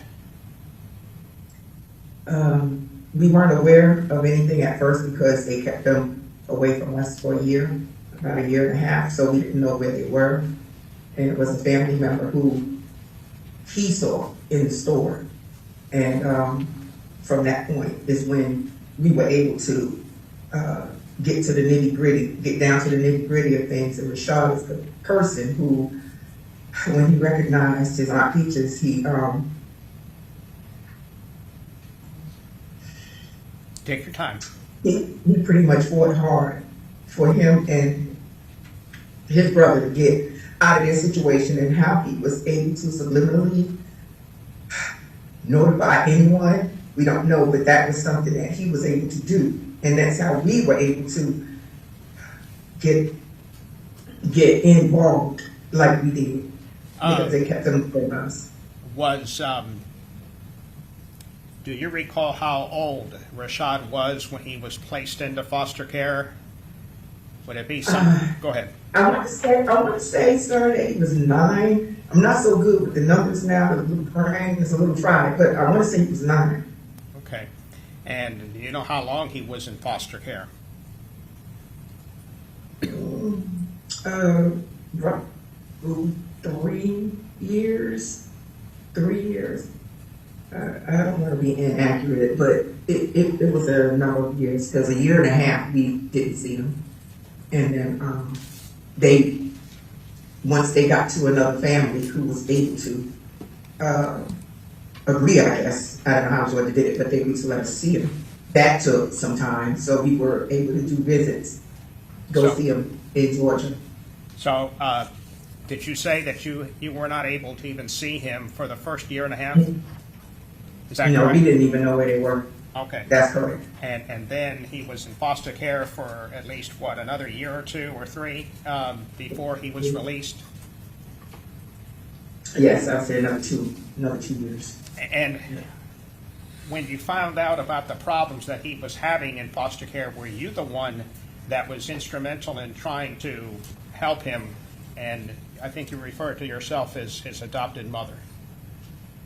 Right. I wasn't the instrumental one in being the initial hands-on, but what I was the person who made sure his grandmother, grandfather, Phyllis and Leroy Murphy, and my mother, Elfrida Gaddis, were always on set. You know, they were at court, they were visitation, whatever had to be done, I was the one to make sure they got there. Now, do you, after you were able to have contact with him, and after the first 1.5 years, did you become aware of some activities that Rashad was involved in, sports, boxing, things of that nature? Yes. What do you know about that? He was involved with boxing. He actually, and you all could look that up, he was the foster mom that he ended up with, Miss Dallas. He did boxing matches, and he was the champion for his age group. That's why I think the age 9 or 10 sticks out, because he was very young, but he was good. And he made it. He made it. He was the champion for that state in his age group, whatever she had in. Now, can you describe the environment, the neighborhoods that he grew up in? Were they communities that had a lot of violence? I would say so. Okay. Have you had the opportunity to observe Rashad as a father? Yes. What kind of father have you observed him to be? He's an excellent dad. He's overprotective, I know that, of his kids, based on what he's been through. Very overprotective. As far as the boys, he loved to have them in sports. The girls, of course, he dopes with them, you know. Daddy's girls is what he has. And he's the one. He's the one that loved to cook for him and do all that stuff. He's the guy. He's that guy. Did you also observe him as a brother, as someone, how he dealt with his siblings? Please, yes, is that, you're not in your head, but for the record, you need to answer. No, I was going to answer. It's just okay. That I get choked up a little bit, so I apologize. But with his siblings, definitely they came first after those kids, or maybe alongside his kids. And when their mom passed, he actually refused to be ignored as far as wanting the opportunity to have custody of his sister and brother, the younger ones. So you observed him not only being a good father, but also trying to become a father figure to his younger brother and sister. That's correct. what have you observed of Rashad and his faith in Jesus? Rashad, well, all raised as Defendants, and he could flip that Bible. He's very good at that. And he went to Seventh-day Adventist school, elementary school, because my mother taught there she was a teacher's aide there for several years, over 20 years. So Christian education and being a part of the church was something that my mother, who was Alfreda Gaddis, once he came on our side in Florida, she definitely kept him in church. What do you know? Do you know the Murphys? Yes. Okay. Who are they, and what did they have to do in Rashad's life? The Murphys are actually excellent. Leroy and Phyllis Murphy, they were also strong in faith, in their religion. Leroy was a disciplinarian, and Phyllis, of course, she was the doting grandma, and everybody always flocked over to their house. Everyone was welcome, no one was a stranger. So they were great grandparents. These are the grandparents of Mr. Rashad Murphy. That's correct. Okay. Now, when his grandmother died, did you notice any impact on Rashad Murphy? Are you speaking on Phyllis? Because one of his grandmothers he didn't know, which was obviously, my mother. Yeah. The grandmother and grandfather that he had contact with, and when they passed. Okay. Please go ahead. Okay. I didn't interrupt you. I'm sorry. I do apologize. No, my fault. Did I see any change? Rashad has always been a quiet type individual, very quiet.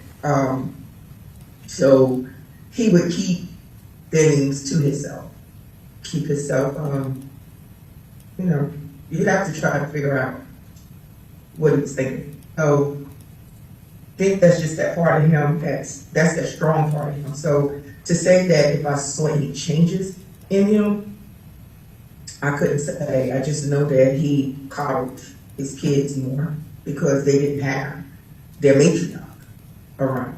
He coddled the cousins, everybody. He just kept close to them. So I would say, yes, that's a form of showing that he was affected by not wanting to lose him or making sure he was around where he had to be for as long as he could be around. Would it be accurate to say that Rashad, as a child, a small child, witnessed domestic violence? Yes. And yes. I'm referring to his mother and his father. Yes, his mother, his father, his mother, and her husband at the time. And probably his mother and, other people that may have been in her life due to her lifestyle. And I may have asked you already, I'm not trying to be repetitive, but did his mother have drug problems? Yes. Okay. And was that a primary reason or one of the reasons why Rashad was placed in a foster home? Yes. Okay. Despite all that, from your observations, did he love his mother? Rashad, love his mother? Yes. And did you notice him also being affected when his mother died? Yes. Was there a time that you were with Rashad and you sent him to New Jersey around 14 to go to school? Yes. Tell the jury about Myself that. and mother. What was the We reason sent for that? him because so he could become engaged in sports. My sister had a lot of connections up there in football because that was his love, actually. And my sister has access to, quite few resources in schools up there. And we wanted to give it a shot to see if he could become a part of something like that because he loved football. And it worked for me then. It worked. And schools were calling for him at his young age. When he was in high school, they had letters out. There's a video, my sister still has it, of him out there on the field. He was their star player. So it did work, but he was missing his family. I've asked you about him as a father, correct? Yes. And I'm not sure if I asked you about his relationship with Charmaine Steger. Are you aware of that relationship? Yes. Can you describe that relationship, asking you about what you observed as Rashad Murphy as a husband or father to the children? That relationship, the two were inseparable. And she was actually one of the main reasons why he wanted to even come back. Because Come back from New Jersey? From New Jersey. Okay. He was missing his family and her.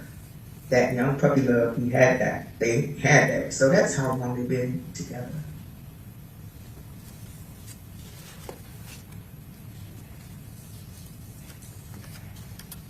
Miss Dickerson, did you observe him to be a working person who regularly worked? Rashad? No. No. Did he get? You don't know if he I had didn't. jobs or not? No. Okay. If he is sentenced to life in prison,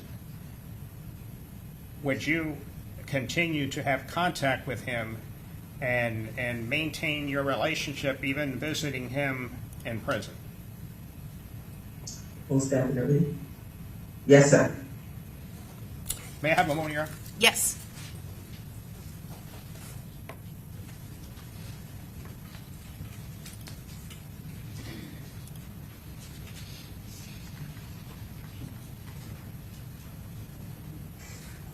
One final question, ma'am. If you could tell the jury what kind of person is the person that you know Rashad Murphy to be? The main thing that stands out, and two main things that stand out for Rashad is he's a protector and very smart. Two main things: a protector and he's very smart. Three, quiet. He's a quiet individual. You never know what he's thinking. Kind-hearted. Thank you. That's all I have. Okay, Ms. Ismer? Good afternoon, ma'am. Can you hear me all right? Yes, I can. I just want to follow up with you. So when you learned that Rashad Murphy and Shaheem Murphy were in foster care, did you work together with the family members that you mentioned, so his grandparents and his great-grandmother, to get him out of the situation he was in? Yes, actually, I was there when they were taken. I was there, and they would not turn the kids over to us. And we found that unusual, and we thought that we would hear something from them, and we didn't. And it just went on where we kept seeking ways of trying to find out where these kids are, and they just wouldn't. Well, Rashad actually was in school when they took it. Right, but you were at least trying to get custody or a stable environment outside of the home he was in with your sister. Oh, my niece. Well, Darlene, she's my niece. Oh, I His apologize. mom is my niece. Yes, it's okay. But you were working together with your other family members to try to get custody of him? Is that a yes? Yes, I well, apologize. we were just Yes, yes. And you did mention when Mr. Hernandez was asking you that there was some physical abuse in the foster home. Was that Mr. Rashad Murphy seeing physical abuse of the other children inside of that home? Of his brother. And once you all learned, but you had no information about any kind of physical abuse when he was in the custody of your niece, or abuse of him when he was in the foster care system, or even afterward, right? No. But once you all learned of this information, did you still work with your mother, so his great-grandmother, Miss Gaddis, and his grandparents, Leroy and Phyllis, to get custody of him? Yes, my mother actually moved to St. Mary's in order to get them. And Phyllis and Leroy were there as well. And once it was reported what was occurring, did Rashad and Shaheem Murphy actually get removed and placed with another individual? Yes. And was that Miss Dallas? Yes. And how was their time with Miss Dallas? What would you describe that as? Awesome. Miss Dallas was probably one of the best things that ever happened to them outside of our family, because Miss Dallas is the one who defied the odds of the foster care odds, and she would make sure that she would bring those kids, those boys, to Jacksonville. Their sister Diamond was a singer, and she was a little thing singing in church, and she would make sure they'd come to her church performances, and anything that we were having, Miss Dallas would make sure that they stayed in touch with family, which is something that is very rarely heard of. So we all love Miss Dallas.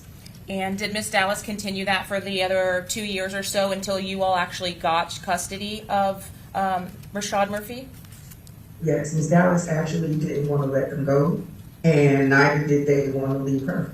They didn't want to leave her, but the state of Georgia made me adopt them, or else they would put them back in foster care and not with Miss Dallas. And So, you were ultimately able to adopt them, and then they stayed with you until they aged out, moved out on their own. Is that right? well, not aged out, but we were, I'm sorry, they were in between me and Phyllis and Leroy. And Mimi, Jamila Murphy.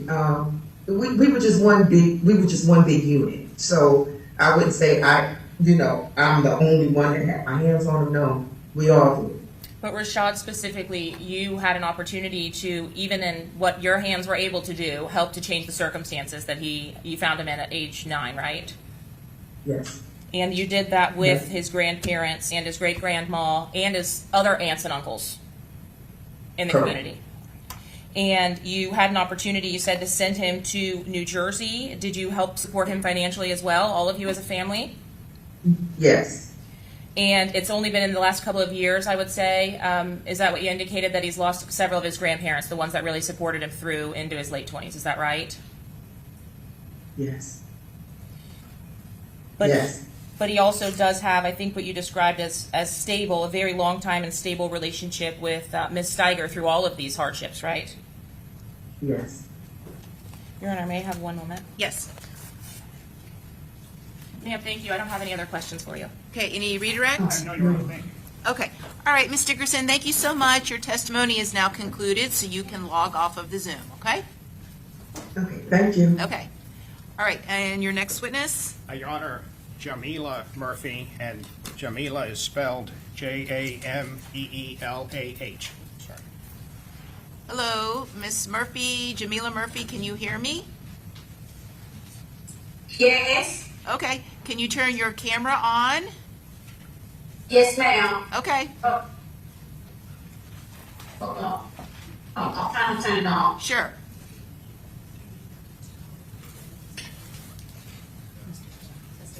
Hold on. Okay, is it on? We have a picture of you, Okay. but not, oh, there we go. Okay. Yes. All right, Ms. Murphy, please raise your right hand. Do you solemnly swear or affirm that the testimony you're about to give in this class will be the truth, the whole truth, and nothing but the truth, so help you God? Thank you. Yes. Okay. You can put your hand down, and you may proceed, Mr. Hernandez. Your Honor, may we very briefly approach? Yes.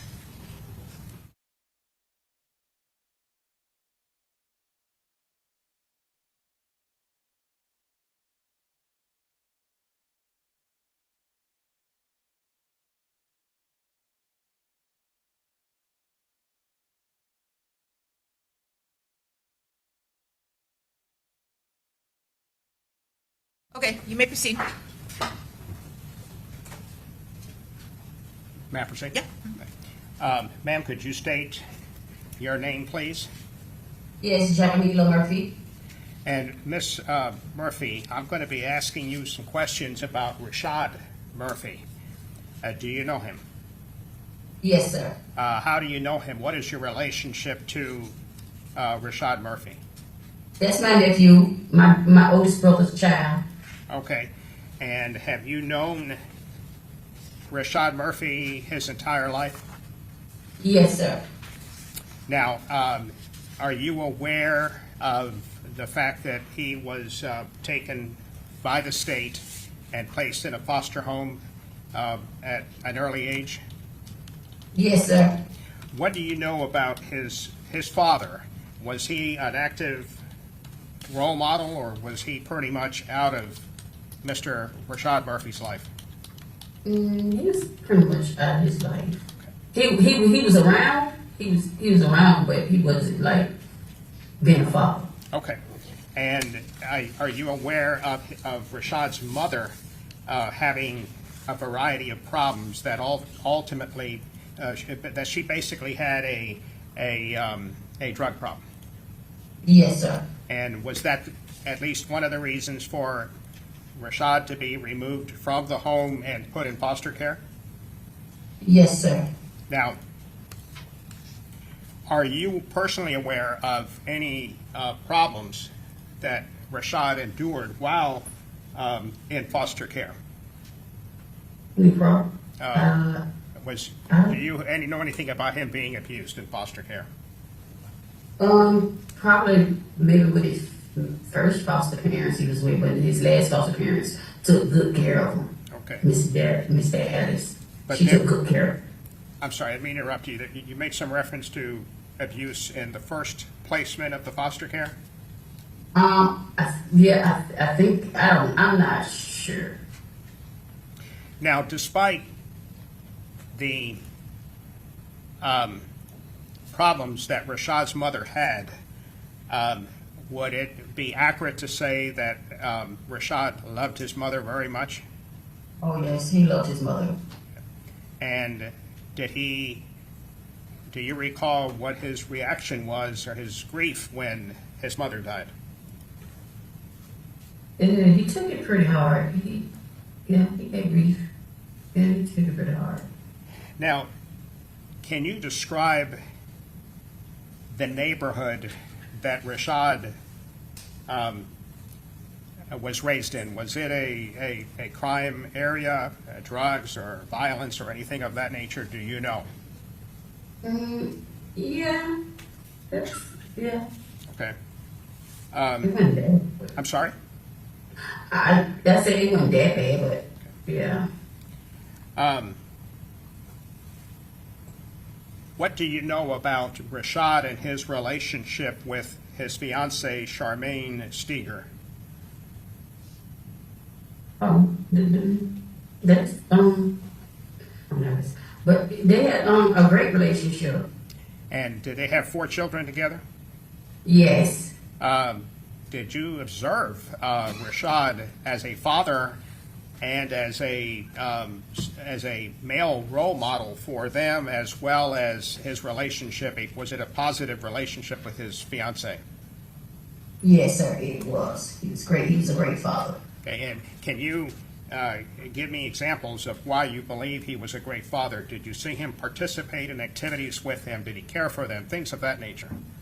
Yes, I seen him. He was make sure he clothed and fed them and make sure his children was in activities. Go ahead. I'm sorry. Yeah, he was there for his kids, make sure they was in school activities, to going to the school and stuff like that, and just being there for his kids. What about how did you also observe him having contact with your children or grandchildren? How did he? Yes. And tell the jury what you observed as him as a relative, as a person. He's a loving big cousin, and he was a protector. You know, he's the first cousin, so he made sure all his cousins was good and they looked up to him. What about, I'm sorry, go ahead. Oh, you can go ahead. Okay, what about how he, what relationship, how he related to his own siblings, his brother and sister? Oh, he was a great big brother. He made sure he was overprotective with them. He made sure everything was, you know, they was straight and everything, like from school and stuff too. Do you recall him actually, in addition to trying to support 4 kids and a fiance, do you recall him actually trying to adopt or at least take care of his brother and sister in many ways, including financially? Oh yes, I have. He did. He stepped up to his 2 younger siblings. Do you love Rashad? No. Yes, I do. If he was sentenced to life in prison, would you continue to have contact with him and visit him and maintain as best as you can your relationship with Rashad? Yes, I will. Is there anything else about Rashad, any other qualities that I have forgotten to ask you? No, I think you asked everything. 1 second, Your Honor, if I may. Yes.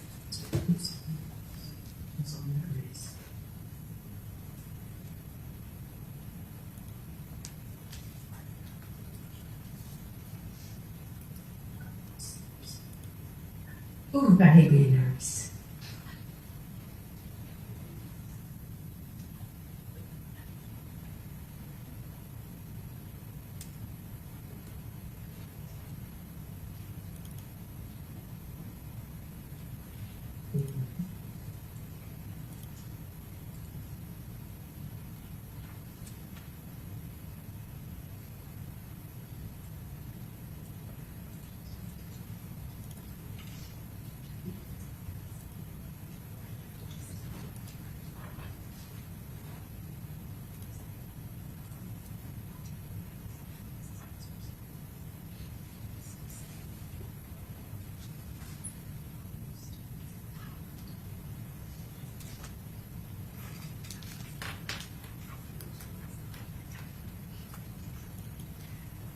Ma'am, Yes.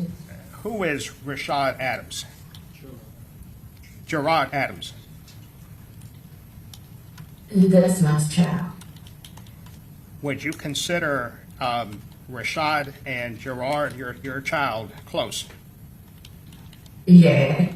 Okay, now is Rashad deceased? Gerard. Gerard, I'm sorry. Yes, he is. Okay. And do you know who he's buried next to? Yes, he's buried next to Rashad's mother and my mother. Do you recall seeing Rashad and his reaction to the death of your son? Yeah. Yes. And what was that? Did it have an impact on him? I think he did, of course, yes. He was a long one, yes. Thank you. Okay, Ms. Ismer? I was like both of them, of course. All right, you may proceed. Ma'am, can you hear me okay? Yes. You said your son was like a brother to Rashad, right? Yes. Did you have an opportunity to help to raise Rashad once Miss Hazel actually adopted him? Yes. And did he stay with you a lot over the course of those years, so from 9 or so through when he was 18? Yes. Did he get an opportunity when he was living with you to also be living with Gerard? Yes, he did. Is that why you're saying that they have a close relationship like brothers? Yes. And I'll change subjects, okay? When he was coming to your house when he was a teenager, did you sometimes take him to school? Yes, I did. And did you talk to him about school and what was happening at high school? Yes. How was he doing in high school with grades? Oh, great. He was an 80 honor student. He was good. And you were proud of him for that? Yes. The home that you provided to him and your own children, would you call it stable? Yes. Did he have the opportunity to drive or go back and forth between your house and Miss Dickerson's house and his grandparents' house and his great-grandma's house? Yes. Did you all work together to raise him, even despite the issues that his mom was having at the time? Yes. And did he have any learning disabilities or anything like that that you were aware of throughout the course of those teenage years before he moved out? No, not one of them, no. Did you all, once he moved out, was that to be living with Miss Steiger? Yes. And did you all remain supportive of him and his family as that family grew? Yeah. I have no further questions, ma'am. Thank you. Okay, Okay. Mr. Hernandez, any redirect? No, Your Honor, thank you. Okay, all right, thank you so much, Ms. Murphy. Your testimony is concluded, so I'm going to close out the Zoom, okay? Okay, thank you. Sure. Okay, and I do have a stipulation to read to you all. Again, you are to accept this as being proven. Comes now the Danny Hernandez, attorney for defendant Rashad Murphy, and assistant state attorney Scott Harmon, do hereby stipulate as follows. The defendant Rashad Murphy has no prior felony convictions, and this is signed by both Mr. Harmon and Mr. Hernandez. Okay?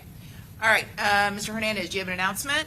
Your Honor, yes, at this time, defendant Rashad Murphy would rest. Okay, very good. All right, members of the jury, it's 10 to 5, so we're going to go ahead and take our evening recess. I believe the state has 2 witnesses tomorrow, correct? That's correct, Your Honor. Okay, so we have to start going over jury instructions. So I'm going to have you all report tomorrow at 10 a.m. for the start, because we have to meet ahead of time to start going over the final set of jury instructions.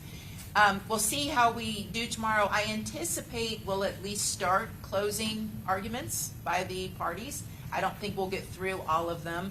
So I anticipate you all will come back Friday morning. There may be additional closing arguments or not, and then the final set of instructions. So again, you will get this case for penalty phase on Friday, okay? All right, so just remember my previous instructions. Don't talk to anybody about anything related to this case, and don't do any of the other stuff I repeatedly asked you not to do, and we'll see you guys tomorrow morning at 10 a.m. start, all right? Thank you. All right.